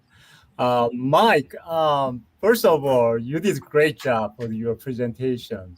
Especially, I was impressed with digital recognition part. In this regard, can you give us a little more details about how digital recognition does increase student attention and performance for cybercrime investigation or cybersecurity training? Hi, Dr. Park. Hi, Dr. Choi. It's a pleasure to be here. Yes, of course. We have been studying and making research about this digital recognition and trying to improve the learning, because, as we mentioned before, we have like that divorce between new techniques for cybercrime, new procedures, new technologies, and what is happening with the traditional way we are training our cybercrime investigators. So we are applying all of that process, what that chemical process is coming when the human being is able to explore something new, and also to winning something new. So in the classroom or in the virtual environment, in the metaverse, when we are working our training, our CIC training, so the cybercrime investigator is looking for that digital badges, the new one, is looking for the next level. And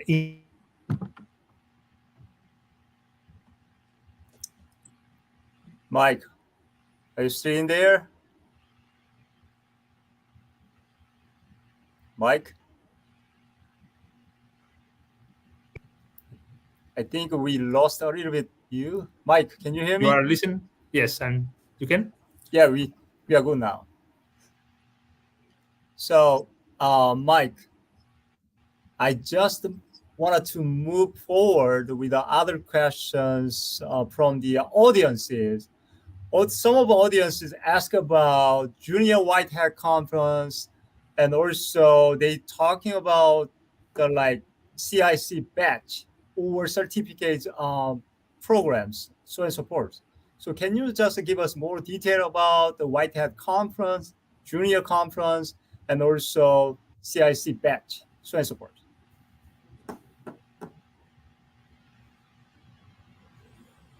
Mike, okay.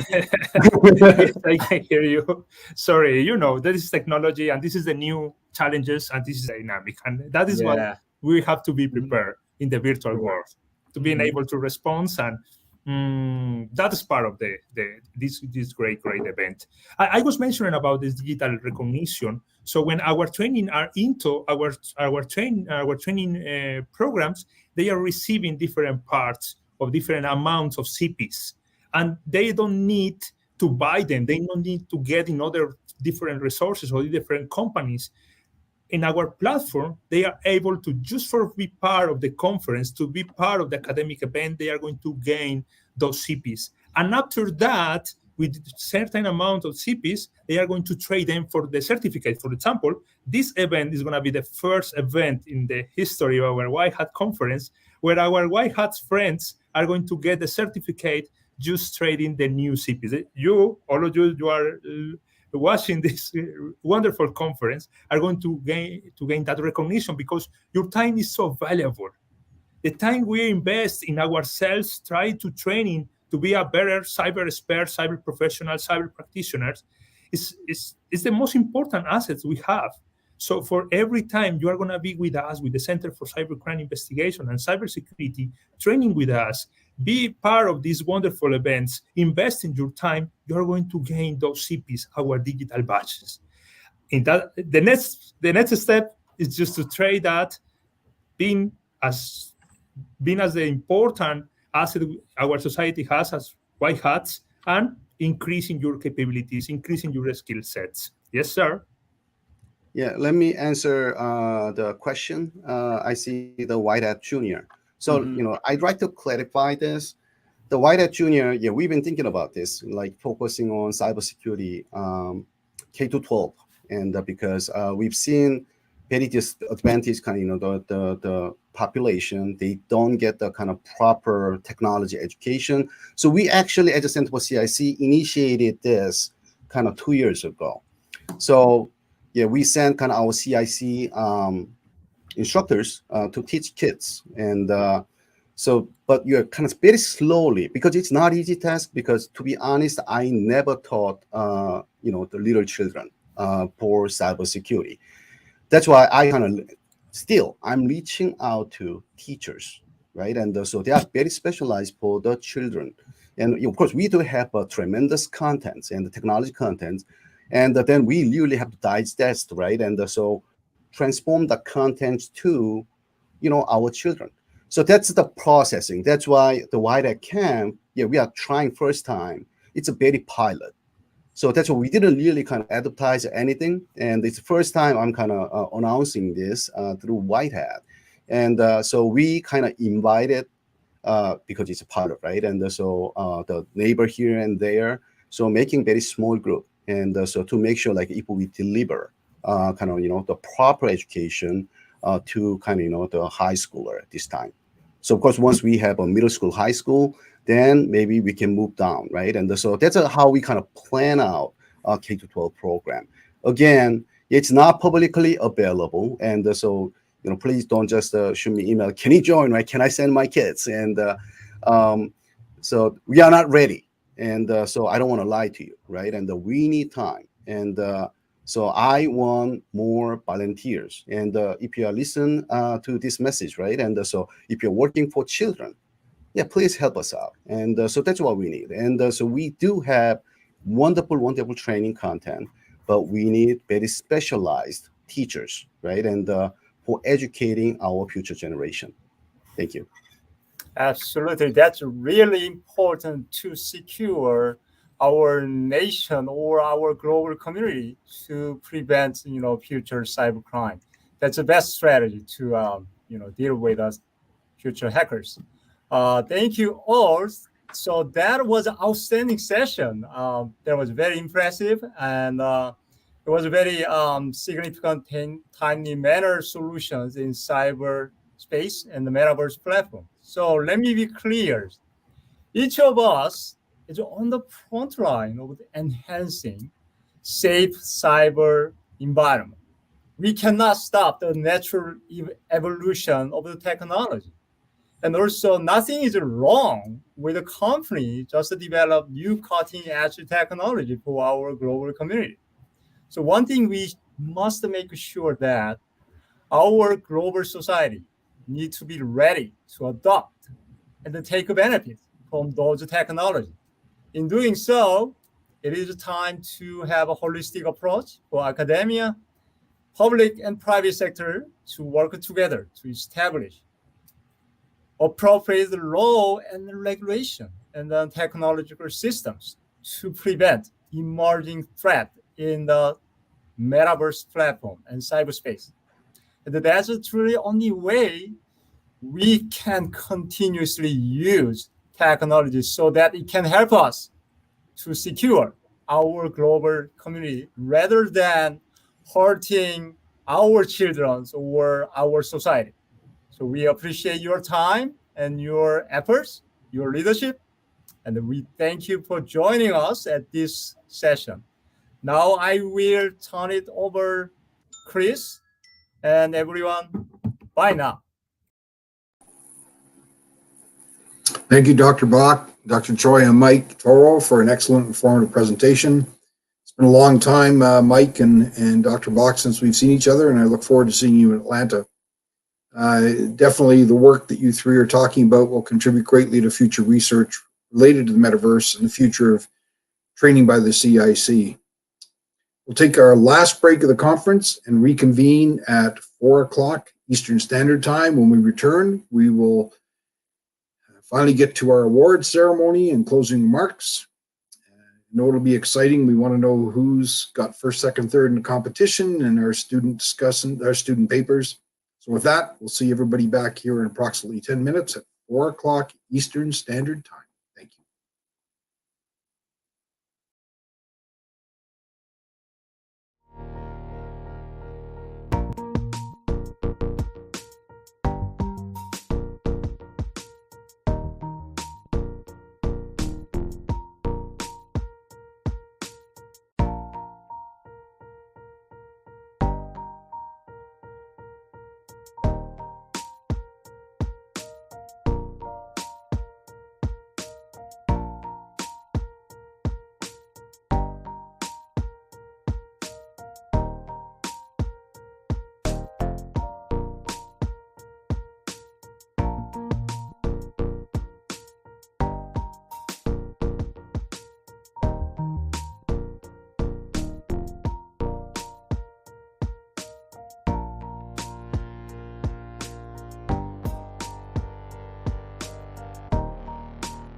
Welcome back, everyone.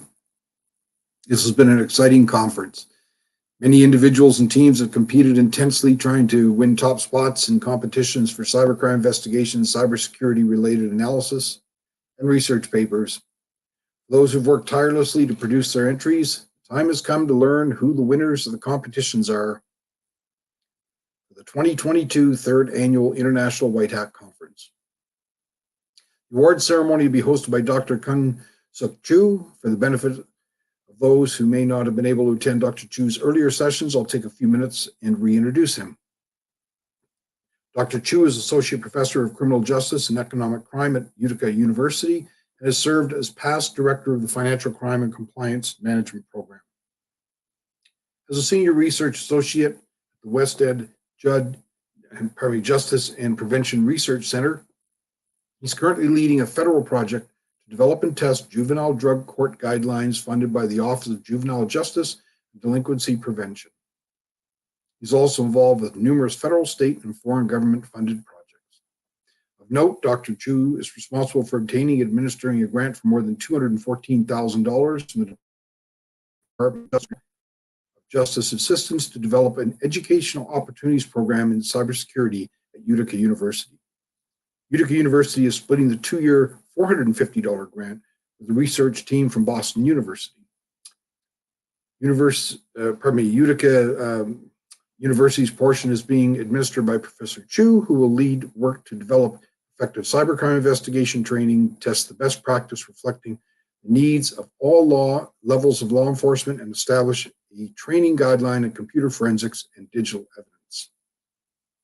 Without further ado, Dr. Chu will now announce the winner of this year's competitions before turning it over for our closing remarks for this year's conference to Boston University's Metropolitan College Senior Associate Dean, Dr. Lou Jakushev. Take it away, Dr. Chu. Thank you, Chris. It was really pleased to working with you for the last 2 days.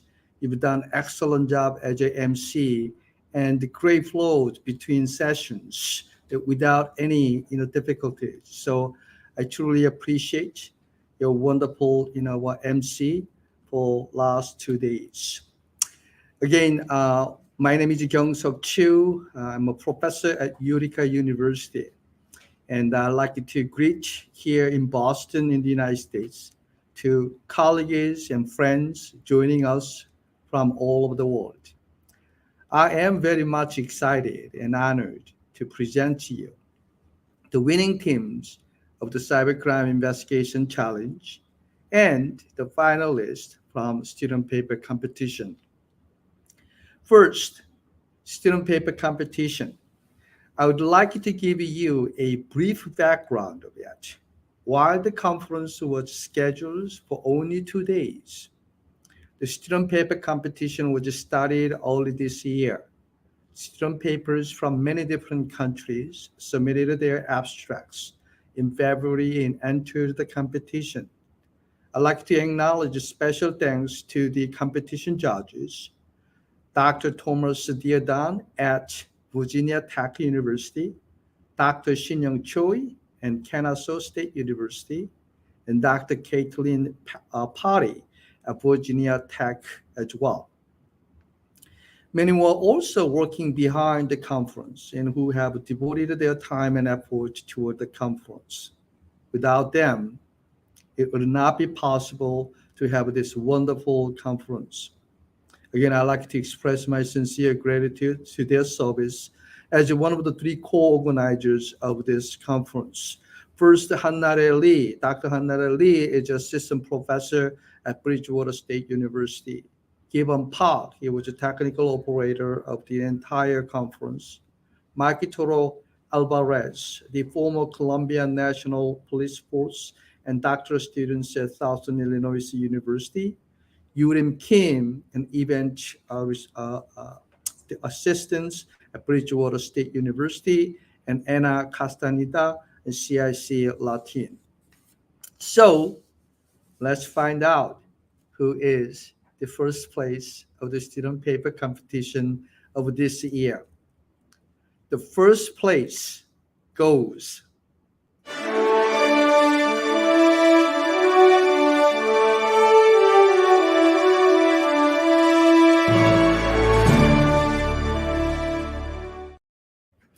Ms. Bora Jung at Boston University.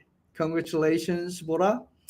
The second place of the student paper goes to D. Demers at Bridgewater State University. Let's hear these remarks for her second place of the student competition. D, are you there?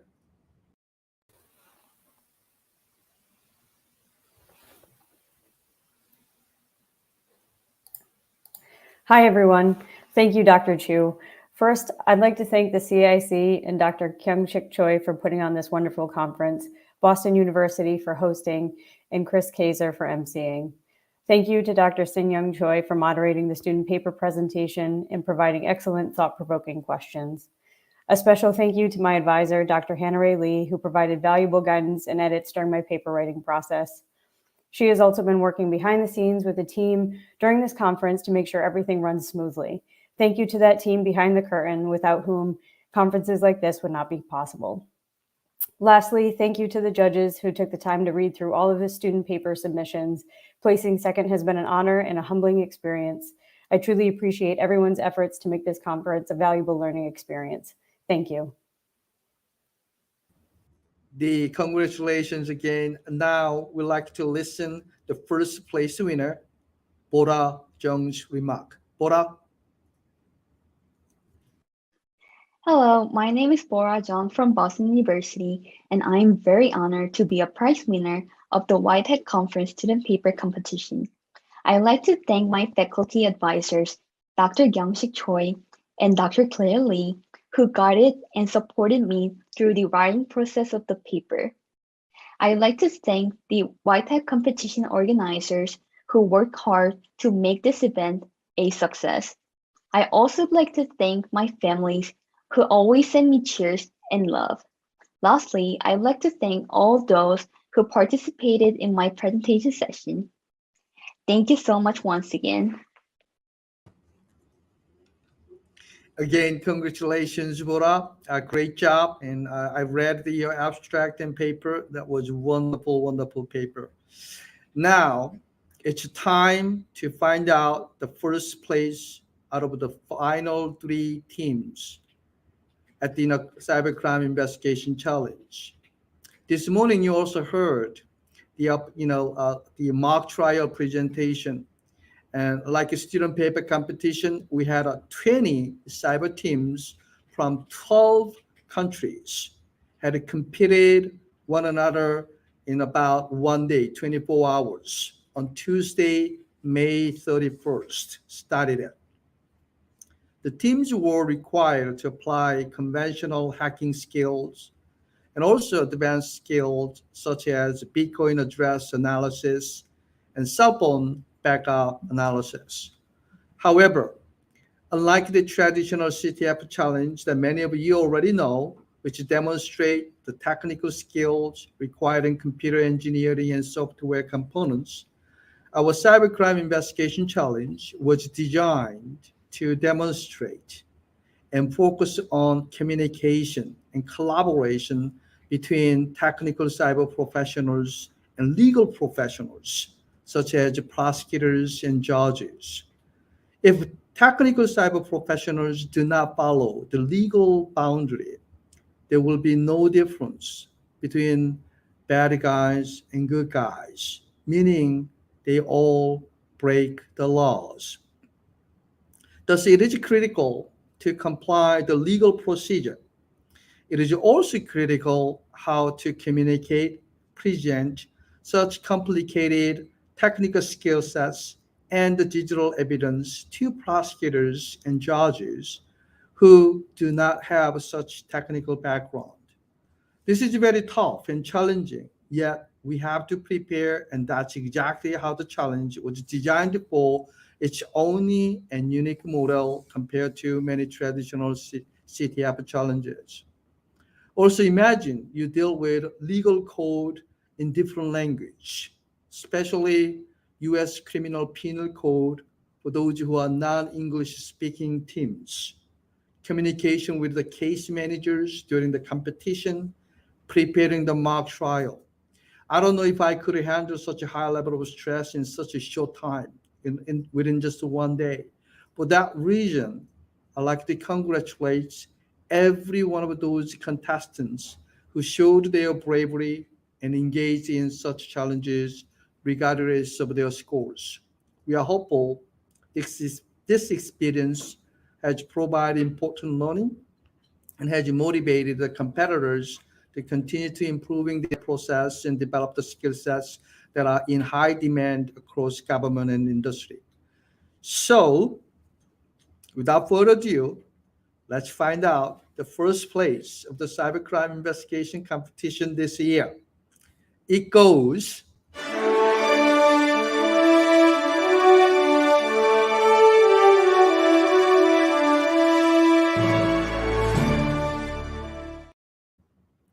Hungarian teams. Congratulations. The third place of the competition team of this year is Brazilian team. So I'd like to hear their remarks of the winning the third place. Brazilian team is there. Hi guys, good afternoon. In the name of all members in Brazilian team, I would like to thank Boston University for the invitation, for the opportunity to attend to this event. We are very happy because we've learned a lot in these 2 days of competition. We are very happy to share experience with the other teams in this second day. So in name of my team colleagues, I just would like to say thank you to Boston University. And congratulate Brazilian team. The second place then it goes to the USA teams, the Boston University team. The Boston University team is there. Thank you, Dr. Chu. I want to give a thanks to the judges who were very professional, and they really gave a lot of insight as to the digital investigation competition. I'd like to thank the faculty and the students who were responsible for holding this event and really moderating it with very minute details.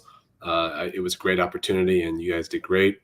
To Dr. Choi, a great and excellent teacher, a great mentor, couldn't ask for anything more.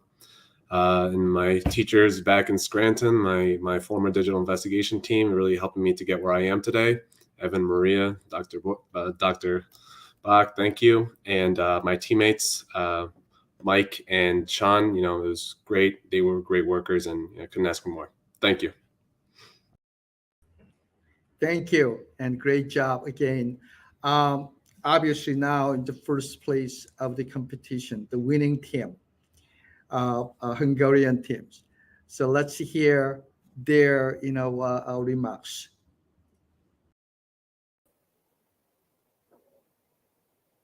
Hi everyone. I'd like to thank the opportunity of taking part in this competition. I'd like to thank to my coach, Dr. Peter Bányász. I'd like to thank to my teammates, Becca and Mario as well. And I'd like to congratulate to other teams who took part in this competition. I believe everyone has really done a great job. Thank you. Again, congratulations, all those teams, also those teams who are not the winning yet, to be part of this competition. So we just had our award ceremony, and I'd like to introduce the senior associate dean of the Metropolitan College in Boston University, Dr. Kyung-shick. So let me just briefly introduce him, and he will make the closing remarks. Dr. Kyung-shick has served on several IEEE conference committees and as an NSF review panelist.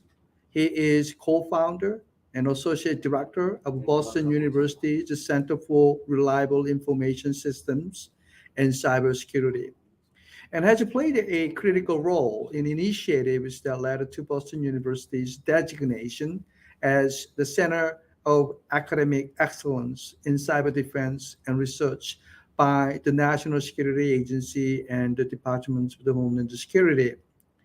Dr. Chekashev teaches data communications, computer networks, and advanced internet technologies, medical informatics, and the network security. Without further ado, I will like to, switch my position in here with Dr.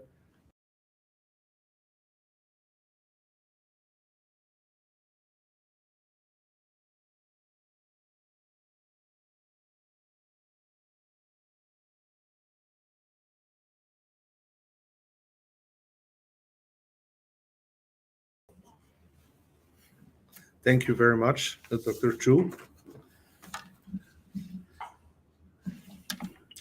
This concludes the third annual 2022 White Hat Conference, which focused on evolution of illicit crypto use and was an effort to bring positive changes to cybercrime investigation, education, and practice. 2022 White Hat Conference this year attracted 1,282 registered attendees from 66 countries. The distribution looks like following: Latin America 64%, North America 23%, 7% came from Asia, 4% from Africa, 3% from Europe. Over the last couple of days, we explored innovative technologies and procedures to implement effective criminal justice policies and establish preventive measures that would lead to a more efficient investigations and successful prosecutions of cybercrime. The conference also presented the current capacities and challenges of higher education programs to better serve students of cybersecurity, computer forensics, and digital evidence. Over the last 2 days, subject matter experts shared their experience on emerging technologies, laws, and policies, while highlighting the challenges faced by law enforcement. An important differentiator of this conference was a job fair designed to assist students with finding jobs and internships opportunities and facilitating collaboration and collaborative approaches between the law enforcement agencies, industry, and higher education institutions. Hosted by Boston University Metropolitan College and its criminal justice program, in collaboration with Utica College and the Center for Cybercrime Investigation and Cybersecurity, the White Hat Conference was made possible by a research grant from the Department of Justice, Bureau of Justice Assistance, which was awarded to Met professors.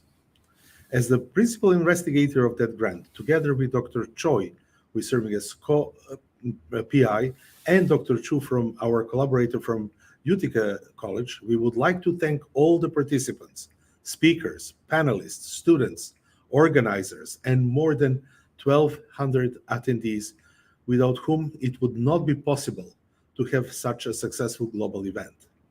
We wish you all success in using the knowledge, experience, and techniques acquired at this conference in creating your own innovative solutions to the continuously evolving cybercrime challenges of our times.